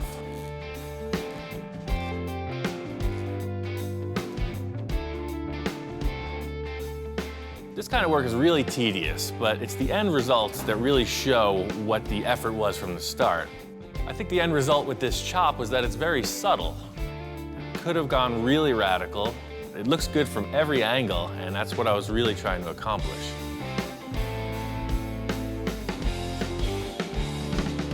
My friend Don, his wife Patty's birthday is coming up. He wants to get her something really cool. Her family has a long history with dune buggies, so he's thinking about putting together one for her. It's going to be a total surprise for her. Growing up, her dad had a Myers-Manx when they first came out, and my wife had a lot of good memories with that dune buggy out at Pismo and some of the desert areas with that. Don is a car fanatic. His wife is a little more conservative. She's always wondering what he's doing over here. He's got 6 million cars. I think that this dune buggy might seal the deal. It might win her over to our side. It's just going to be epitome of driving around in something cool, you know, especially done by Ian, because he's so creative. Ever since I started this project, I've been thinking about the engine. Searching around at Don's, as usual, he's got so much stuff. I find an electric motor for a forklift. Just in a pile of parts, you know, there's this electric motor, there's a bunch of switches, speed controllers, just electric stuff. It just got me thinking. I mean, an electric dune buggy, nobody's got that. A lot of my ideas seem pretty crazy at the time, but actually pulling it off is the big challenge, you know? It's almost like there's a Jekyll and Hyde scenario. I had to make this electric motor work with the Volkswagen transaxle. I tried to make the simplest possible coupler. I used an old clutch disc and just welded it to a couple pieces of tubing. That fits the Volkswagen transaxle. What do you think about that? It's gotta work. I'm going off the standard VW gearbox, so it has a neutral, which is perfect. I don't have to worry about the tires spinning. So it's kind of a safety mode. I'm just gonna hook up the motor and run it, see what happens with no stress on it. It's such a bummer. It seems like anything that can go wrong will. This electric motor spins the reverse of what a Volkswagen engine does. That means we have 4 reverse gears and 1 forward gear. It's in reverse now, which will make it go forward. It's something I need to figure out. Yeah, there it is. I'm not gonna get caught up in the fact that reverse is forward. Sometimes things go sideways for me. It's still gonna move. First gear is here, and then second gear. The electric motor was only gonna spin one way, and that was backwards. So I put the car in reverse, and I made 4 different voltages that spun the motor at different speeds. And then with 4 batteries, you'll have 4 gears. Should go 1,000 miles an hour. I finished it up, painted it, and took it for a quick test run before I showed Patty.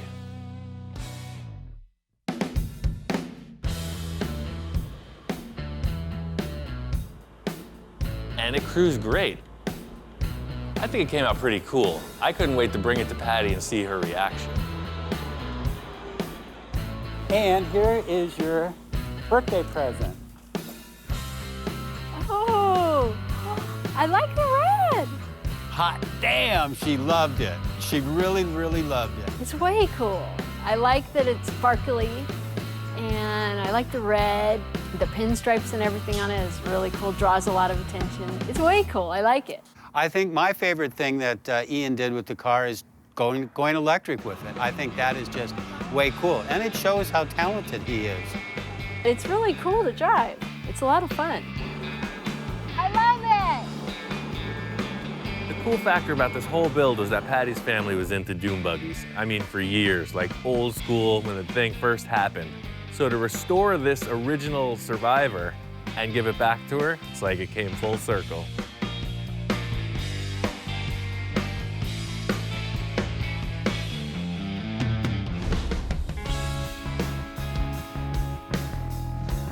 We're in Ventura, California. It's the Chopper Fest. Just looking around, see what's happening. I got a couple ideas of a bike I want to build, and I'm just seeing what's out there. Seems like the bike world's taken a couple turns in what's popular with style. For me, the 60s, 70s, the chopper thing that was going on is really the core of it. A big part of the chopper scene were these straight 4 engines, Hondas, Suzuki's. Denver's Choppers was building frames for these kind of engines, and I just think it's cool. I want to take that element of a really long bike, but make it a 3-wheeler. Trike conversions have always been popular for motorcycles. It's really hard to get style into this 3-wheel design, and I'm just gonna push my skills and try to make it happen. This project was all about the look, so once I got the engine and frame kind of figured out, it was really all about the seat and body shape. This bike has a solid rear end. It's a rigid, it has no rear suspension. I need a comfortable seat. I was looking around for seats, motorcycle seats, horse saddles, wheelbarrows, anything. You know, it just occurred to me, I've been sitting, working for 10 years, 8 hours a day on this freaking work seat. I think it's perfect.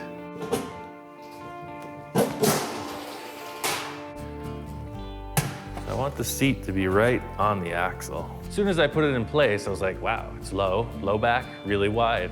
It's perfect. With the seat in place, I wanted to start building the fenders. Here is an improvised arch maker.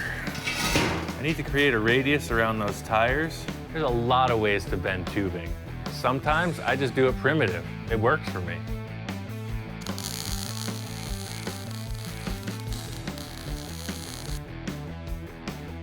Weld the end, flip her over, and roll out the barrel.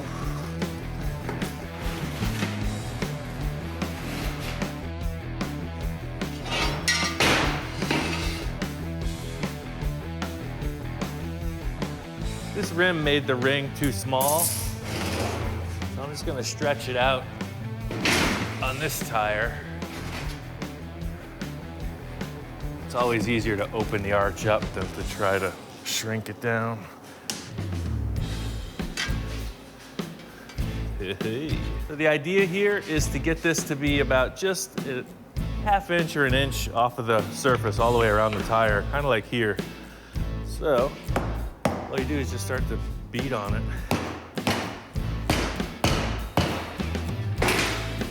It's right about there. This puts an even ½ inch perimeter all the way around.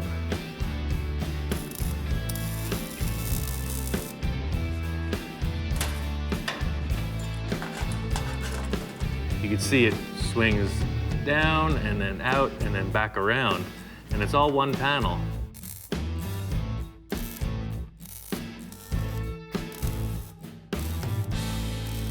In the end, I'm gonna paint these fenders so they look like some kind of a carnival freak show. I want it to look like you're locked in on some kind of a wild ride.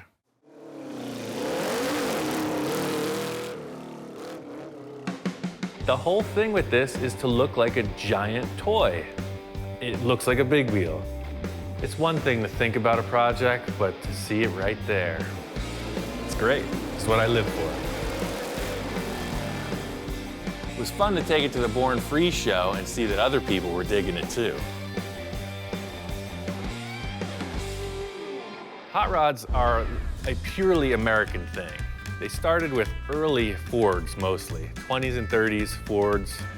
As I understand, GIs came home from World War II and they wanted to go fast. These were made from cheap cars that were just sitting around, just waiting to be hot rodded. These cars are really desirable. They're making fiberglass reproductions, all steel reproductions, so to find an original surviving all-metal body, that's the best starting point. Ian and I have been friends for a while. We've worked on several projects together. He gets excited coming over here to see all the projects that I have. I like things a little more simple, and Ian's way more creative. This is like ideal hot rod material. It's a little bit too far gone. If you needed to restore it, all the mechanical parts are junk, but for a hot rod, this body is really good. One of the more unique things of this build was the roof. Every Model A has a hole in the roof. You can't get around it. One of the cool factors is it really gives you an opportunity to kind of make your mark. I've been looking around all over, trying to figure out what's gonna be cool. Don's got a bunch of van roofs, he's got car hoods, car trunks, all kinds of stuff. Looking around, I come up on this Mustang hood, and it's pretty thrashed. This is a '69 Mustang hood. The car got wrecked. I cut it out about the same size as the roof opening in the Model A. It's got a neat crease down the center, and it's worthless as a replacement hood.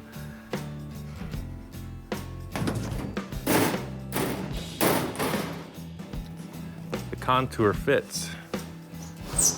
And it's got this cool little detail in the roof. The selling point to me was the ridge in the hood. The ridge in the hood immediately made me think of a 50s trick where they would put these little air vents in the roof of the car. So that's really what I was hoping to do. I mean, I already had this thing built in my head.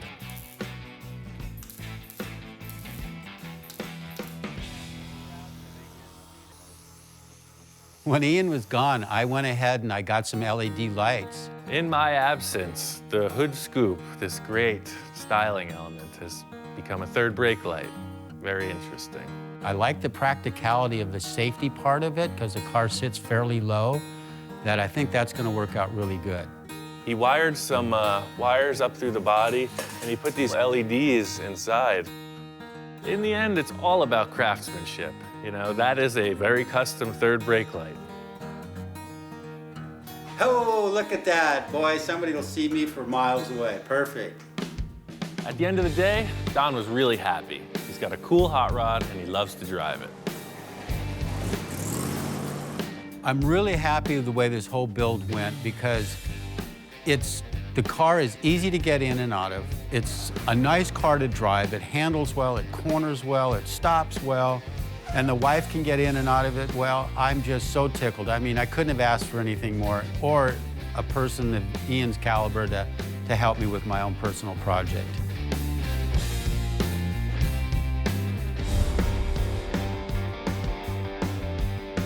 The whole thing about 50s customs is the style, the flow of it, the silhouette. It's really an artistic thing. What most people are trying to do with these cars is make them look better than stock. Everybody has their opinion, and that's why no two cars are alike. My friend Bill had a 55 four-door Oldsmobile. The initial idea was to freshen it up a little bit, but of course, as things went along, it got a lot more involved. First, I chopped the top, and Bill really liked it. Seeing the roof 3 inches lower, I know I nailed it. But standing around looking at it, it just needs something else. I've already gone this far with the chop. It's a great looking car. I think its value has increased. If I go for two-door conversion with the chop top, this thing is solid gold. Ian now wants to turn this into a two-door. I really don't want this to turn into a big, huge project. I said to him, if you can do it in one day, great.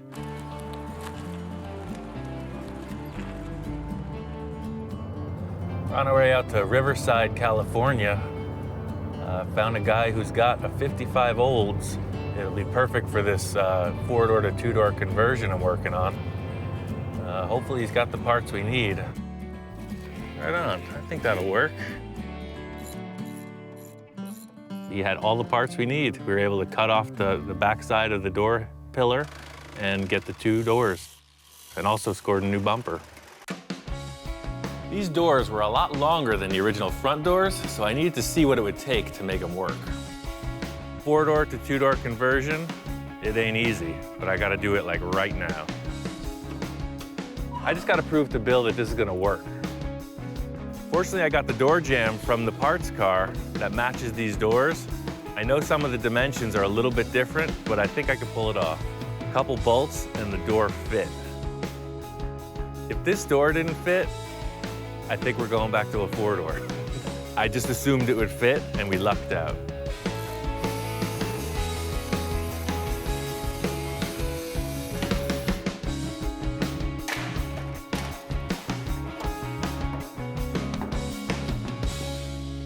I used the stock rear door to complete the quarter panel, and Bill and I decided on a two-tone paint job.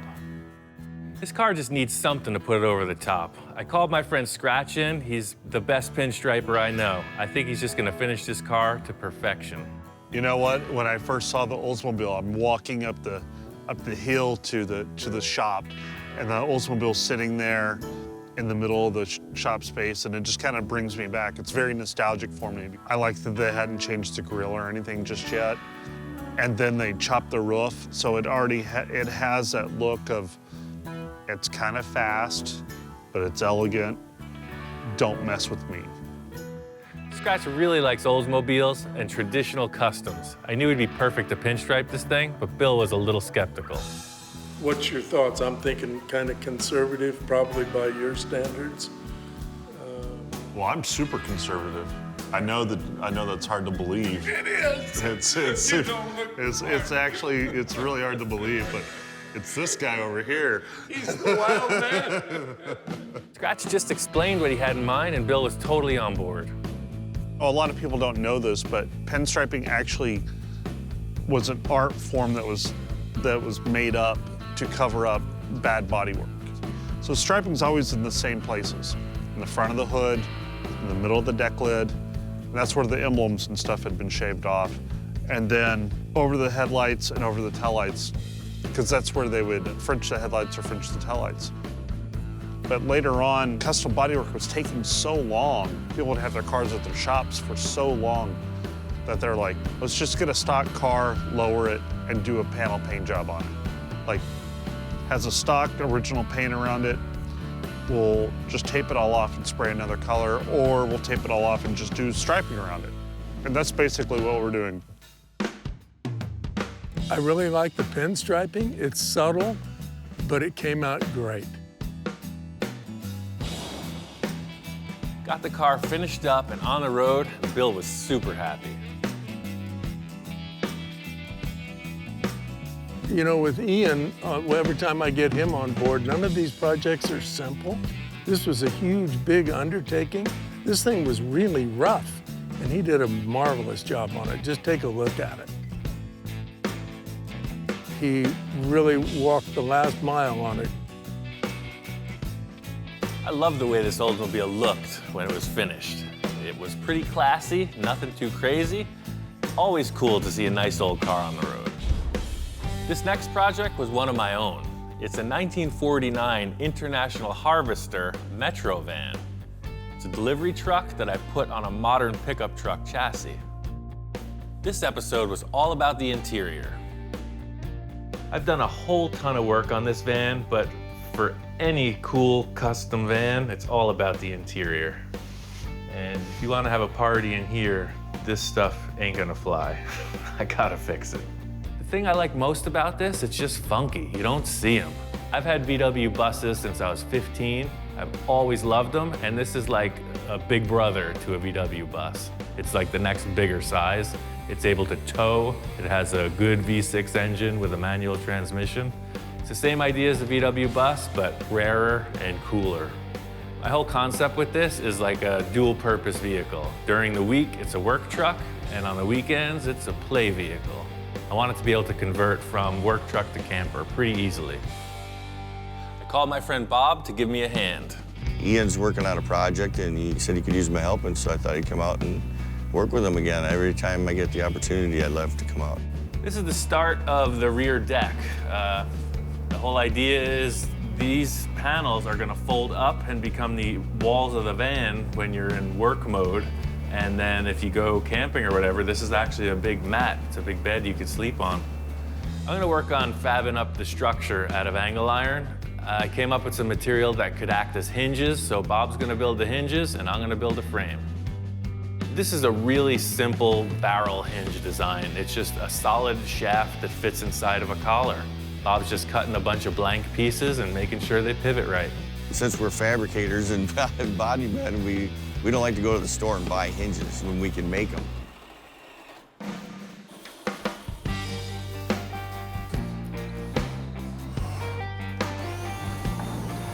I need some material for the walls. They're gonna be upholstered. I had a couple acrylic sheets, plexiglass. It'll work perfect. You could use pretty much anything. It's gonna be covered with vinyl in the end. I just cut it to fit and put a couple screws in it. What do you think, man? You need a couple bean bags, a few bongos. Cooler, full of ice-cold beverages. I really thought about how this was gonna work, and I decided by butting this frame up against the door jambs, when I lifted them up, they were gonna clip into place, and it worked. I'm really enthused about getting to work on it, and I'm really glad he did this project, you know, for himself. You know, it's something really, really nice. The van's together. I got the airbags in, it's a driver. The big secret it's hiding is it's my old work truck. It's a 1988 GMC pickup truck. From the radiator to the gas tank, I modified the whole thing and put this International body over it, so it drives like a modern vehicle. It's got a Vortec V6 with a manual 5-speed.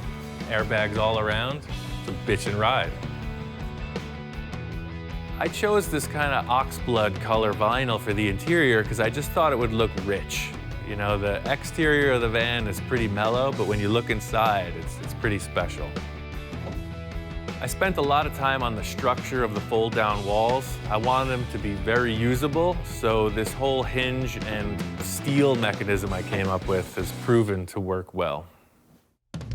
The whole concept with this van is its usability. You know, it's not a show car. So the back is set up to load and carry whatever, or you can hang out in it. That's the whole idea with this. It's a utility vehicle.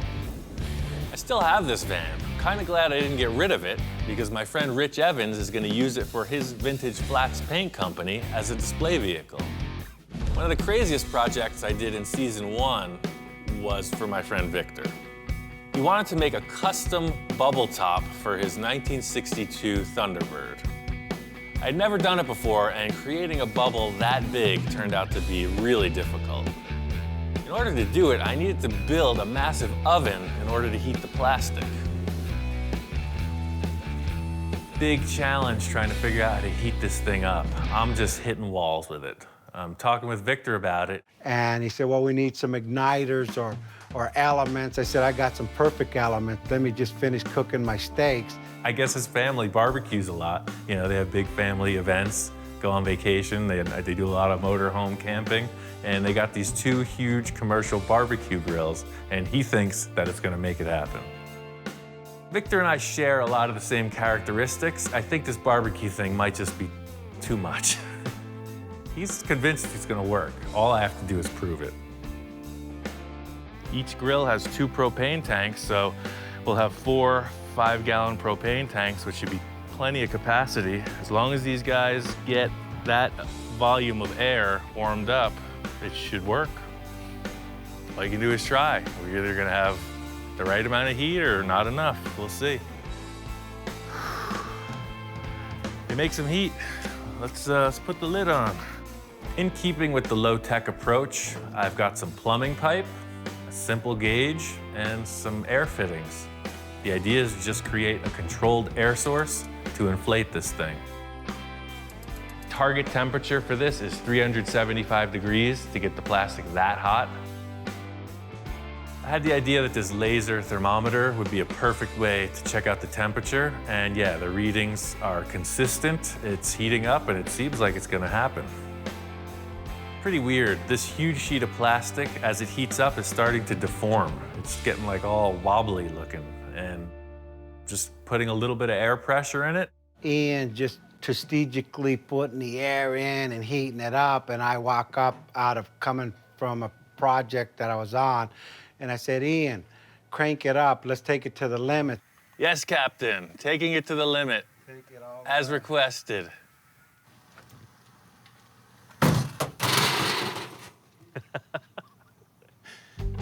That didn't work. Shut her down. I turned my head for a second, and it was like, what was that? Within 2 minutes, the thing started tweaking and blowing, and I could see the look on Ian's face, like, what the hell did you make me do now? Shut everything off. It's gonna melt the plastic real bad. I quick turn around, peeking in the hole. I can't even see what's going on. I'm seeing sheet metal. I don't know what's going on because the whole thing appears to have collapsed. The whole thing's collapsing. I don't know what to do. I stuck my arm back in the oven to hold the thing up and kind of get a look, and it's just destroyed. We gotta lift the lid up and see what went wrong. It looks like the metal and everything tore right out of the roof of the box. It tore off the lid. So we actually damaged and warped the first mold. I said, you know, just crank the pressure on, and that was the wrong thing to do, but hey, it's a good story. This thing was twice as big before this broke. So what happened was we lost air pressure and it shrunk. What a bummer. To most people, this thing looks like an utter failure. I'm gonna work through it. After it got destroyed, we rebuilt the mold and made it a lot stronger. Typical Victor style, he wanted to push the whole thing further and make an entirely new shape. The good thing is this is working just like all the rest. The heat's even, the thing's inflating, it's looking good. Oh, the front, look at this. Amazing. We're there. I can't push it anymore. I'm gonna raise it up.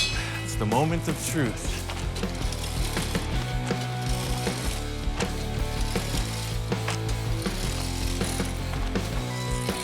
Oh, we got it, man. Look at that. Yeah, see, that's what I was looking for. Everything looks great. It's back into shape. The whole idea is to just cool it off, raise it up out of the box, and unclamp this beast. I took this 1/2-inch MDF board and created a series of templates off of the bubble Victor liked most. I spaced them out 8 inches apart, made a whole bunch of support to withstand the pressure of this bubble pushing against it, and fastened it to the backboard. Getting the buck off of this thing really revealed that it was a successful idea. This was uncharted territory, and the result was ideal. It's pretty crazy. But the real tell is going to be how it fits on the car. That's what this is all about.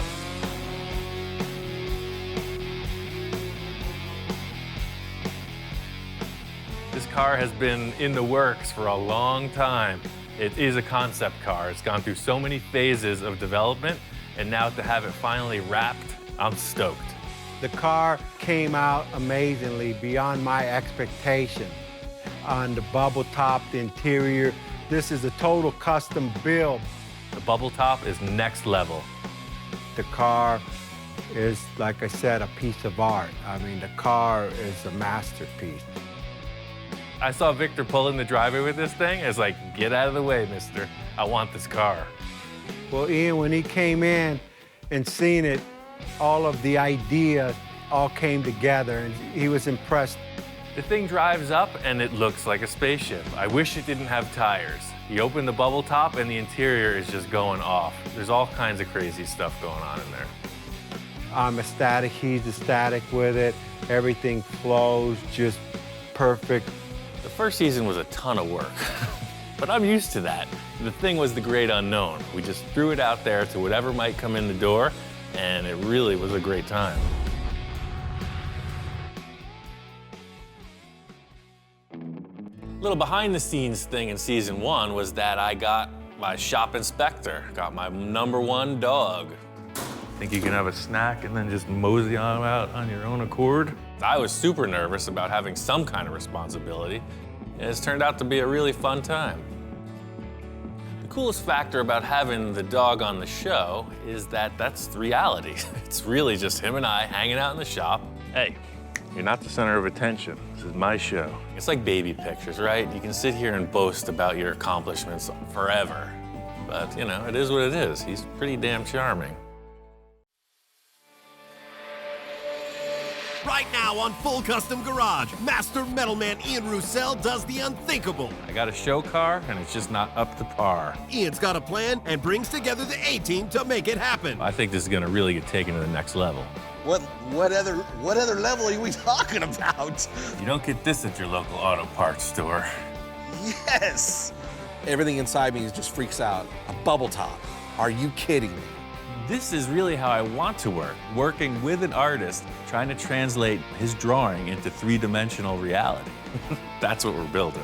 Awesome. It's way more challenging than just restoring a car. And then another heavy hitter joins the team. There's a new kid on the block. Dude. I called in Eric for a reason. This is the zone. This is the Super Bowl right here. He likes the crazy, so he's come to the right place. But as the guys get into it, things don't go as planned. I'm looking at it and I'm like, that's gonna be hard to make.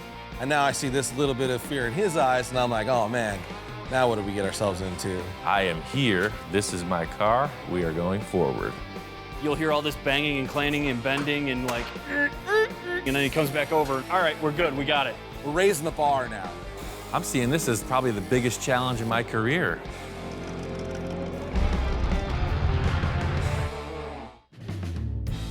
Called up my friend Johnny Jalopy. I've got a new car project I'm starting, and I really need his help. Hey, what's up, man? You returned. I returned. Howdy.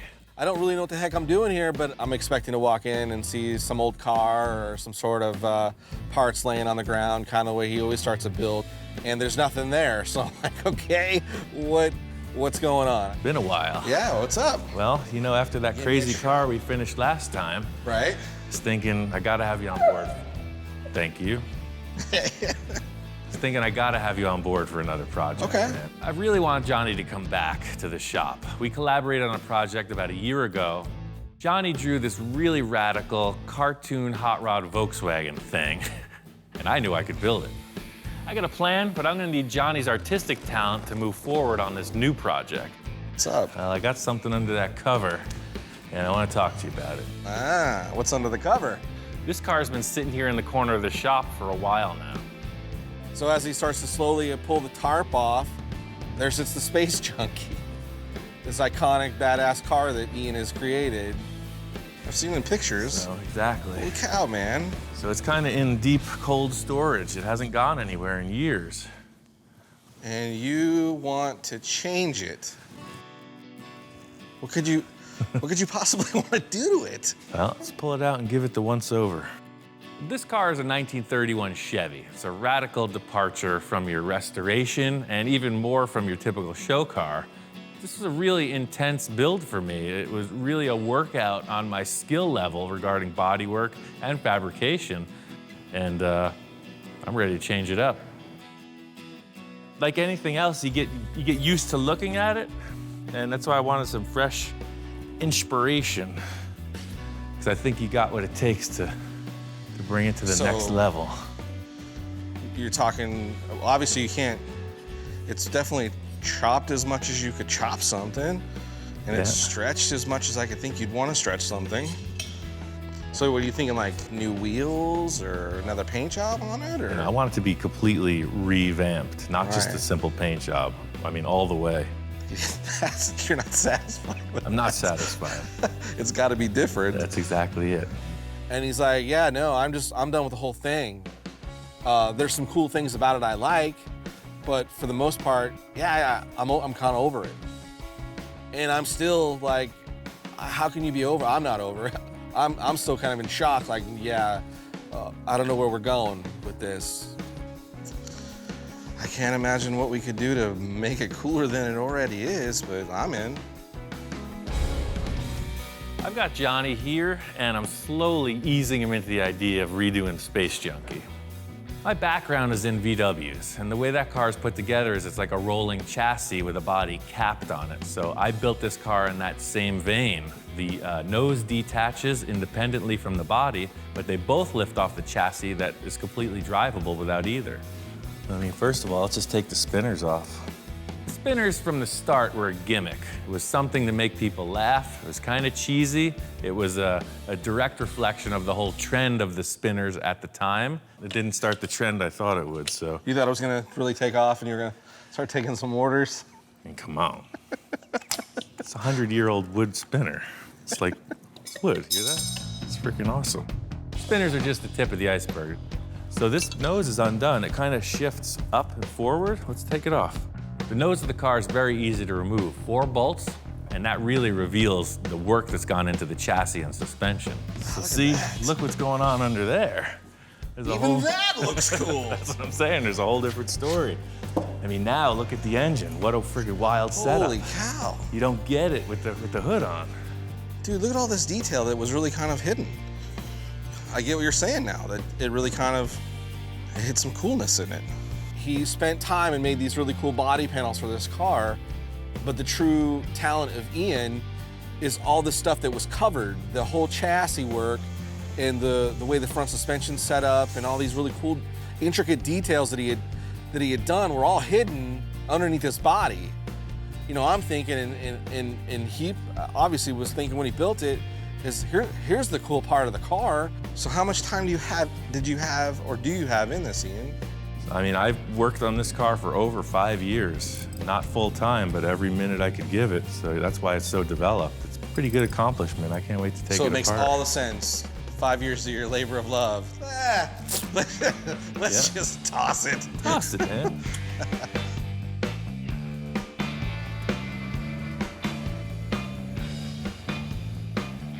Once I pull this body off, I'll be able to explain my plan to Johnny. The whole deal was, from my thought process, I wasn't really leading you on until you saw it like this. I think we're working with this part, not that part. That's comforting, because I'd hate to see you cut that apart. That's a keeper. This is what we're gonna freak out on. Okay. From the start, I could see the concern in Johnny's eyes. You know, he doesn't want to cut this car up, and I kind of don't want to either. So seeing that it's a blank slate is a great relief, and I could see he's starting to think good stuff. You literally put anything on this. That's what I was thinking, man. Or just start fresh. When he pulled the body off of the car and there's this chassis just sitting there, my wheels started spinning. I'm like, oh wow, there's so many things you could do with that. So I'm like, well, let me sit down inside the thing and kind of get my head moving. And so I sit down in the driver's position, and you know, I'm starting to see, oh, this is really cool. This could be anything. I think I'm starting to get it, man. Right. It's a bare slate. You can do whatever you want. Absolutely. So this is really where I thought you could start your brain work from, but I have one more piece that's going to give you the hint. I think it's going to tip the scales in my favor. That car will be a vague and distant memory. All right, so you don't get this at your local auto parts store. Check that out. Yes. He comes walking in, and it's a bubble, and everything inside me just freaks out. I'm like, oh man, a bubble top? Are you kidding me, dude? Bubble top? I made that other one with my friend. And what nobody knows is I made 8 of these, and this is the biggest one. I saved it for myself. Dude. Went on this bubble top adventure with my friend Victor. He's got a really radical bubble top T-bird. While we had the oven set up, we made a whole bunch of different sizes, and I got to keep the biggest one. This is what we're using. Let me put 2 sticks here. Let's put it on, then you'll know what I'm talking about.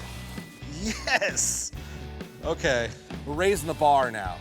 Some of the most iconic hot rods, you know, the Ed Roth built were bubble top cars. You know, this is amazing. I'm gonna get to be a part of something that could be crazy. I got this bubble stored away for about a year. I've never seen it on the car, and now it's the time to check it out. Look at that. Dude. That's pretty ridiculous, huh? Right off the bat, we set it in place, and I knew these two were meant to be together. So, you have a chassis, you have your bubble, but wait, there's more. What? I got one more piece to this pie, one more slice to the puzzle, and that's these quarter panels from a Ford station wagon. It looks kind of loose now, but you see you got a pretty cool body line, and then the details of where the lights come in the back I thought was pretty neat. Yeah. So, and it's got those cool iconic little pod things in it. Exactly. And that goes on with the pods and the circles. Right. My concept, as far as this project goes, has ended at this. That's why I wanted you to come by here. Okay. It's like you got your bare essentials and just roll with it, man, whatever you think. I'm up for the challenge of building whatever you can dream. And bubble tops are my favorite. Yeah, and that's a pretty substantial freaking dome. The challenge is now we take all these 3 elements together and we come up with a cool design. I could probably pretty much put anything on paper, and the dude's capable of doing it. I'm seeing this as probably the biggest challenge in my career. I'm like a prize fighter without the prize, waiting for his match. As soon as he lays down the drawing, it's on. Ever since we mocked this thing up yesterday, I can't stop thinking about the car. I'm hoping Johnny is as enthusiastic as I am. I really hope he did his homework. You've got pictures. Aha. Actually, I didn't get a ton of sleep, and the car had been on my mind all night, so I had to get stuff down on paper. So the first drawing was like a real basic, you know, not really adding a bunch of elements to make it drastically different, but taking all the pieces that Ian had said were the must-haves and putting them in there. But again, I added one crazy element because I couldn't help myself. It just wasn't as much me. So I popped out another rendering that was a little more radical. So I hope Ian likes them. What's up, man? I couldn't sleep. Me neither. We made a mistake by putting this together so quick. I can't stop thinking about this thing, man. It's like I want to get to work right away, but I wanted to see what you got going on. Okay. The first drawing he shows me is very representative of the parts we have, except there's some kind of a weird fin on top. I mean, what the heck is on the bubble here? It's like, what is that? Crazy idea of this like mohawk. You said take it to the next level. That is, man. right off the bat, this is exactly why I asked him to come here. You know, something I wasn't even thinking about. He's already got a line on it. I think that's a keeper. However that thing translates into the final product. So Ian seemed to really like that first drawing, but I knew the second one had a lot more of me in it, and I was excited to show him that part. And then that kind of popped in my head. Dude, that's the move right there. Johnny's second drawing really nailed it. 3/4 front view, absolute proportion-wise, what I would consider, yes, that's exactly what I want. I'm freaking building that car. This is the keeper, dude. I think if you can put that mohawk on that car, that's what we're building. From the start, this car was like inspired by a lakes racer, a very long wheelbase and low profile. And that was the difference in his second drawing. The first one was very tall and cartoony, and the second one just nailed it. It looked fast right off the page. So the whole thing with your drawing is, you know, this height here is showing almost equal with the top of the dome. You know, I'd say that the car would be no taller than this by the proportion of the drawing, wouldn't you think? The roof of the Space Junkie was no higher than that, right? Even lower, right? There was just enough room for the sunroof to coil up above this element, so it was probably about this tall. So that is kind of proportion to kind of what I drew. Ideally, yeah. We mocked up this bubble yesterday. It looked great because we had nothing to compare it to. As soon as I'm comparing it to Johnny's drawing, I could tell it's way too high profile. We got to remedy that. So I think we got to cut this bubble, man. That's the most aggressive way to look to it. As awesome as it is, we got to cut this thing. The quick reaction to as soon as I showed him the drawing and the low cut bubble, he was like, we got to cut the bubble and see if that's going to work. It's almost 10 inches. It looks like if you're coming up with a hard measurement of 9, we could trim 8 inches off this safely and just take another look at it. Which freaked me out. Are you cool with cutting your big giant bubble? Well, that's what we're here for, man. That's why I asked you to come here and do these concepts, because I'm open for the adventure. Let's cut this thing and see what we can do with it. I just cut apart my prize show car. A freaking piece of acrylic ain't no threat. To remedy this bubble, we're gonna cut it. Johnny and I settled on taking 8 inches out of this bubble. It's not really something I'm looking forward to doing, but it's gotta be done. You just can't go down to the local auto parts store and grab another bubble. So now here he's talking about, you know, cutting this thing down and making it smaller, which makes sense, but still I was super apprehensive and I don't know how we're gonna do this. So, I got a delivery of all these sanding discs, and they measure 8-inch on the box. No way. Let's set them up. Typical like machinist layout thing would say you have a base plate, you're gonna measure vertical, and then across to whatever it is you're gonna scribe on. And that's really what we're doing with the floor. We got a base plate, we got a couple risers, and a couple cross beams, and we're gonna trace off of that. This is high-tech stuff, baby. So the idea is, see, you have a bar, and it's always gonna be 8 inches all the way around. So it's always at the same height. Exactamento. For me, I've drawn lots of stuff with straight lines, freehand, and I can pull a pretty straight line, but I'm going, man, thinking about trying to draw a straight line completely around that bubble and make it symmetrical was crazy in itself, but he was like, yeah, no problem. This is what we'll do. It's pretty precise. Yeah, that's what I'm saying. It's freaking rocket science, baby. That's awesome. So that's a very big trim. Look how much less of a dome it is. The main reason I like this bubble because of its massive proportions, and just raising the bottom perimeter 8 inches shrunk it down almost in half, it seemed. You see how much plastic we're losing, you know? It's a very small bubble now. Right. I don't want to say a quarter's been taken off, but maybe it's a fifth of it taken off. It definitely doesn't look as dramatic back here, but this is a lot of real estate. Yeah. There's two things we're trying to accomplish, and that is fit it between the rear tires so we can have some body work in there, some steel, and make it as long as the chassis is from the firewall to the rear edge of the frame. By cutting the bubble as small as we did, we had taken out the length of the bubble to ensure that real extended, long, dragster look. We needed to keep the length. So what if we took this and raised it? Did this? Then it's a very long, narrow bubble now. I see, so you're almost changing the rake of the cut. Rake of the bubble, yeah. Let me draw a line on there, let's see what we got. Wow. Yeah, it's totally different, different dome. Well, once we got it marked, that's it. It's okay, we've made a decision. Now what do we do? Are we gonna stick it or are we gonna decide again? Give it one eyeball approval.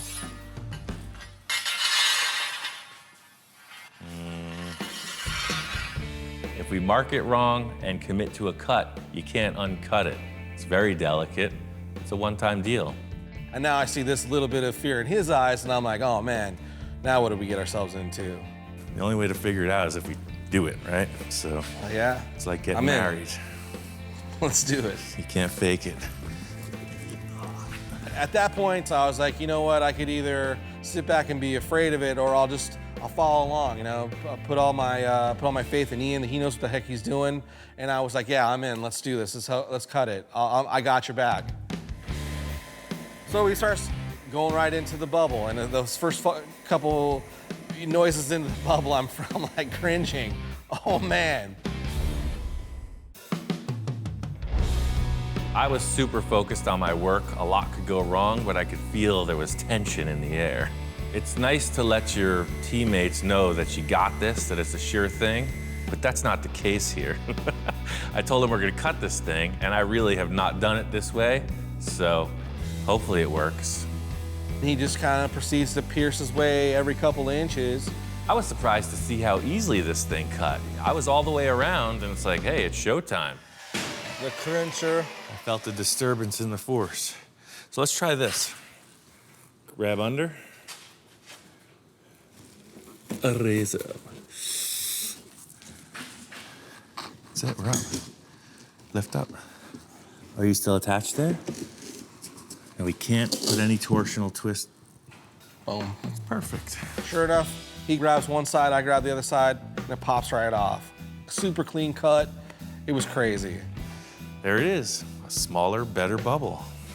It was a relief to have that thing cut through without any issue, but the other point is moving it. We're gonna have to make a base plate for this to support it before we can put it on the car. I wanna see it, Ian, so let's not, yeah, I let's don't want to break on. it, my man. I hear you. That's what it's about. Come on, let's do it. My first thought was we have to reinforce this because we got through the first challenge. It could crack at any time. Johnny's so amped, he's saying he needs to see it now. I'm like, forget that, let's just put it on there. Ready? If it breaks, it's your fault.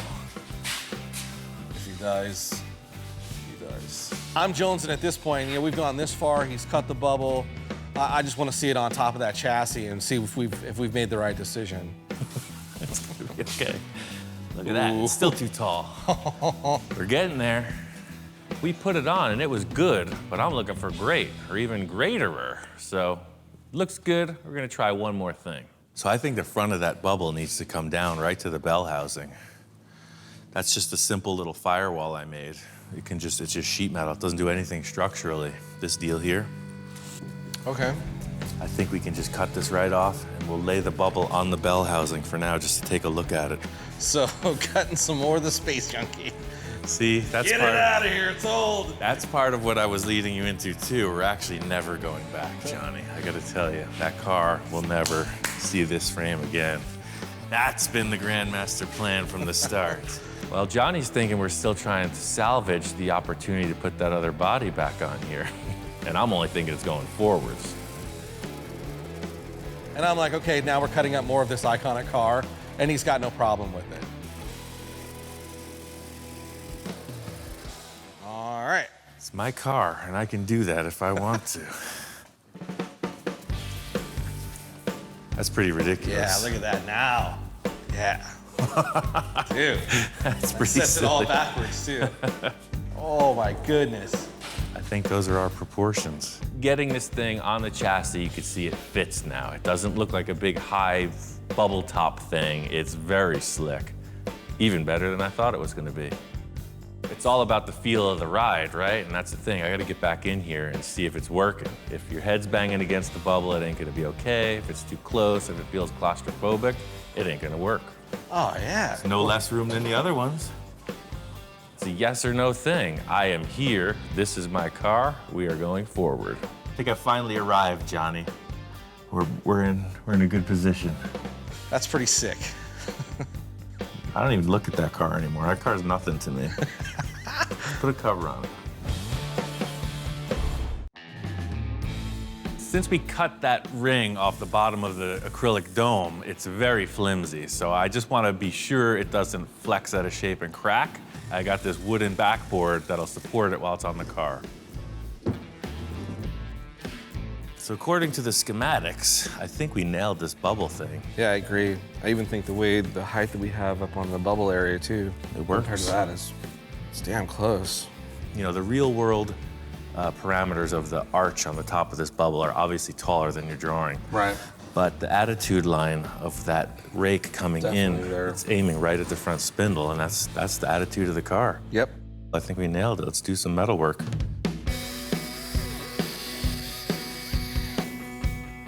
We're trying to make this tire appear as big as possible, you know, up over the edge of the quarter panel, and that's really it. Just cut and trim until it looks right. So we're close. We gotta take this whole wheel arch off now, too.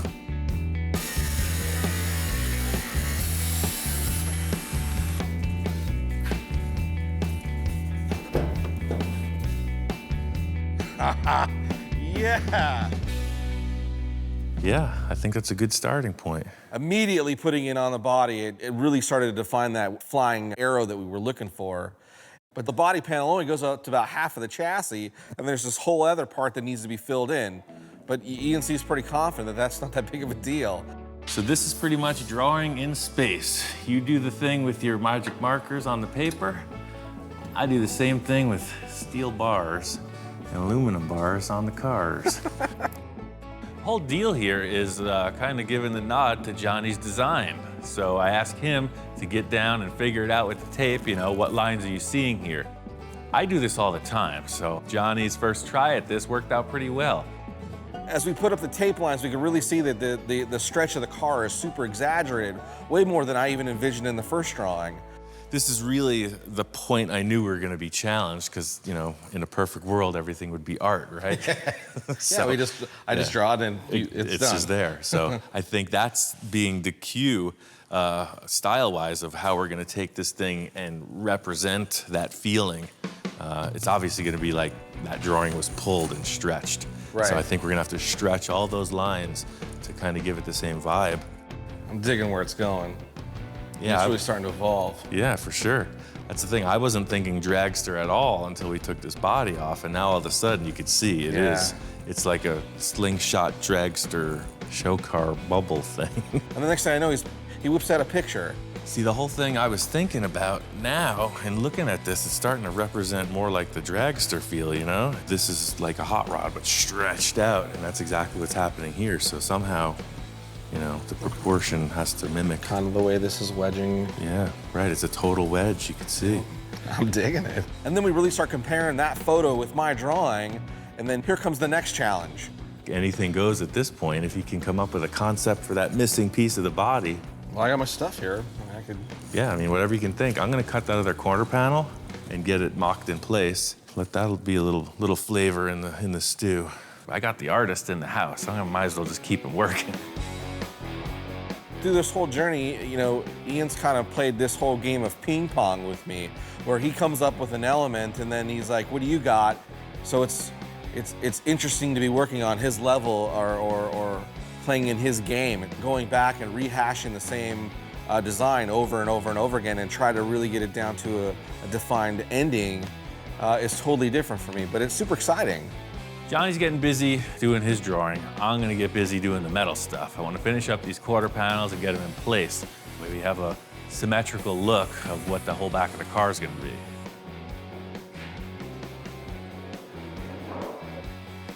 Nice. Hey, here it is, baby. Oh, man. Yeah, so the back has got a pretty freaking cool look, man. Check that out. That is badass.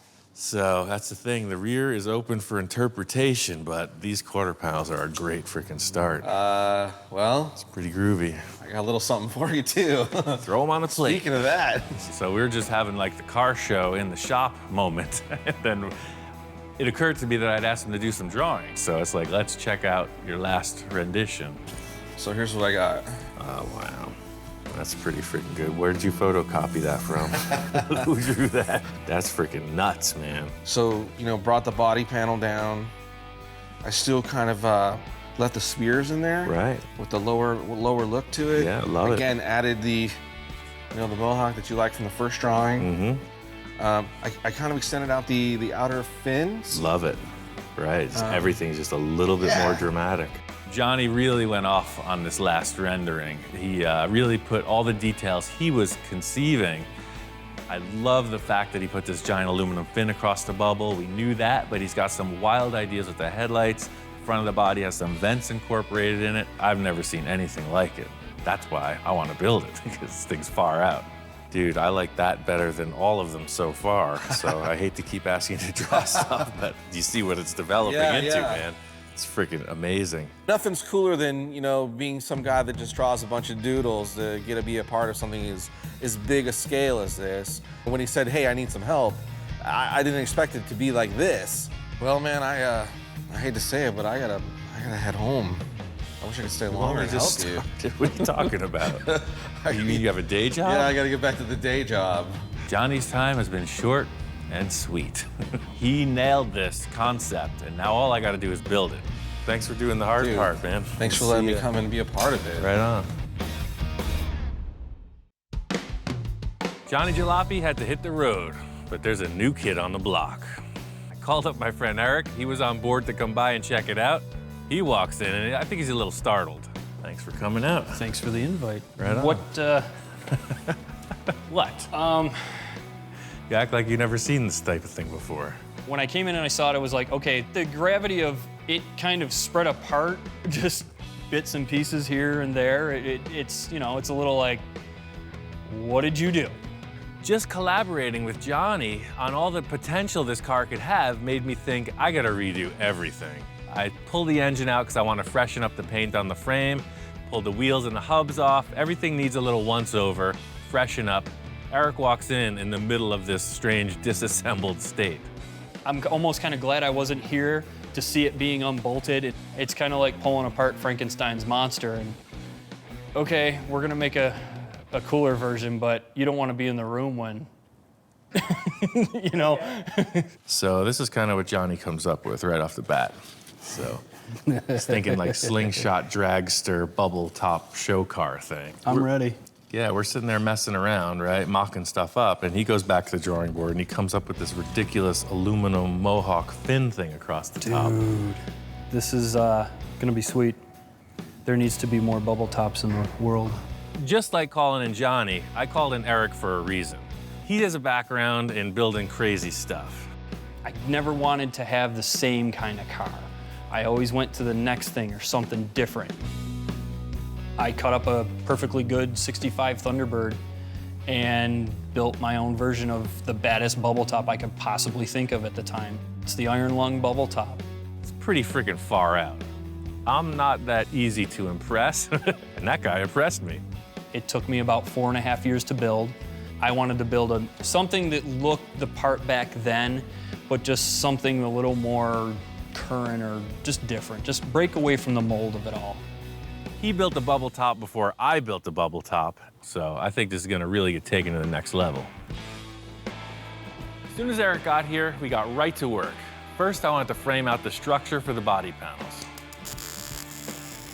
Basically, you need to have a squared structure and figure out, how you place these, because if one's off by an inch, when you go start tying things together, you're gonna be off by a mile.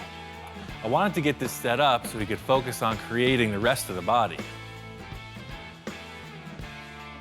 Any concerns? You think it's gonna be all right? No, I'm good. The gear drive is just buzzing away like a blower belt.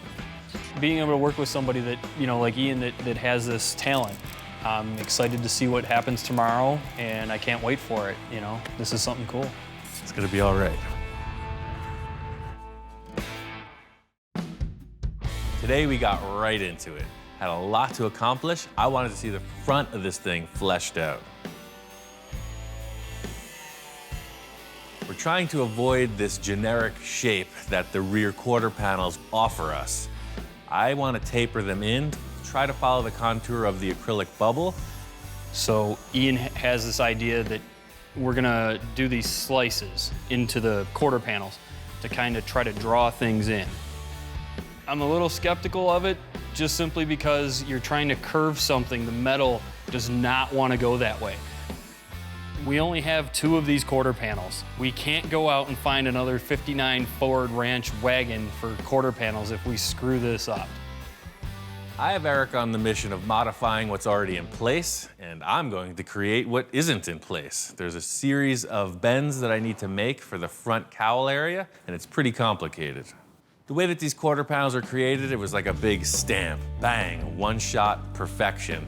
I don't have that capacity, so I'm gonna have to make these in a number of different shapes. So I'm comparing each contour to different parts on the original fender, and I know how I'm gonna piece them together somehow. So I get all the slices done on both sides. We start to pull it in, and it works. It's funny, it's just a big piece, so you're looking at it and you're like, yeah, after we slice this, cut here, bend this, twist that, it will be perfect. This is an important piece simply because if it's off, the front of the body will not match. Once this is set up, there's other pieces that go into the cowl that everything has to be cut in a certain way that it has to match. So this again is another piece where if the foundation is not square on both sides, you can't get the perfection that you're looking for. It's big trouble. The easy thing is making one side. The more challenging part is duplicating it in a mirror image for the other. So Ian comes in and he's like bending metal and panels and cutting this and cutting that. And as I'm doing my thing, he just keeps kind of coming over my shoulder and like, think, yep, no, here, hold that, wait a minute, mark that. Like he'll leave and you'll hear all this banging and clanging and bending and like, and stuff screeching, and then he comes back over and over my shoulder and here, all right, we're good, we got it. He's like, all right, weld it up and we're good. Look at that line. That is Everybody's always critiquing. That is years of You should see what I do with the other guys. unsurpassed talent. The other guys that work in the shop, sometimes it's like a freaking football playbook. I think Eric's a consummate professional, and I got the wild style going behind his back. He doesn't know what's going on. Maybe he thinks I'm not working up to my capacity, but this is how I roll. He has a certain style and a certain way to finesse his equipment to do what he wants. And it's entertaining to say the least. We got about that much, and then it gets bigger. Look at that much.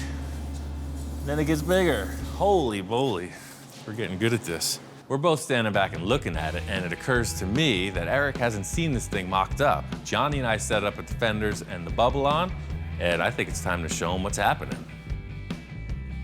Totally fits. That's pretty ridiculous. I can't say that I've ever seen one like this. That's pretty weird. I want to see the holy mohawk on it. With the bubble on it and the body panels going, it's starting to really take shape, and it's amazing. The front is looking perfect, man. I couldn't have imagined it better, but now we have to imagine a better rear section. The rear portion of the car is a blank slate. Eric's got a couple ideas. He's not talking, so I guess we'll see what develops. Eric was holding out on his concept for the rear, so I finally asked him what he's been thinking. All right, while you're in a good mood, Yes. open to ideas, I have an idea for this. What if we were to maybe dish this in? Right. And do a radiator, since I like doing the pod things with the headlights and the grills kind of thing. What if we did a pod for the radiator and had it separate and exposed, like show the mechanicals of it, but do like a case for it? I like that idea. So it's almost like the engine is like a piece of jewelry in the front. Yes. And the radiator is another Is the one piece in the back. hanging out of the back. Yeah. I'm totally down for that. All right. This is a complete blank slate at this point. I am open to suggestion, and the more outrageous it gets, the better. It's not something I would have thought of, but I like the idea a lot. So do I earn my supper for this evening? Yes, I think you're gonna get a gold star on the refrigerator. Cool, man. For today's efforts. My mom will be so happy. Yeah. I told him my idea, and he was like, yes. And then almost instantaneously, he's like, I got some stuff that can do, I'll be right back. Just give me a minute. I have a lot of stuff. So he says he wants some kind of a concave surface, and I think I got just the thing. Well, I was looking for this, but then I saw that. this is a good start. It's about the dimensions we're working with. This is what we need. My television provider no longer carried my show, so I took down the utility apparatus from the top of the roof, and I had this dish. And he comes back in here. I got some stuff. Found a radiator. Ooh. I think it's a Ford Mustang, and I found a dish. You were asking for a dish shape. I totally think he took a ladder, climbed up on his roof, and stole a satellite dish. This is perfect. Concave shape, right? This is perfect. And it's steel. Oh, man. It'll be perfect. This is like the perfect shape, and he comes in, and we kind of set it in place. I'm like, we're totally putting a satellite dish on the back of this car. Satellite dish on a car, that makes no sense at all, but it works. The thing was mainly that it fit the car. It's gonna be modified, but this shape is a keeper. It's just gotta take the paint off and tack weld it on.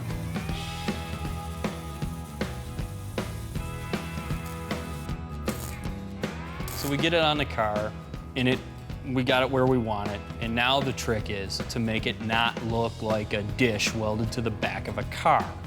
I'm thinking we just need to put something in place, start to get a feel for the dimensions of this, and I'm gonna make a simple roll pan for the back of the car. Just throw it in the sheet metal brake and roll it.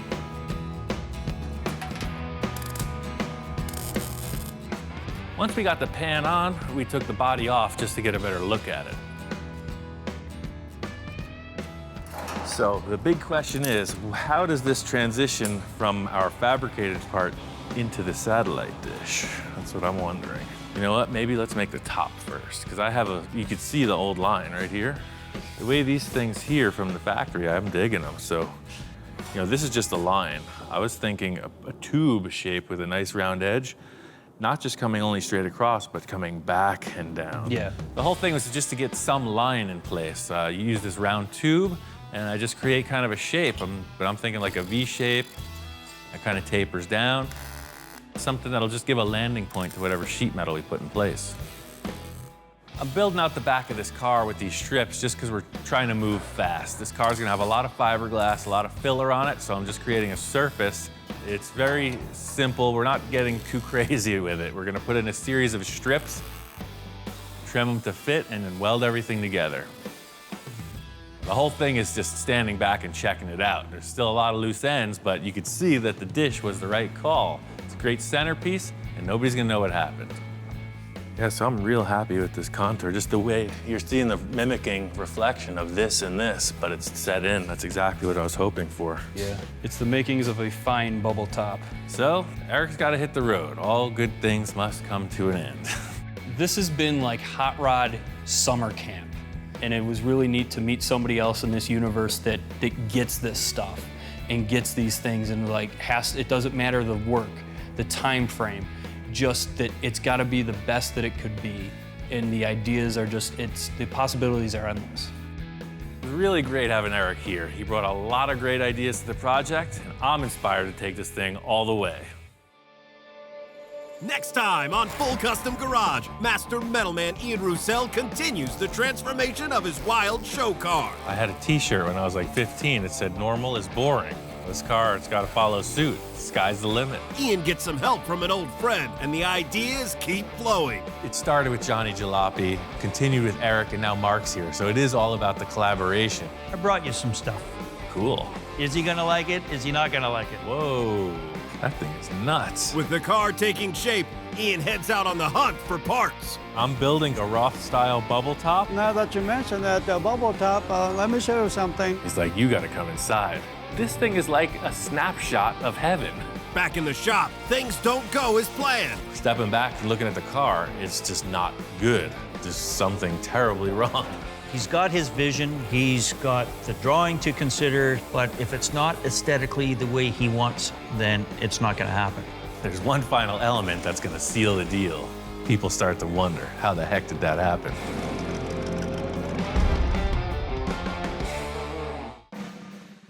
So Ian, you better send me photos, you better keep me updated, I better get a Christmas card.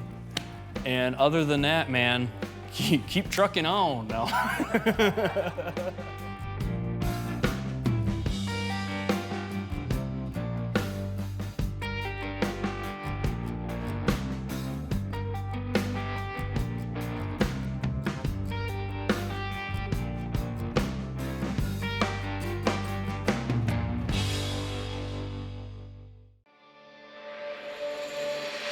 Right now on this special edition of Full Custom Garage, Master Metalman Ian Roussel continues his journey back in time. I always want my work to be evolving. Created in 2010, this film features another classic build. We got about a month to get this car done for Vegas. I gotta hit this with all guns blazing. Plus, an inside look at the world of 50s customs. See, everybody checks it out, man. Mercedes people pull up next to it, say how it's cool, and straight up homeless people on the street. With old school legends. I try to create things that have not been done before. And next generation builders. Try number 2.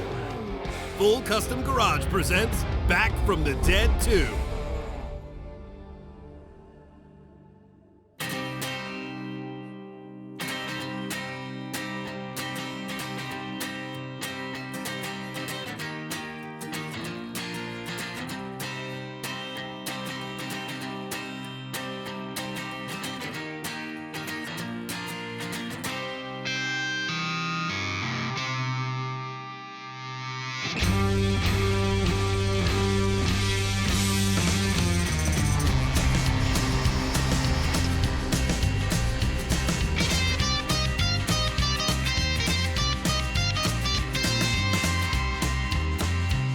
Some people might say, well, the engine is the most important, but to me that is not. It's more the look and the design.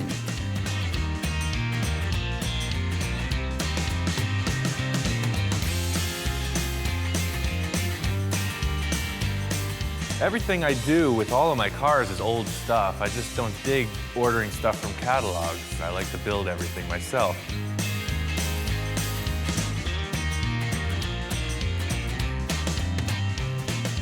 I'm not talking about a new car with a computer. I know nothing. I don't want to know nothing.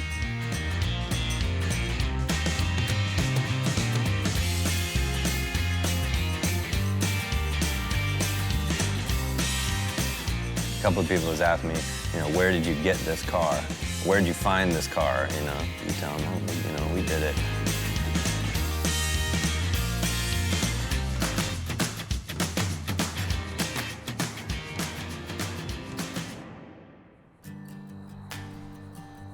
Doing a new project. I'm out here looking for a new car. I want to do a custom, something pre-1955, preferably a 2-door. And we're trying to get it to Vegas in 2 months. There's a big show going on, so I really like to just kind of go out in the world and see what the heck's available. I mean, I don't have my sights set on anything specifically. Just kind of hunting around, looking for something to start on and try to strike a good deal. Talk about an oddball. I've never seen one. I mean, it's not really like a custom, but if you laid this thing on the ground and just made it a total driver, this thing would steal the show. This thing is huge. It's not really the look I'm going for. This car's got potential, but it's not the one. This is more what I'm talking about. Another DeSoto, 40-something, 41, who knows? It's like cool features on all these different cars, but I don't know, I'm just not feeling it. I've been looking all around for a few days now. I've hit up like 5 different spots, and when I see it, I'm gonna know it. I'm just not finding it right here. My friend Roman, he's got a line on this 54 Chevy. It's over at his buddy's house, so I think we're gonna check it out.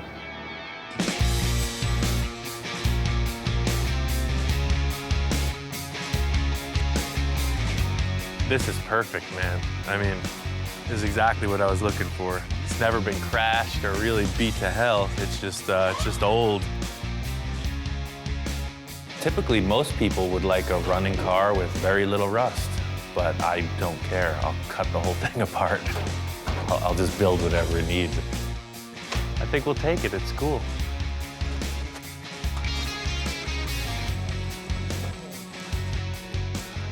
Thank you. On the 54, everything mechanically is junk, so I need to find a car that I can pull all the new stuff out. It's all the way in the back. Yeah, all the way by that dumpster. What I'm looking to do is update the drivetrain. This Skylark is a perfect example because it has late model 350 V8. It's got power steering, power brake. I can gut everything I need out of this thing and put it into the new car. Thank you, Gus. Okay, I appreciate it.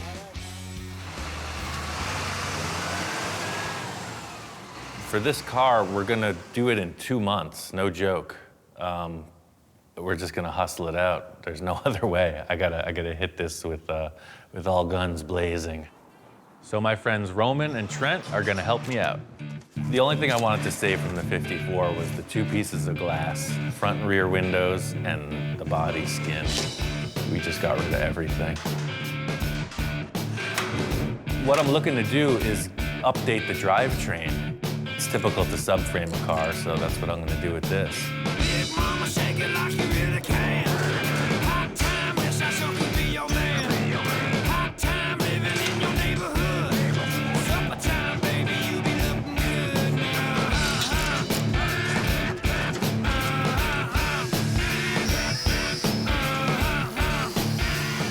The reason that I'm subframing the car is 2 points. I'll have the opportunity to Z the frame and lower it, and it will update all the steering, the motor, everything. All the mechanical parts will be newer.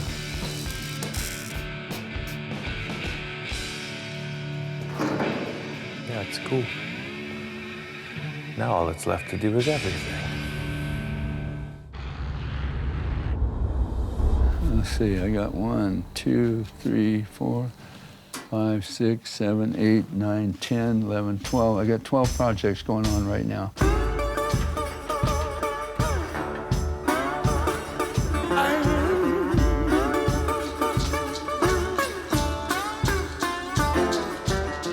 My first car was a 28 Model A coupe, and I didn't really know what to do with it. I put an antenna on it for a foxtail. You know, that was cool to run a foxtail on your antenna. Didn't have a radio, but I had to have that foxtail. This is my spray booth. I started the blending of paint. We call it fading or blending. This is one of my Gene Winfield blended paint jobs. You can see how I go very dark, very blackish green here, and then gradually work up into the lighter green up in this area. But that's a Winfield blend or a Winfield fade. This is a 51 Merc, and he brought it to me as a pretty much a stock body.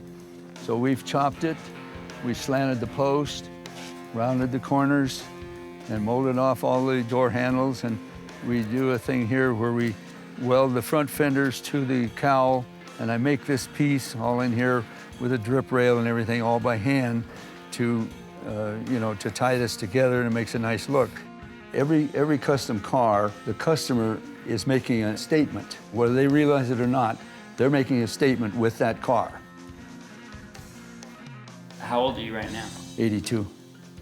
And you're still working? Oh, I work 12, 14 hours a day, every day I'm home. If a guy retires and just goes sit in a chair and watch TV, he's gonna die. You gotta keep active and keep things working.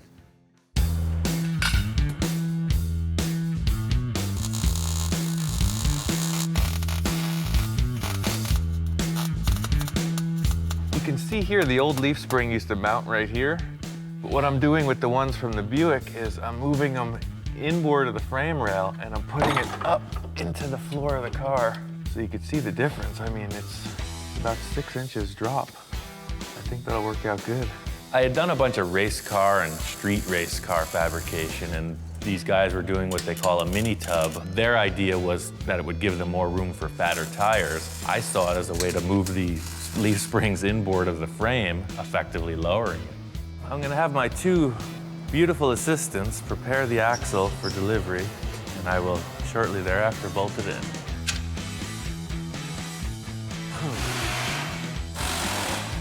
I came up with this idea for the rear leaf spring perches. I'm gonna put 2 crossovers, 1.5 inch tube across the frame, and the springs will actually locate between them on these cross braces.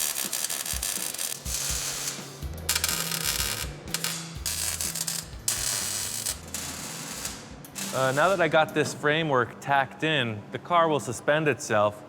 I'm gonna stop right here and I'm gonna chop it. I just wanna see how the ride height looks with the chop top because they have to look good together. It's kind of like building a house. I really just wanted to just start with a solid foundation, get the front clip, the rear suspension all established, and then work up from there. In the early 50s, when customizing was probably not fully mainstream, George Barris was the one that promoted it and made it mainstream. When Barris moved from the Compton Avenue shop to Linwood, he had both of these buildings, this building and the building next door. This was a note he sent when I called him and told him that I rented this building and what the whole plan was and stuff. This letter came in the mail like a couple days later. When I was in high school, there was a Rod and Custom magazine that came out that had an article on Barris, the early years. And I showed this to my friend and said, hey, you know, how cool would it be to work there? In the early 50s, this was the parking lot. That's what this wall is here. You would be standing pretty much where this Lincoln like bumper is. Ideally, it'd be neat to have this shop to where people could come and see what's being done, and it really feels like you just walk back in time. This Ranchero is gonna be this car. He first brought us the car and with this picture and said, I want to build something like this. And it was like, well, if you like this car, you know, why don't we just build this car? We try and get people to pick an era. It doesn't limit you, but it gives you just an idea, a little spectrum of what would look right when the whole thing's done. Mostly for us, we try and just stick in the little era of what the customer wants. Like, hey, I want my 55 Cadillac to look like it was made in the late 50s. And then you got pretty much everything laid out, what you want to run.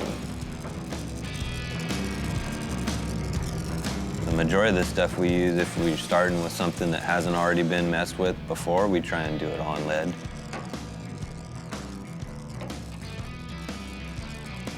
We don't have a lot of modern tools and stuff. So we thought, well, there's kind of our niche right there. It would be neat to have only old stuff, you know, to use all old tools that are twice as old as you are. But I like to do as much acetylene welding and stuff as I can. It's neat having that kind of stuff around. Like, it just feels comfortable. It feels like it's done this job before. All I gotta do is keep doing it, you know? If somebody asks me to chop a car, again, I look at it and I make sure that the top flows. See, that's the most important thing to me, is to flow the top, and you do that right through the rear window. So the whole rear window and everything flows with that roof. So that's important, is the flowing of the top. For some reason, I'm fascinated about this sloping roof line. And maybe I'm all wrong by using cars like this, because I've tried it twice so far, and both were a little exaggerated. But I think if I mellow it out and just don't be so drastic about it, I think it'll be a good look. I'm not doing anything like, oh, 3-inch chop in the back, 2-inch in the front, or whatever. It's not gonna be like that. I'm just gonna cut the roof off and see how it looks. The most challenging part of chopping a top is the glass. You have to build the top around what you're doing with the glass. I didn't like the B-pillar, so I just came up with this idea to tilt the roof back and just refit the whole back window skin. It's kind of that moment of truth. Everything's cut out. I just got to figure out exactly where I want to cut the windshield pillar to tilt this thing down. One of the concerns I have is the trim as it comes through. It follows a nice smooth line, so if I pivot it here, then the trim will come up. Unless I cut it just above the trim line and then just lay the windshield down, pivot it right here, then it'll come up a little bit. I think it's what I'm gonna do. So I decided I wanted to just keep the stock size front and rear window. I don't want any of my cars to look really mellow. I want them to look kind of freaky, kind of different. I think by leaving the stock height front glass and just sloping it, it'll give it a cool look. I think I nailed it. I don't know what to say besides that. It's gonna work perfectly. I got it. It's cut, it's down, that's the line. Still kind of developing maybe what this signature flavor might be, but I always want my work to be evolving.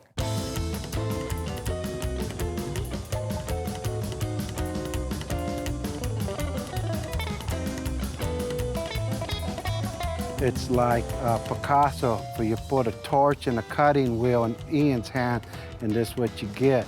You find a Picasso in the garage, I got a Ian Roussel in my garage. I'd say Victor's been my greatest supporter out of anyone since I've opened the shop. I couldn't find anybody that could bring my thoughts into reality till I met Ian.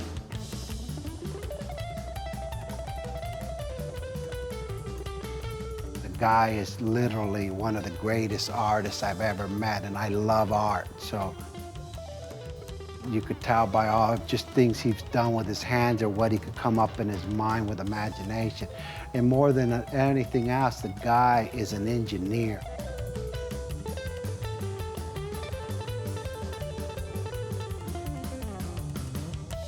Well, the best thing about the way we work together is it's his vision, and he just lets me run with it. He comes in and critiques it, and it's really just it's a great exchange. My main concern with this window is the way that the chrome strip is gonna fit. I'd love to reuse the stock chrome that comes around here, but because the windshield and the rear window are on different angles in relation to the body, the chrome just might not work out, I'm not sure. I keep using the word convincing in a lot of the stuff I've been building lately because that's what separates the guys who know what they're doing from the guys who don't. You see a little mismatch in the way the trim's gonna fit, and it's not convincing.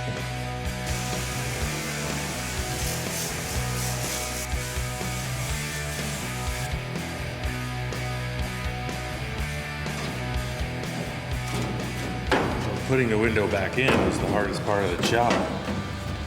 That's all it takes is one wrong move, lose the whole thing. I'm stoked with the way this window fits. I'm just gonna take my time, weld it nice so I don't warp the roof skin. It's on. I mean, we're there. It's just a matter of following through.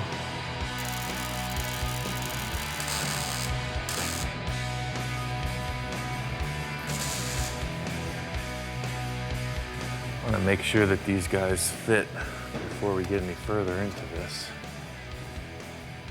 Yeah, that's cool. Just trying to verify whether or not this roof skin distorted with the pillars, but it's cool, it's right on. We got about a month to get this car done for Vegas. I think we got it.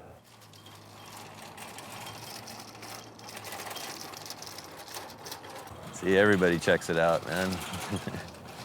It's funny because like even Mercedes people pull up next to it, say how it's cool, and straight up homeless people on the street think it's cool. People just enjoy seeing it. Or to see somebody that probably ain't got the best deal going, but to see him walk by and smile about it is cool, you know? It's a 51 Chevy Fleetline that's been chopped, the side trim's been removed, the door handles, the headlights are French, the emblem off the hood and trunk are removed, and the taillights are moved down into the bumper guards. I drove it stock, you know, just as it was when I was working with George Barris, and I told him I want to do custom work. He kind of shrugged it off like there was no money in it, and, you know, I should stick with him, and we'll do, you know, movie and TV stuff and car shows and things like that. You know, I don't really care about what it pays or whatever, you know, it's what I wanted to do.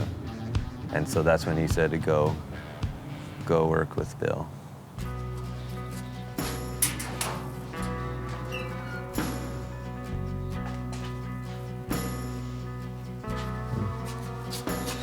I don't know where he is. I don't know what I want to say about him, really. I mean, he's just like, I don't know. It's hard to explain it, to explain his deal. He does what he likes to do. That's the coolest thing about it. He's got the experience that just is unmatched by anybody. I'm not a teacher. All I do is point out mistakes. Somebody makes a mistake, I know what to do with it. I had to figure out all my mistakes. Nobody helped me with mine. It was like going to college in a way. Just the way he works with things, his patience, and he never once yelled at me or got frustrated at me. George would yell, all the time. It was a totally different vibe. We did this car in the afternoons and maybe one day a week when I was working over there. Bill, he had it figured out. After I looked at it a little bit, I knew what to do. I just did it. With the experience and a lot of German pallets, it was easy to put together. I don't have a blueprint, I don't have a pencil mark. It all comes out of my head.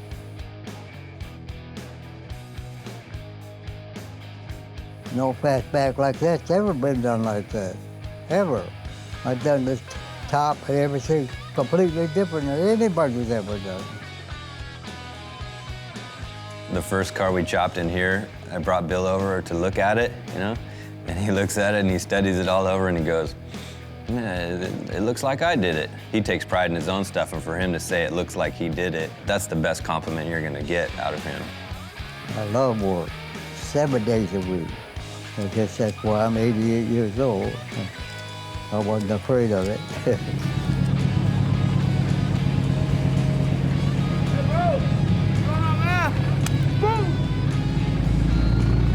He likes this car. I always wanted a fastback, and plus the fact that me and Bill worked on it together, it's like I wouldn't even want to get rid of it, really. I don't want to use the stock 54 tail lamps. They're just typical. When you look at the car, it identifies it right away. So I had this idea about cutting and rounding the back of the fender so it doesn't stick out. Something about the way the roof line flows, this is bugging me, how it just sticks out like a thing. I don't know.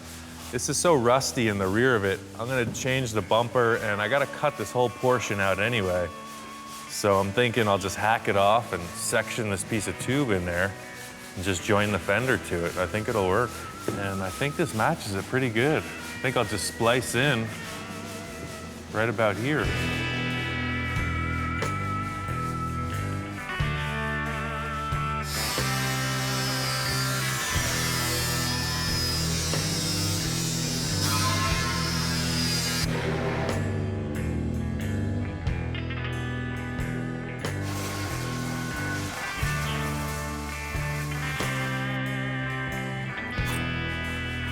I don't even see a reason to take the rest of the tube off. I was thinking about cutting it in half, but why? I'll just lap the sheet metal to it, and I mean, that's freaking strong.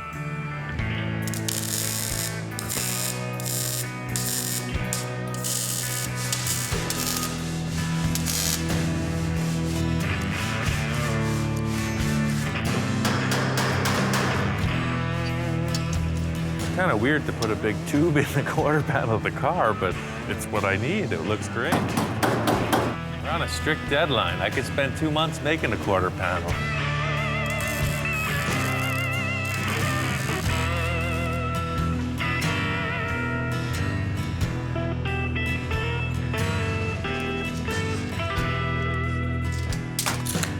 It's just going to be a piece of sheet metal. I'll form it to the contour of the body.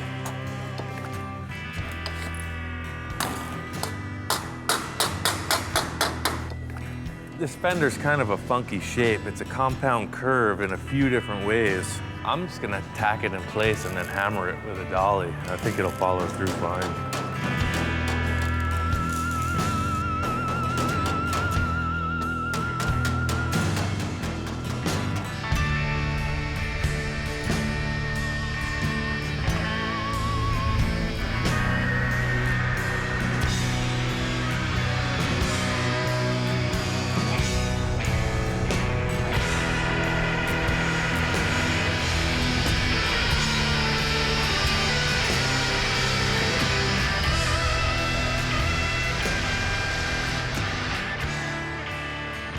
This is a really complex shape, and to form it freehand with the shrinker and hammering and all the other crap you got to get involved with, it would have been a lot of work, and I just by clamping it and welding it and hammering it as I went, it worked out good. Because this is more of a sculpture, it's just a shape that I have to look at the whole thing. So I want to just get this taillight fender area finished and then color the whole car gray so I can kind of get a concept of what it looks like. I mean, the whole idea is just to get what it looks like in one color. And I'll be damned if it doesn't look like a car. Yeah, it's cool. You could geek out on something till the end of time, but I think by doing those two simple things, raking the stock front glass back and lowering the taillights, it's a different car. It's really cool. I think the roof line is nailed. I think it's done. What are you doing, Roman? Just making this part pretty.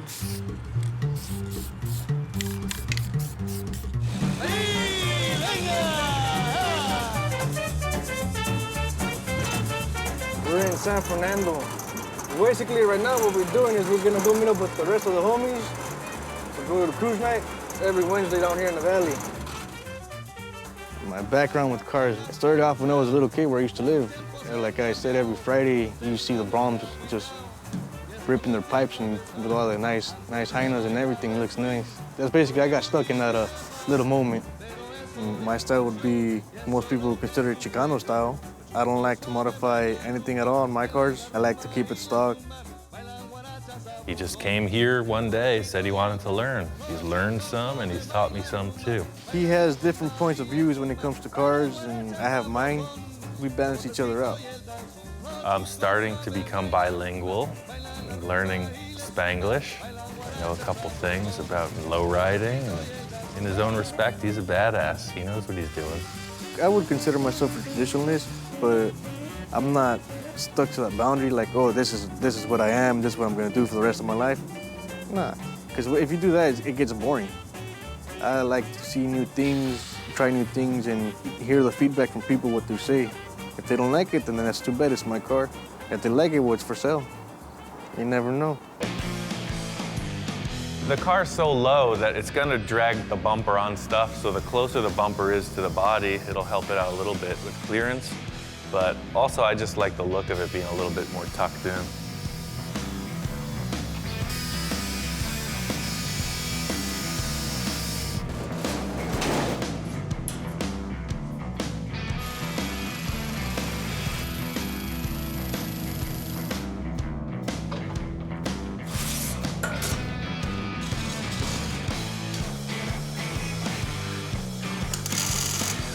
Welded on the rear pan, so I'm just trying to get a placement for the notches for the bumper bracket to come through.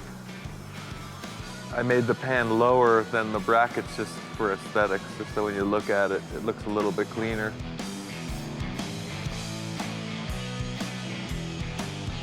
This looks perfect. I'll take it. Yeah, that's pretty much what I was looking for. That's cool. What do you think? Yep, you can't even tell what we did. I keep reiterating, it's easy. Making a car like this is just, you know, I want to make something crazy. This is just time. It looks great. It's just not my greatest vision.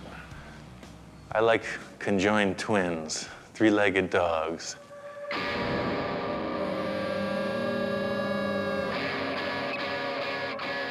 Here it is, a space junkie. 5 years of toil.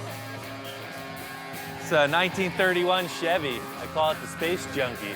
We just won Best of Show at the show here at the Hard Rock.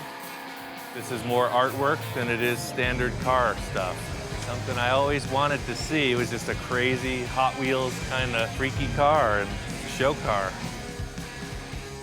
It's got a sliding sunroof. It's got airbag suspension, 20-inch rims with wood spinners. I mean, nobody's got this. It's its own thing.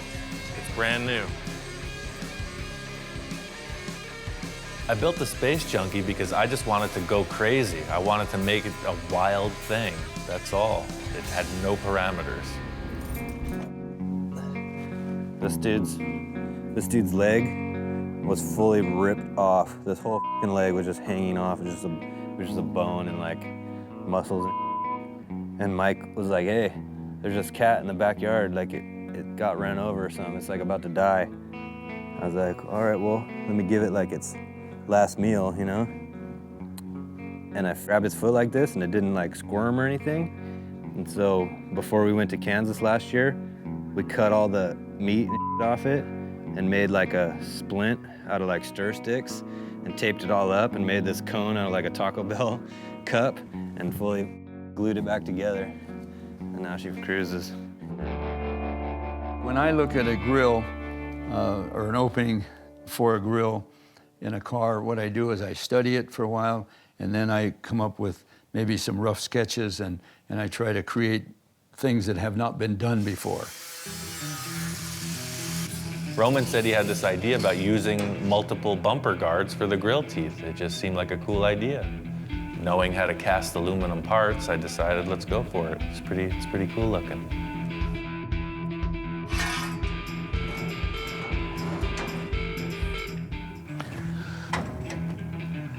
That's one more.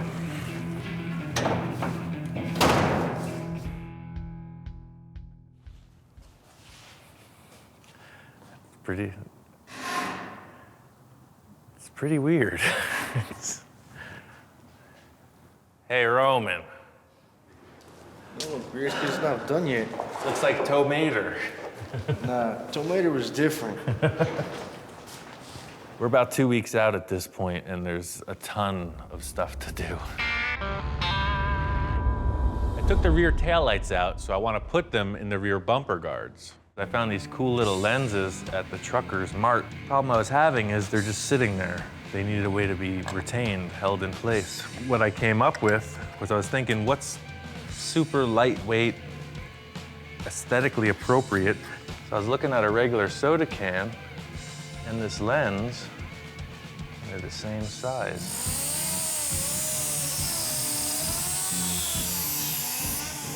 There's no catalog I found that has the part that I need for this.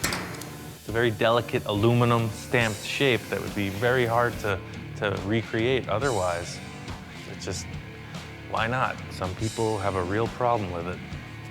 As of late, in mainstream custom culture car building, those two things, using junk and building cars, are at complete opposite polarities. But none of those guys are gonna have a trim ring like this, I guarantee you. Most of the people who have responded to the work that I do really dig the fact that I just take stuff and manipulate it to achieve my goals. Come on, that's freaking golden.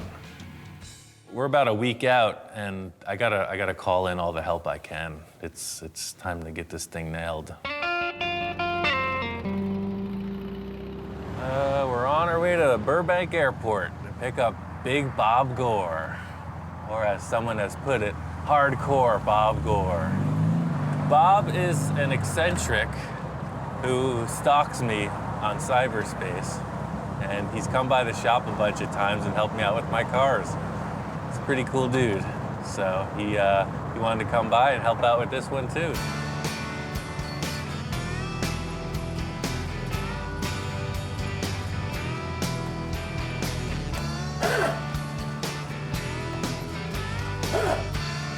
Hop on in. One thing's for sure is I'm going to be like the happiest guy in the world for the next couple of weeks, and there's just nothing, no way around it. That's just a guaranteed fact. I consider him one of my best friends, man. This is an opportunity of a lifetime. What I do for a living is I restore cars, I fabricate metal. Also, I'm a body man and painter. Bob's my friend from out in Wisconsin. He saw the first DVD and it just thrilled him. So we just kind of got to know each other over the phone, and he's come out a couple times to help me work on my cars. It's a good thing. My claim of being Ian's biggest fan is the fact that I drive my family crazy because pretty much just about every day, you know, at the end of the evening, I throw in the video. Sometimes you need something to inspire you. I asked Bob to come over and paint the car, because that's what he does. He's just down for the cause. It's awesome. I think you could say it's a lowrider-inspired car, no question. And what I saw with those cars was a lot of simple paint work done, but people just went crazy on the roofs. And I kind of dig it. It's like wearing a fancy hat or something. The idea of having a finished roof on a car that was in primer doesn't work for me. I think it's the wrong choice because it's almost like wearing one shoe on one foot and going barefoot on the other. Michelangelo painted the Sistine Chapel. The Pope was telling him how to paint it, when in all actuality he knew that Michelangelo knew that it should be this way. So that's me, man. I'm in that position. Yep, you're the Pope and I'm Michelangelo. I didn't see what he was seeing. I felt it was the wrong way to go. I'm used to painting a whole car at once, not just one section of it. And we'll get used to it, man. This isn't a dealership. We had a disagreement about how the car should be painted. The bottom line is we need to get through this paint job so we can finish the rest. So I just let him go with it. It was the first time he and I ever butted heads. It's frustrating in this time frame was psycho. I mean, it's crazy, especially if you want perfection. I walk in on the car and the first impression makes it, and the car just imploded. It just sucked all the light out of the shop. It was not palatable. I didn't like it at all. After the events and everything, you know, obviously we're behind schedule, et cetera. I honestly don't see the car going to Vegas.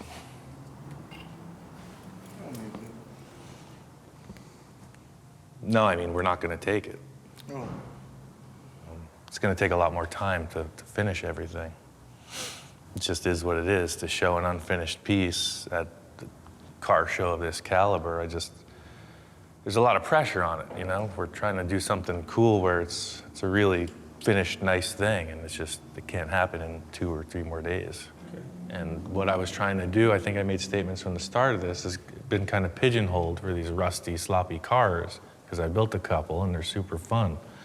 But the most criticism that I've gotten so far is that, you know, the rat rods, everything that I've done, and it's just not the case. And, you know, with the other car that I've done, the past 2 cars have been finished and nice. And I just want this one to represent, you know, a better level of finish.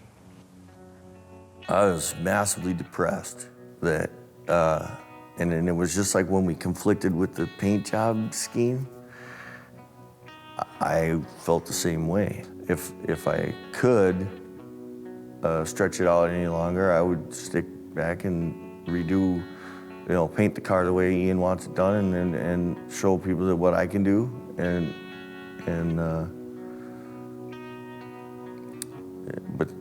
but we couldn't. I guess I'm just at a little loss for words. It's, you know, it's pretty much a bummer. I mean, it really freaking pains me to call it off. You know, everybody was hoping for it. Everybody was planning on it, you know. It's my call, and, you know, I gotta kind of bust these guys' bubble. I don't know, man, that's the stark reality of things. People like to make this out to be rock star stuff, but it's really not. Bottom line is, this is my mark. I'm not gonna do it halfway. It's gotta be right, and I don't care how much effort it takes. It ain't done till I say it's done.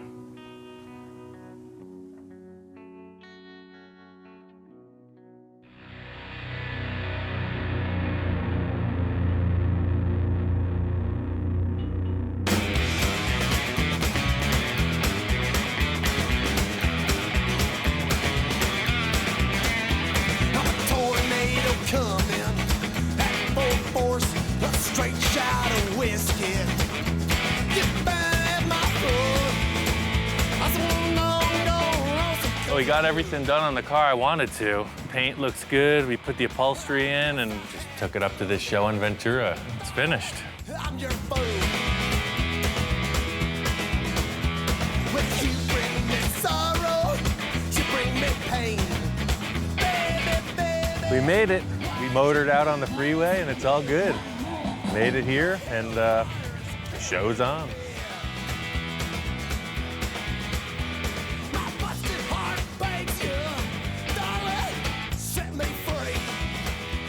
Pretty cool. It's quite a nice ride, everything about it. It's pretty darn impressive and a lot of work. They just put so much thought into it and worked on it so hard. So each custom has a personality, which is your own. Your ideas, your thoughts, it all goes to your car. So that makes a custom right there.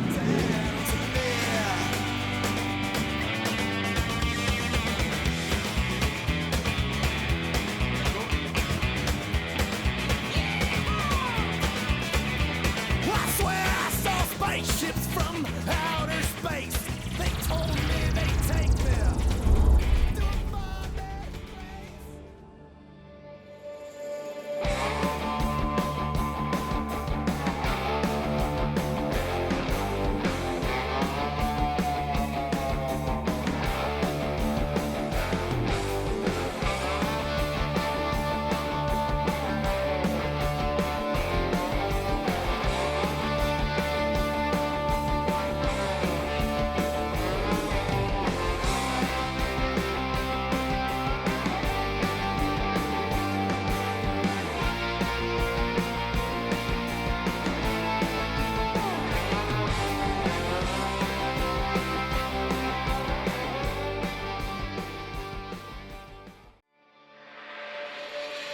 Right now on Full Custom Garage, Master Metalman Ian Roussel continues the wild bubble top adventure. After everything we put into this car, this could either make it or break it.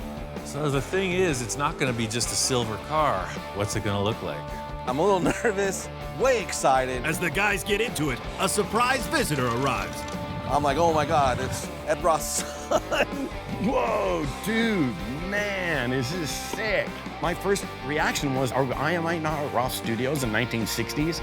Because everything that Ian does has that flavor about it. And as the build progresses, wow, Ian calls on the help of an old friend. Jack's an encyclopedia of classic ideas. What'd you do this time? I told you we were gonna change the look of the car a little bit. Holy We made a few subtle changes. I think so. He's getting crazier. Even hellhounds respond. This is the stand back and check it out moment. This is what we've all been waiting for.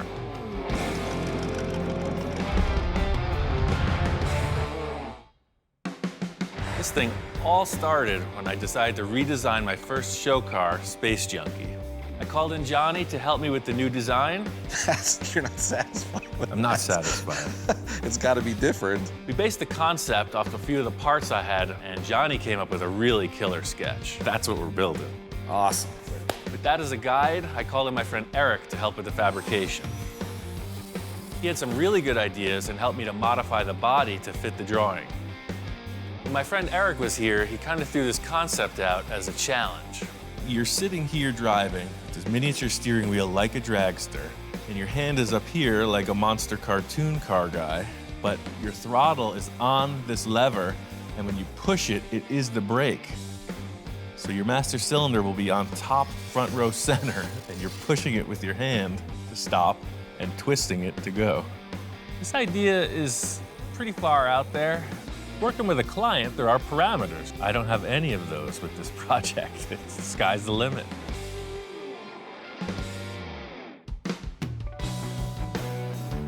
My friend Johnny's coming in. He was the main inspiration and collaboration on this design from the start. Hey, man. Whoa. Hey. Welcome home. Holy cow, man. Lots happened since he last saw it. It actually looks like a car now. When he left, there was a bunch of sheet metal shapes. He was gonna have to completely build this whole thing from rough renderings, and here it is in 3 dimensions in front of me, ready to paint. It's crazy. Again, Ian takes it to the next level. The guy is just amazing. Since you left, I haven't stopped. It's been this every freaking day. So nonstop. badass. And then this is how you get in. Yes. You see every other bubble top, the bubble opens, right? Yes. Different. Yes, the funny car style. So not only do we have the body and the bubble and the lift mechanism in place, but I have this. It is just like your drawing. Yeah. So it looks like a cartoon, right? Dude, Dude, those headers came out so sick. It's pretty crazy. It's like show and tell time. Johnny's all geeking out on all the details, and I'm like, we still got a lot of work to do, man. So the thing is, it's not gonna be just a silver car. The main reason I wanted you here was to figure out some kind of a graphic design on the thing. Okay, sure, no problem. Let me just whip out the crayons and let's see what we can come up with. The whole first Space Junkie started with this model, the layout of the kit. Oh yeah. I figured there's no better way to start than with some modeling. This is an iconic bubble top car. It's the Ed Roth Beatnik Bandit. So a little nod to the original Space Junkie, a little nod to that. Right. From my formative years, Ed Roth has been like the go-to guy for all the crazy style choices. I always wanted a bubble top. There's no better path to follow than that of the master. We'll just try to be better than that car. That's not a tall order. Be better than Ed Roth. I want to do something kind of inspired by the Beatnik Bandit, but I got a couple ideas of my own. The car is just moving forward. If it was moving through some kind of a paint vortex and the colors came onto it, it's all going from front to back. So, you know, trying to translate now, yeah, vortex of paint in a thing. I got you. So I got this 3M tape. I got tons of it. Maybe I'll just throw a couple lines what I was thinking, and then you just color in between the lines. I'm thinking the whole process here is keep Johnny in his comfort zone. I'm sure that's where he's most creative. So he's gonna mock it up on paper, and I'm gonna mock it up on the car. A lot of what I was doing was kind of just looking at the panel itself, thinking about how can I mimic some shapes, move around in this limited amount of space, but do a lot of motion. It's gotta look like it's moving when it's sitting. I think that's exactly it. I like it. Why not? When he's made a decision to start creating stuff, it is a whirlwind, dude. You better, like I said, you better grab on or you're gonna get left behind. So it'll turn kind of like just a thing coming off of that. So you'll have 4 spears, like maybe this one. Once we started laying it out, I just kept going. He did his thing, I did my thing, and I kept looking to see what he was doing. He kind of was checking out what I was doing, and then there was this moment where he laid some tape down, and I went, oh my God, there it is. Yeah, you said through a paint vortex, and it's grabbing on him. It's a stylized vortex, but it is nonetheless in motion. I like it, dude. Even Hellhound's responding. Sweet. We got a bunch of ideas laid out on the car. We're gonna paint all over it, pull the tape back, and see where we stand. We finished up the side of the car and continued to design across the top of the body. I'm gonna refine the side, and Johnny's gonna start mocking up the back. I'll just lay this out, and then I'll just draw an idea. I'm trying to transfer the feel of that graphic up there back here, but do something a little bit different. May need the envisioning tool soon. Uh-oh. You got one of those laying around anywhere? Yeah, they're all around us, man. You're in a shop full of them. You know, I'm in the zone, I'm laying tape down, Ian's doing his thing. What is that? And I start hearing this really killer exhaust coming from outside the shop. That sounds good. Yeah, let me show you. I got a little treat. I invited somebody over. So we pop around the corner and there's this really tricked out, flaked, crazy car with a dude in a top hat, and I'm like, oh my God. I introduced Johnny to Dennis, Ed Roth's son. I'm Dennis. I'm Little Daddy Roth. What's up, Johnny? Great, nice to meet you. I'm like, oh my God, it's Ed Roth's son. And he's like, I got goodies for you guys. I asked Dennis to come by because he's got a line of paint products designed specifically for this type of car. And as soon as the light hits that Roth flake, it's amazing. I actually built that car to showcase the metal flake because I got a real education when I was 10 years old. Dad was flaking them, and I jumped right on the bandwagon. I've been flaking for 50 years. See, this is what I'm talking about, man. This is the exact effect we need. So it's like multi-layers of different tones of flake with the candy over it. Our car needs this effect. It's unbelievable. And he called me and said he wanted metal flake, dude. I said, dude, I will deliver it. You know what I mean? I'm coming up there right now because I want to see your car. Come on. Whoa, So check dude, out what we're making. Man, this is sick. We pick up the boxes and go inside, and Dennis sees the car that we're working on, and he's just kind of blown away. No, dude, oh, the front ladder bars are insane, dude. This is the guy who's seen it all. He grew up in his dad's shop, seeing all the creations, and he's kind of digging this. The whole lightweight look, these things on the side, these fins right here are just mind-blowing. If Big Daddy was here, and he is looking down on us right now, this is the most bitchin' part right here. You know what the old man used to always tell me? Leave a lot of the mechanical showing. And people never do that, and they cover these cars with all that. But your mechanical is so sick, dude. You have... Well, I read the books. Yeah. That's all I can say. The power, bro. I got the bottles and I read the books. That's kind of what this whole thing has led up to. Well, my first reaction was like I was back at the shop in Maywood. Like, you know, I might not at Ross Studios in 1960s, because everything that Ian does has that flavor about it. You know, I know Big Daddy's looking down on Ian right now and going, oh yeah, Ian, you know what's up. Well, the whole thing is I started building cars because of what I saw his father doing, you know? So to have him come in and be like, oh yeah, the old man would approve, you know? That's like, I guess I'm there. It's just great craftsmanship. I love this car. Cool. When can I drive it? We should be done in a month. We were hoping to make it to the Moon Eyes show, but Johnny came out. We're on the final stages with the paint. We got the flake. What I got the flake next? For you, baby. Yeah, exactly. Metal flake. He didn't just come in with one little like packet of stuff for us to sample. He's got the whole kit and caboodle. He's got a box full of every tone you could imagine. Different prisms, different effects, different colors. Well, when I was a little kid, Dad always liked the big chunky flake. He wants to be able to tell it's metal flake from a block away. Bam! And that's what I like. I like the big chunky grind. So in froth flake, I can control the color and I can control the grind and I can control the prismatics in it. And I think I got a flair for the banging. So all Roth flake is banging, baby. I think we got to go with the beaver brown. Okay, that's what you got, beaver brown. Do we need a special gun for this? Or You got it right here, baby. Aha. The little Daddy Roth flake bomber. Well, he's got a lot of energy, and I'm just trying to hold on. I'm trying to keep up. He's a salesman, and I got the stuff. He's giving us the song and dance. Giddy up, baby. I think he sold us. We'll take them. All right. That's it. I'm out of here. Perfect. I think that him and Johnny have a pretty wild idea going on right here. Like you can see the carbon hole is taped off a little bit right now, so we're just all secret.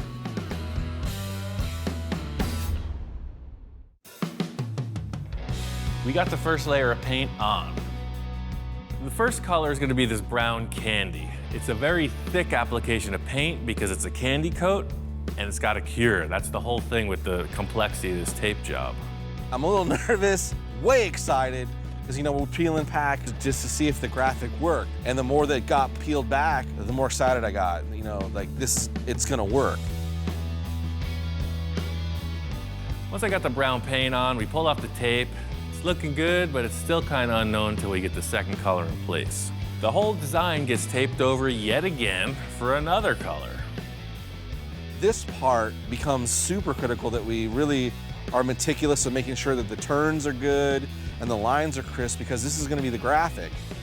The next color was this cream tone, and that has the silver flake in it. We put that on, and you can really see the effect of the metal flake. As much labor as it is, the reward is at this point when we're untaping it. Pulling off the last set of tape, you really see the contrast, and that's it. It's sparkly. It's like Las Vegas. So we laid graphics down, we've got this cool chassis, and now it's the excitement of knowing that Ian always takes it to the next level. And what is that next level gonna be? It's the worst part is I have to leave and not see it finish. Johnny has to take off, but before he leaves, I want to take him to the Moon Eyes car show for a little more inspiration.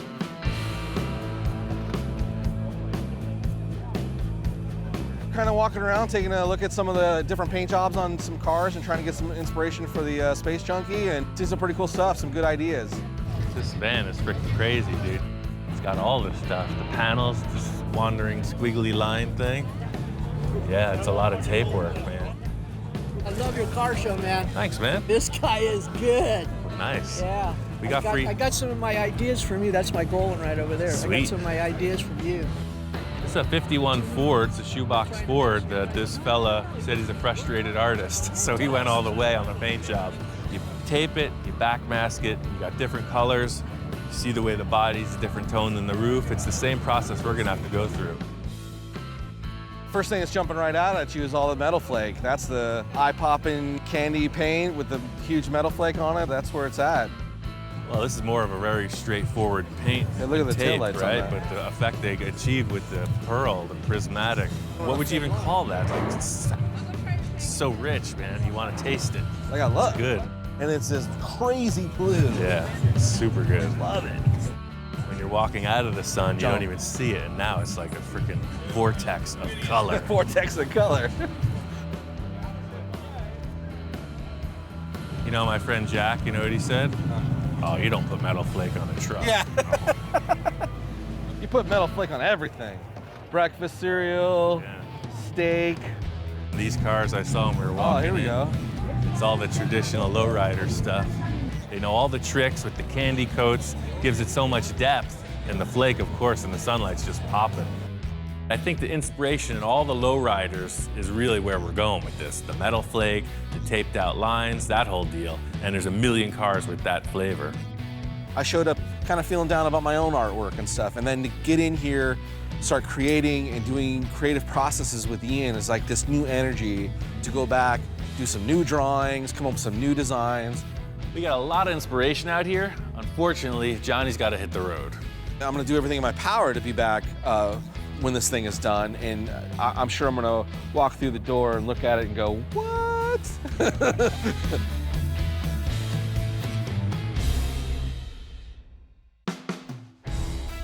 Dennis dropped off that Roth flake, and he told me once you start with this, there's no going back.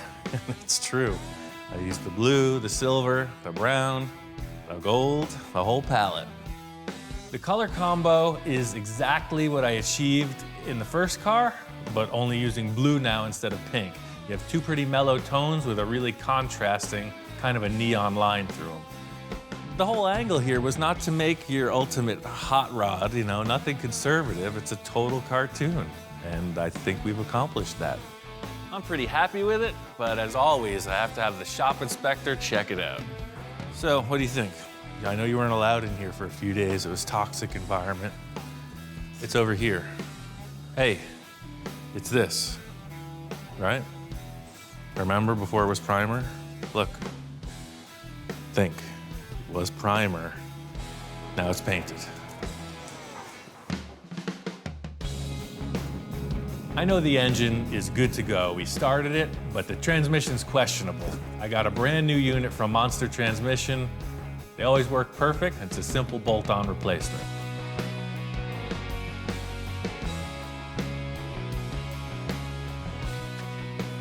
Mark was right. V8 engine, it's balanced, fits in there perfect. Everything on this car has been figured out around the finishing stretches. The interior is really the last big question mark.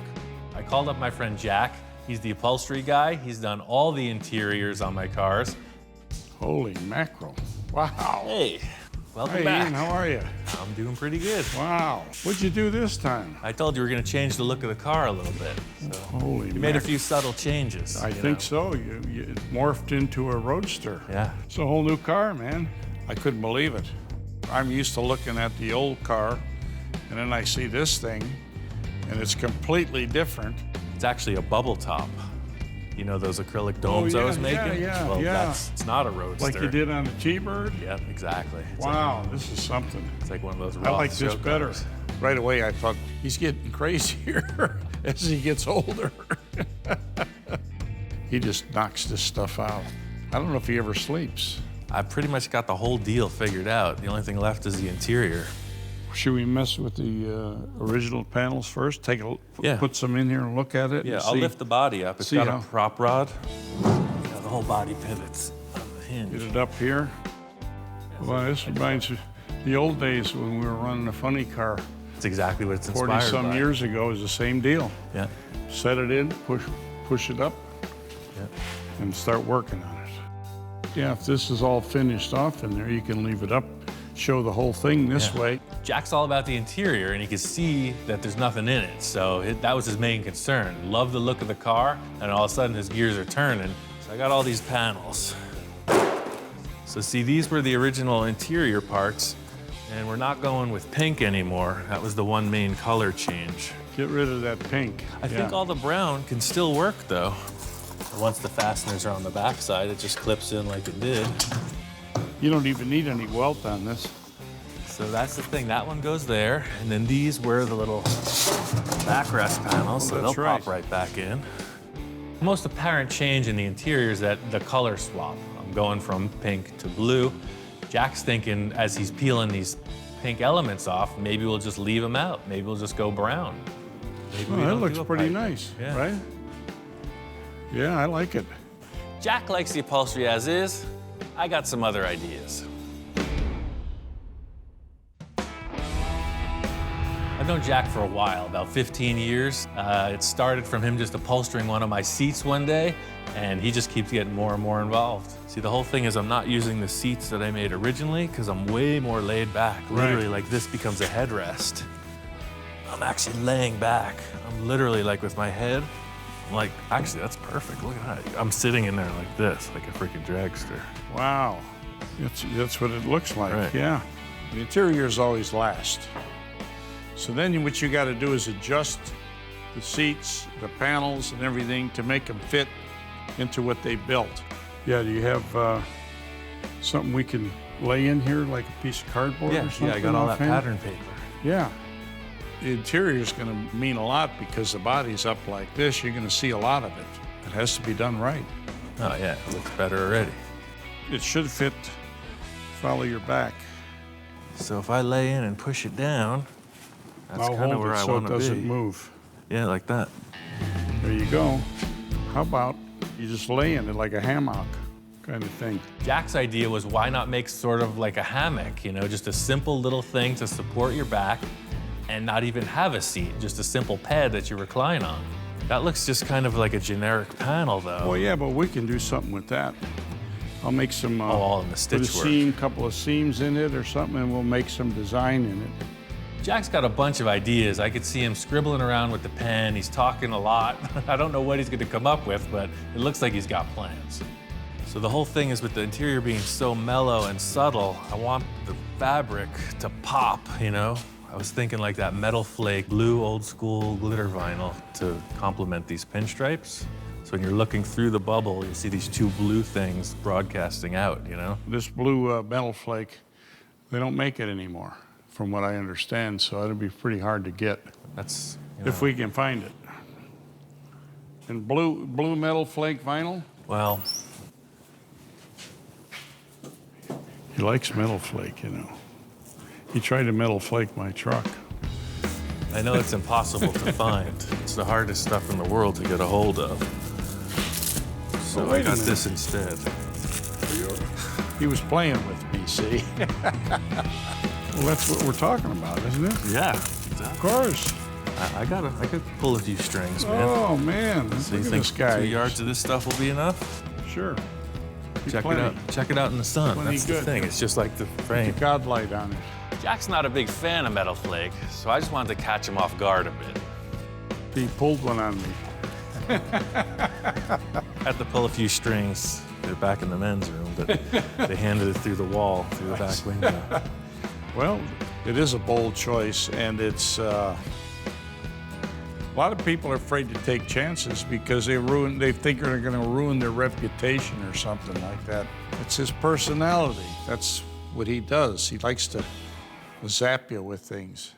This is perfect. I was hoping that it would work with the blue pinstripes, but that's exactly it. So you see, when you're walking up on the car, you're like, why is there blue in it? And then when you look inside, it makes sense. Then you know why. It totally adds to it. That's kind of it. I'll roll up this material. You could take it with you. And, Okay. We're good to go. I've got some ideas, but I'm not going to say anything until the seat's finished. And I'll bring the seat in and then see how he likes it. The great thing about this interior design is that most of it's already fabricated. All I have to do is make a couple simple seat pans and some side panels, and Jack will upholster them. What? Oh, were you looking for this?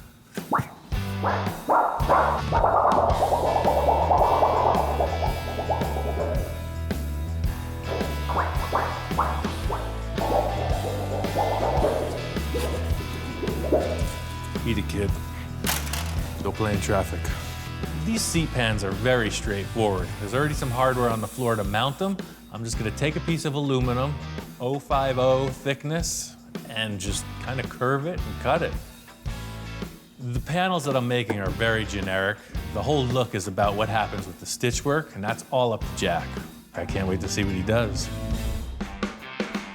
Jack says he's bringing by one of the seats today, so I'm really looking forward to seeing what he came up with.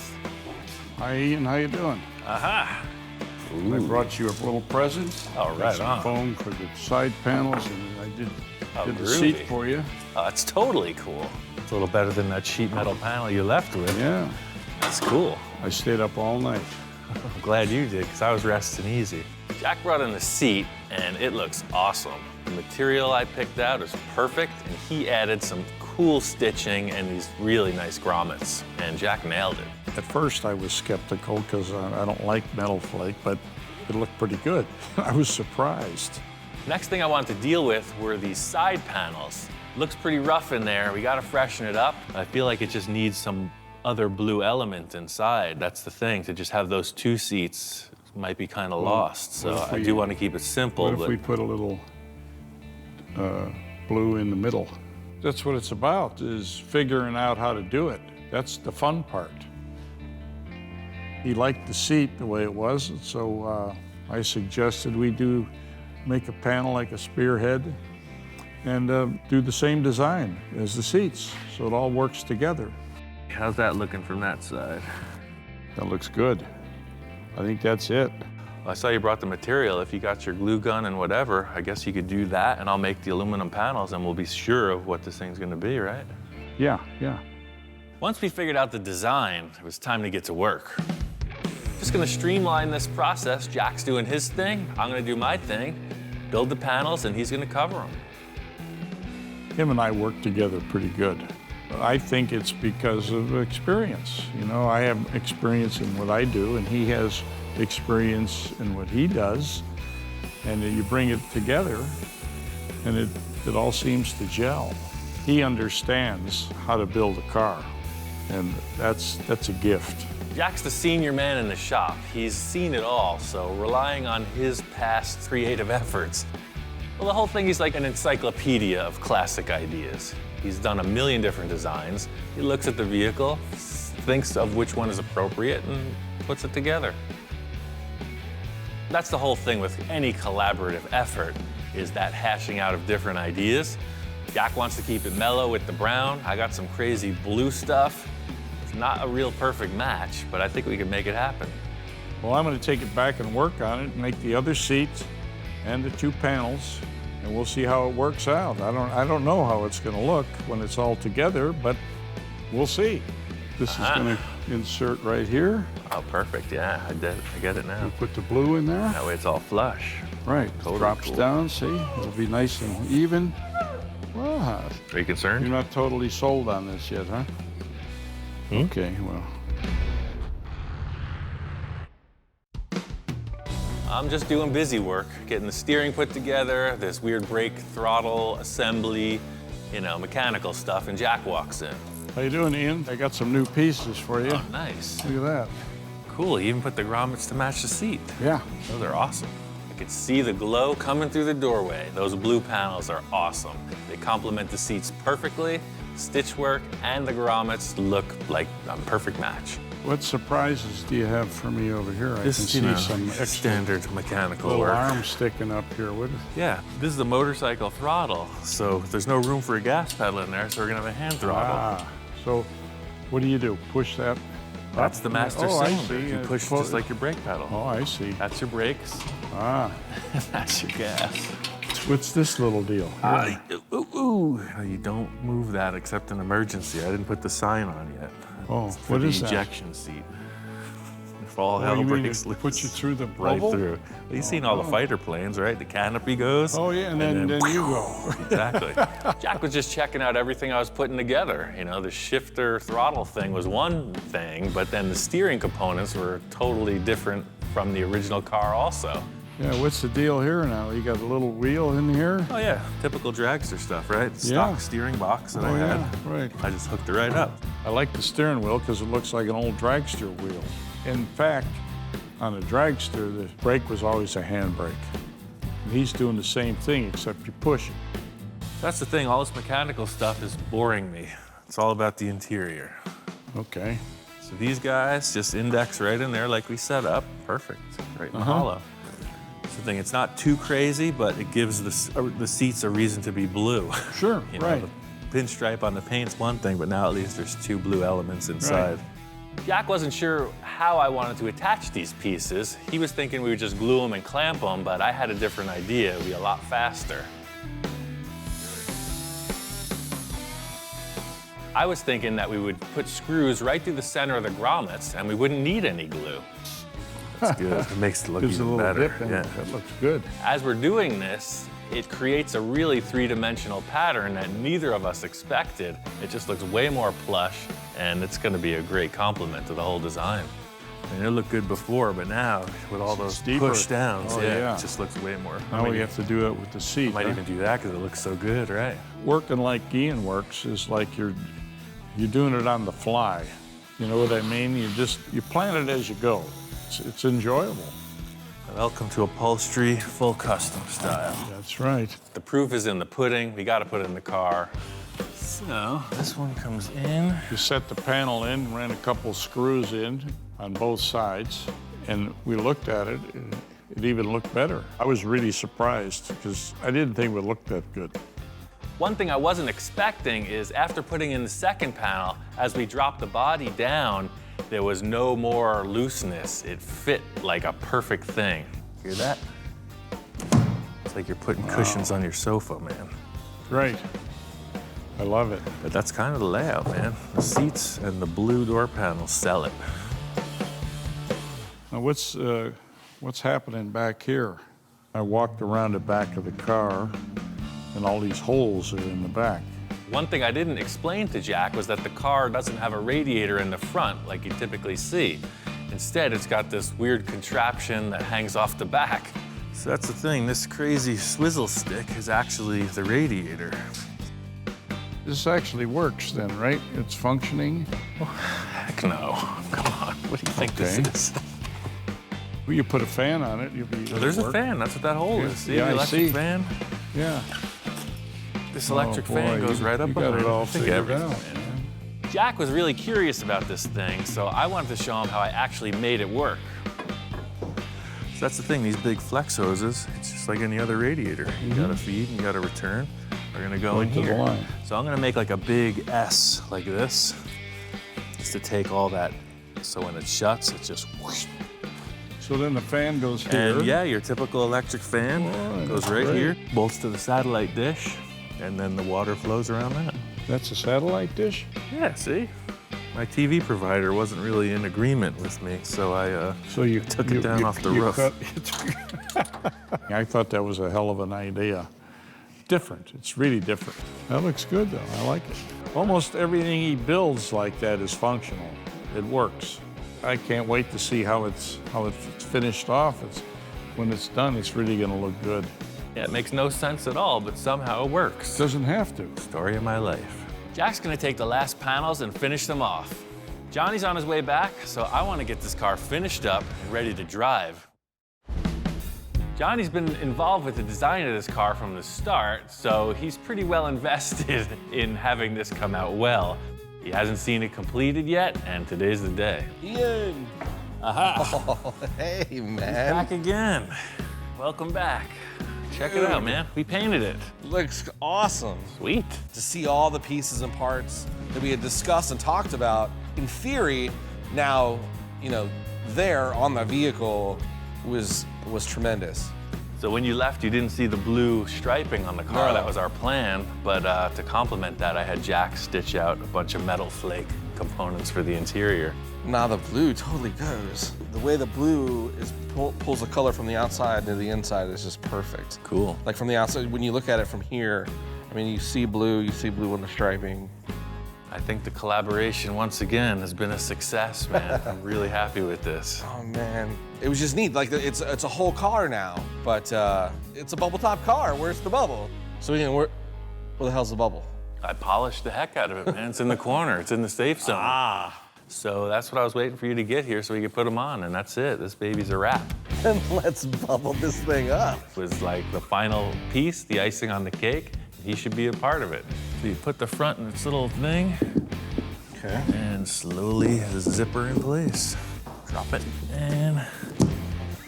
yeah, it's totally different. Totally different car, right? Totally different car with the bubble on it.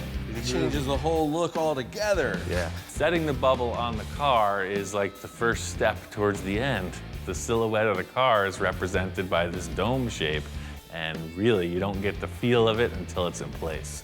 Ultimately, this will have like a rubber weather strip around it, just like you see in any car window, but I wanted to get right to installing the Mohawk.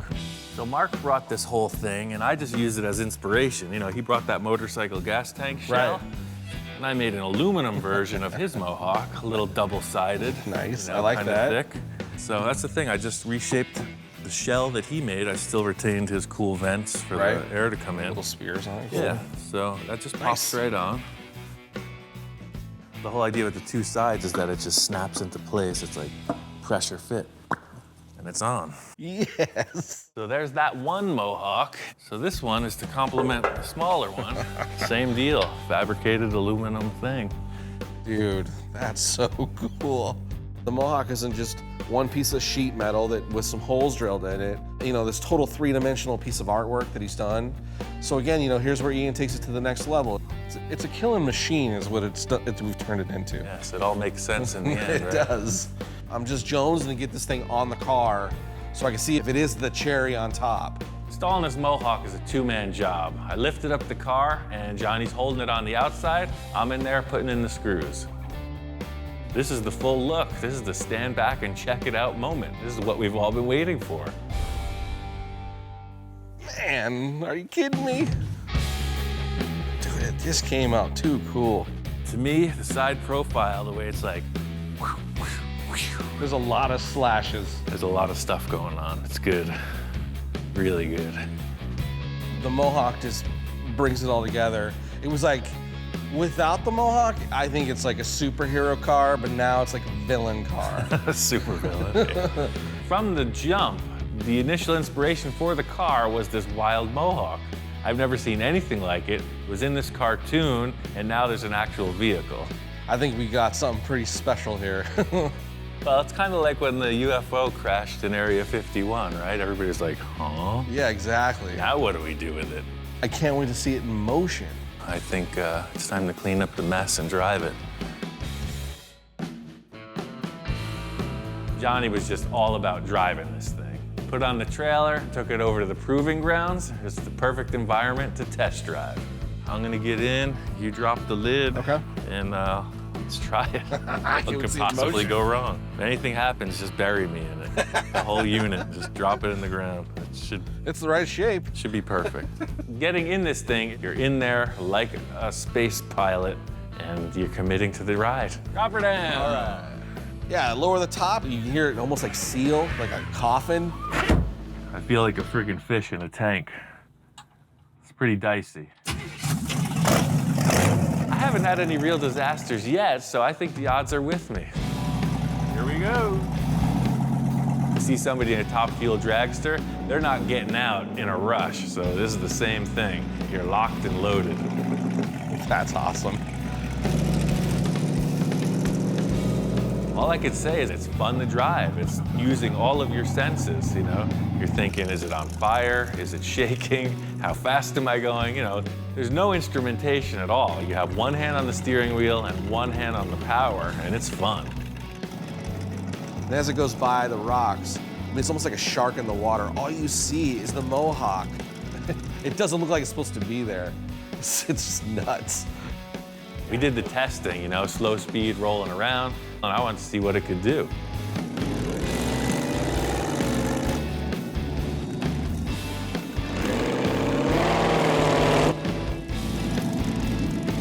And then, you know, he makes the turn and starts heading back towards me. And then that's when you really see, you know, all the eye candy. It was just so much to look at as it's moving toward you. And it just looks so sinister. That wasn't so bad. That was awesome. In motion looks freaking even better. Feels like you're in outer space, man. This is the first time it's been in motion. I've never seen it driving. I'm just pulling up, seeing Johnny's reaction. I got to get him behind the wheel. Totally drivable, dude. It feels confident. You want to try it? Yeah, let's do this. Imagine how the astronauts. T-5. Right, that's what I'm saying. Imagine how an 4. astronaut feels, dude. Yeah, that's why there's no fat astronauts. But I was damn determined I was going to fit inside. If I had to lay over the other side, I'm getting in that car. That feels crazy. Wait till the top's Dude, down. it's just a... Are you claustrophobic? I don't think so. I guess we'll find out. I wasn't claustrophobic until I shut that thing. It's like, it sounds funny in there. I was a little concerned about the way it was controlled just because I was, you know, it's brand new. And I didn't want to be the guy that wrecked it. There's no foot pedals, right? So this is your brake. You just push right on there. See, it actuates the master cylinder. Gotcha. Motorcycle, throttle. And then that's your shifter. It's an automatic. And that's the kill switch and the starter. Exactly. If you're gonna start it, that's on. Okay. Start. Anything happens, just hit that and the car's dead. No power. It's a learning experience. You know, you don't really drive a car like this. You drive a motorcycle like that, so it's kind of like a really low-slung chopper on 4 wheels. So that's all up to you, man. Pull the button and push the pin. You can't drive it for somebody, right? I just told them how to do it, and that's it. See ya. I was looking at the car in motion, just really responding to it, and I realized Johnny's hands aren't where they're supposed to be. Well, he first kind of went over the controls with me and how to do it, which I didn't really pay attention. I was just wanting to drive it. So I let go, and I just started grabbing the steering wheel. He's just rolling away, and hopefully he'll figure it out.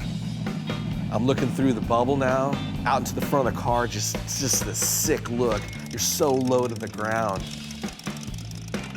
Johnny got around the corner, so it looks like he's under control. For me, it was just really good to see this thing finally in motion.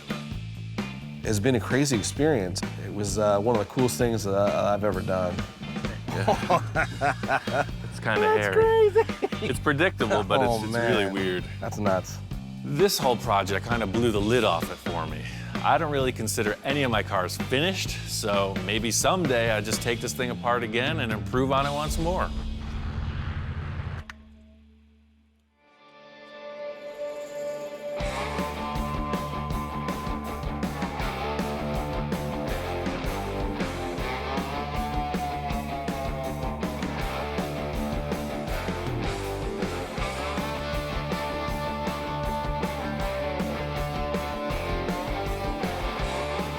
One of the biggest takeaways I take from this experience is that, you know, one, Ian's a super cool guy. As much as he challenges you to create something, he kind of gives you a little bit of full reign to do what you think. And then it almost like it challenges him to go, yeah, I could probably do that. This project was a total crapshoot, complete roll of the dice. It could have gone all wrong. All of Johnny's ideas were dynamite. It's a really great collaboration. I can only hope there's a third car in the future. Having accomplished this, it was one of my all-time dreams to own a bubble top, right? So I consider this just the beginning of the next chapter.